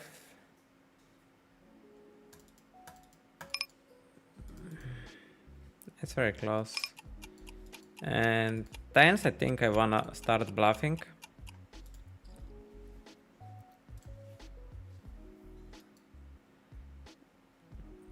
Yeah, I think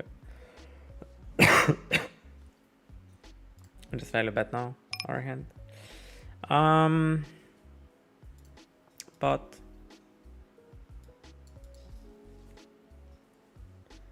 I think randomizer died.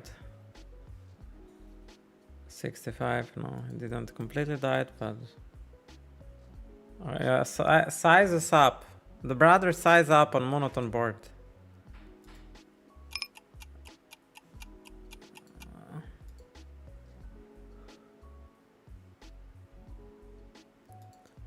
Okay.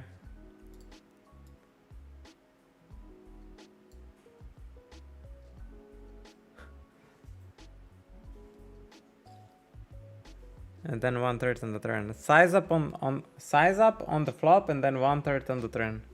I mean, he played ace jack, also really weird. I'm really curious, man. What do you have? Sizing wise, it doesn't make sense.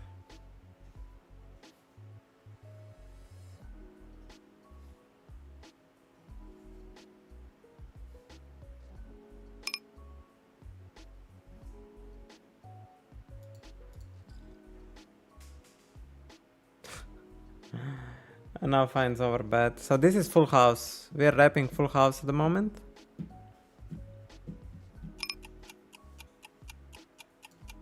Are these guys even... Why, if they would have a bluff, why would they bluff almost 2x spot? I mean, if they have ace-x blocker, right? That you really wanna play it like that?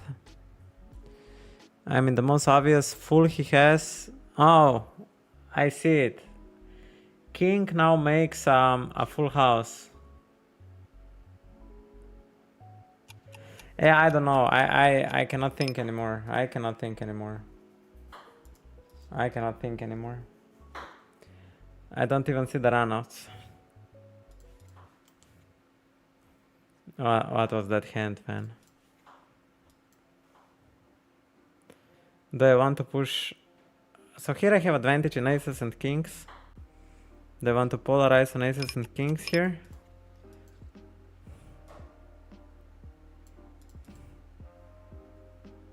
And then I have what? Do you have any hand which wants to even check here? On this board? No, I think I should just arrange bet the flop. So I missed arrange bet on the flop.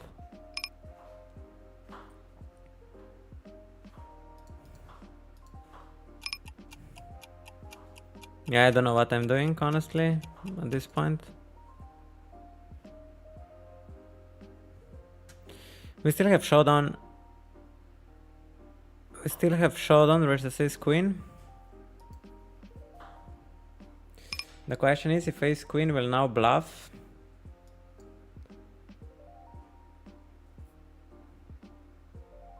Six, five suited. Yeah. I fucked up on the flop. I should just range bet. I have mostly aces and kings and then some low frequency bluffs, and my entire range just want to bluff. So that was just a mistake. 6-5 suits at all.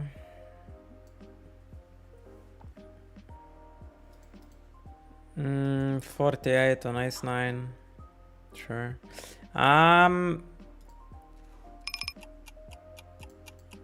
He still has pocket tens, pocket jacks, pocket queens. I think this is not working. 45. Pretty good card for him. Probably a lot of leading. Yeah, my hand bluffs, but he should have so many. His range should be. Yeah, I can't, man. I can't. Will he ever fold an 8 if I bet? Will he ever put me on pocket tens there?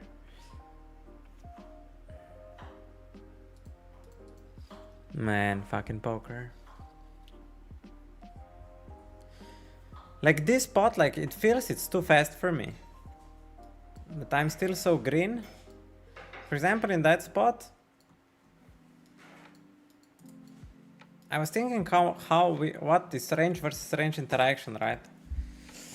And when he 3-bets and calls a 4-bet, it's like a lot of ace king, jacks, queens, tens,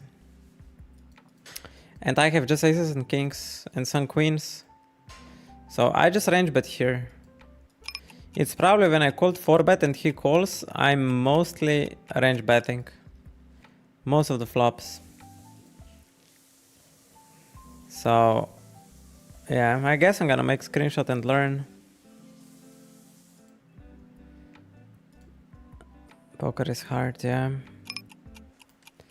9-8 versus random half pot bet, I'm gonna always raise. Not entirely sure what he's trying to do there. He's saying he has like pocket sixes still. I'm just gonna check this weak 9 on the turn. The right spot is interesting because I have advantage and in 5-4 and 10-9. It's a limped pot. Yeah, I'm not sure what he's wrapping, honestly. Straight, okay. Wink. Kosaria says break every 2 hours is a luxury. I usually play 8 hours straight. I mean, sometimes it's the best to just like put volume in one go. But yeah, I try to have breaks every 2 hours as well, if not more often. We're at the moment like what, 4 hours in? A little bit less.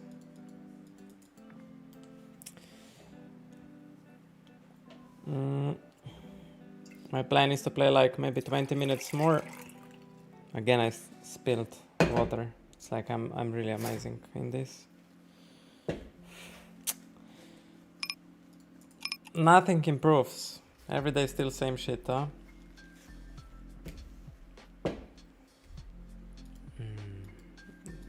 Do I want to push mid-range here? Yeah, versus recreational definitely. He's too wide. And a really small raise. I guess I'm just gonna let it go. Shouldn't raise much air or bluffs. Just very direct equity.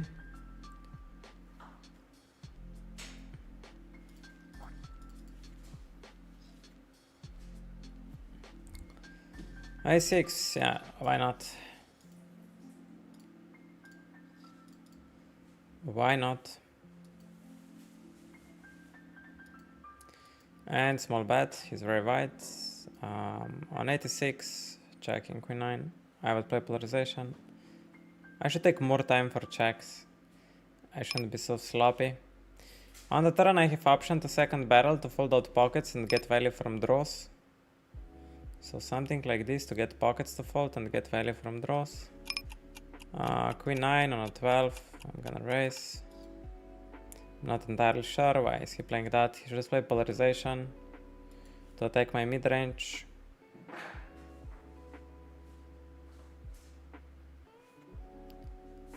And on the turn, randomizer failed on me, 34. Do I still wanna? Yeah, on 34 I'm gonna still bet. I'm mostly checking, but on 34 I went for it.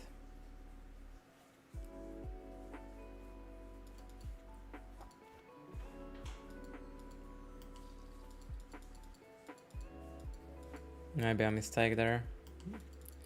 Most likely.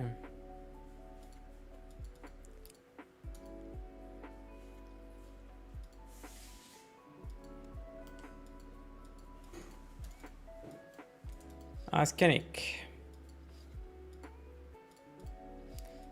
On a 6 we do it.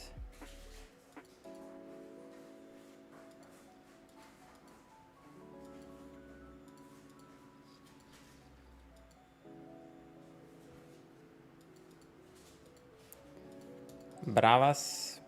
3 bets. Stand, we open.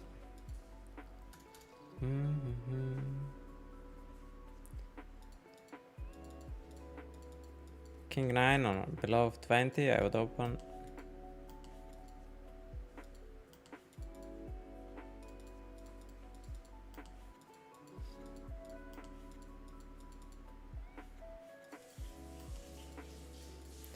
Queen to suited plus.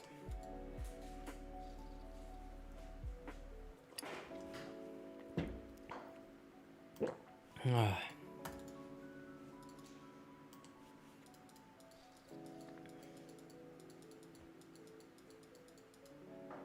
96 we fold.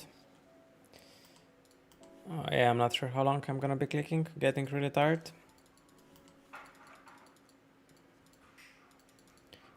Now if I wouldn't be streaming, I would most likely take like 2-hour break and then play 1 hour in the afternoon, break 1 hour more, something like this. Jack 5 seems like a nice 3-bet candidate. And Ralston, Ron, thank you for the sub. Welcome to the YouTube channel. On a 47, Ace Queen versus small 3-bet. Let's call it. Against Mr. Havoc from Canada. Should sometimes offend. Maybe just with clubs. Maybe just with clubs. Hum.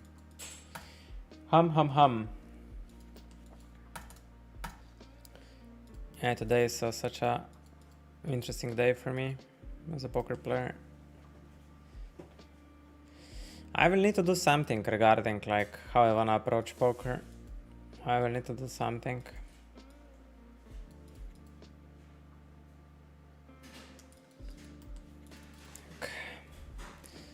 What kind of thinking process I should have in every spot practically.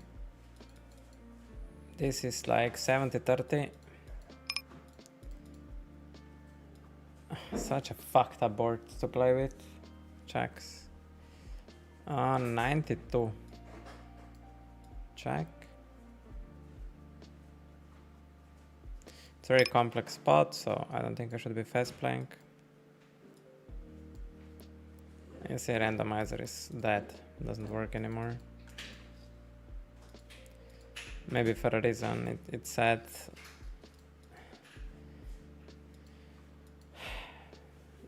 you should stop randomizing. 4% on pocket fives, I think we call. They don't 4-bet. Let's see if it will. What it will do. 21 on threes, we would call. I'm gonna randomize once more. On a 40. I'm not sure if I should call all the pockets here. But I feel like he might be over c-betting on the flop. And then on the turn I should also call sometimes fives. Depends like how he barrels ace king. If he always bets ace king, I need to always call fives. It just feels like he's always betting ace king there.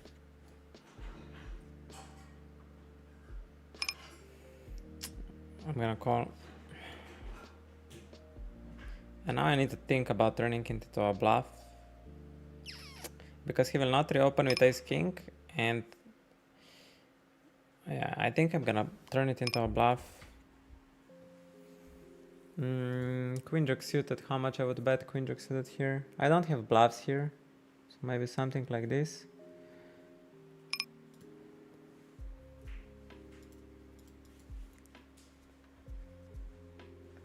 Maybe something like this, eh?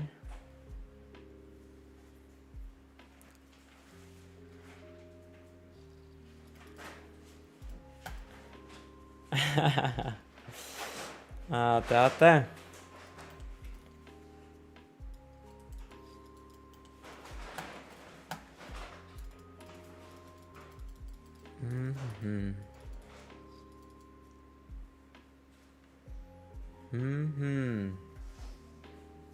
Bounties, welcome to the chat. Welcome, welcome, buddy. Yeah, let's close this session. We will continue tomorrow morning because we still have happy hours in the morning.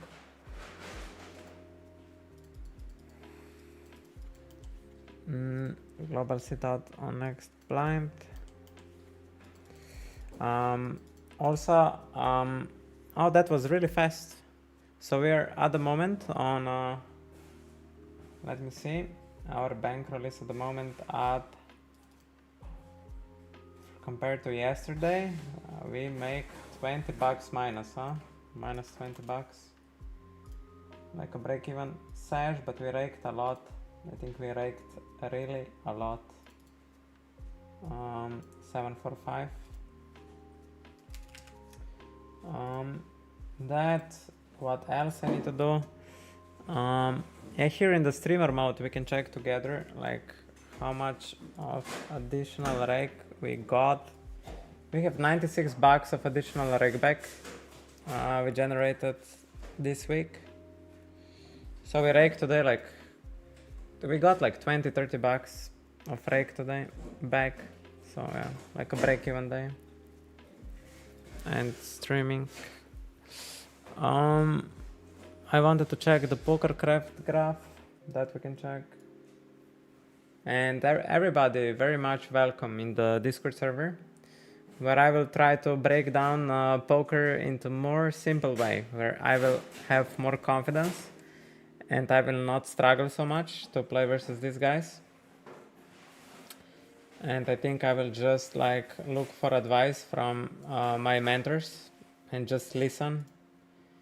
And when I will be on like 1k 2k, I can create my own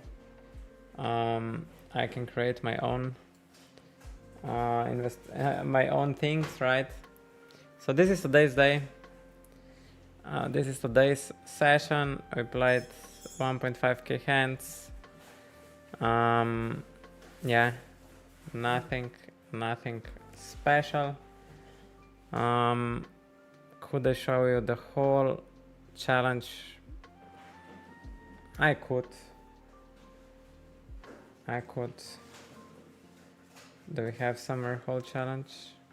I will just show you since we started to play 6 max format, because before I was playing 8 max. Let me check filters. Custom date range from I think 12th of December or 10th of December, 10 till 26. I think we play this. So I'm gonna show you the graph. So that's the graph from, that's after rake. So this is graph with no rake back. So we make on EV, we made 250 bucks. We really got slaughtered here. Maybe it's better if I show in big blinds, that the different stakes are not mixed. So this is graph in big blinds since we started to play since you started to play 6 max cash on this challenge. You don't see the left axis, right? Maybe like this. You still don't see it? Like this? Yeah. And a little bit more up. Yeah, so that's the graph after rake. So we are up around 10 buy-ins after rake on EV, I mean, and we still got how much rake back? 1,200, 1,300 rake back on top of that. So this is where our profit comes from, right? Yeah. Anything else I want to say? Thank you for being on one of the most mentally rough days.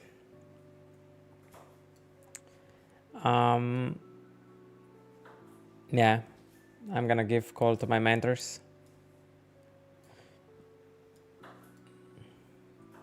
And trying to find like a more simple way to play it, even though it might not be the best way to play it, just something where I'm not gonna like lose my mind, because currently I feel like my brain is like on 300% and then I just end up freezing in the spot and it's just disaster. So yeah, if you guys would like to see what I'm gonna figure out, !Discord, make sure to join. Also free follow down below, doesn't cost anything, and it might change my life, give me like a lot of opportunities regarding like big poker sites, or we might do big promotions because of this, you know, also giveaways. So I think we both gain, you know. Follow is free, and I think it just enables me and my team to make more out of that. So thank you. Wish you wonderful holidays. And we watch each other hopefully tomorrow. If I'm mentally on track, we see each other tomorrow. So have a nice day, and Ata loves you. Bye bye.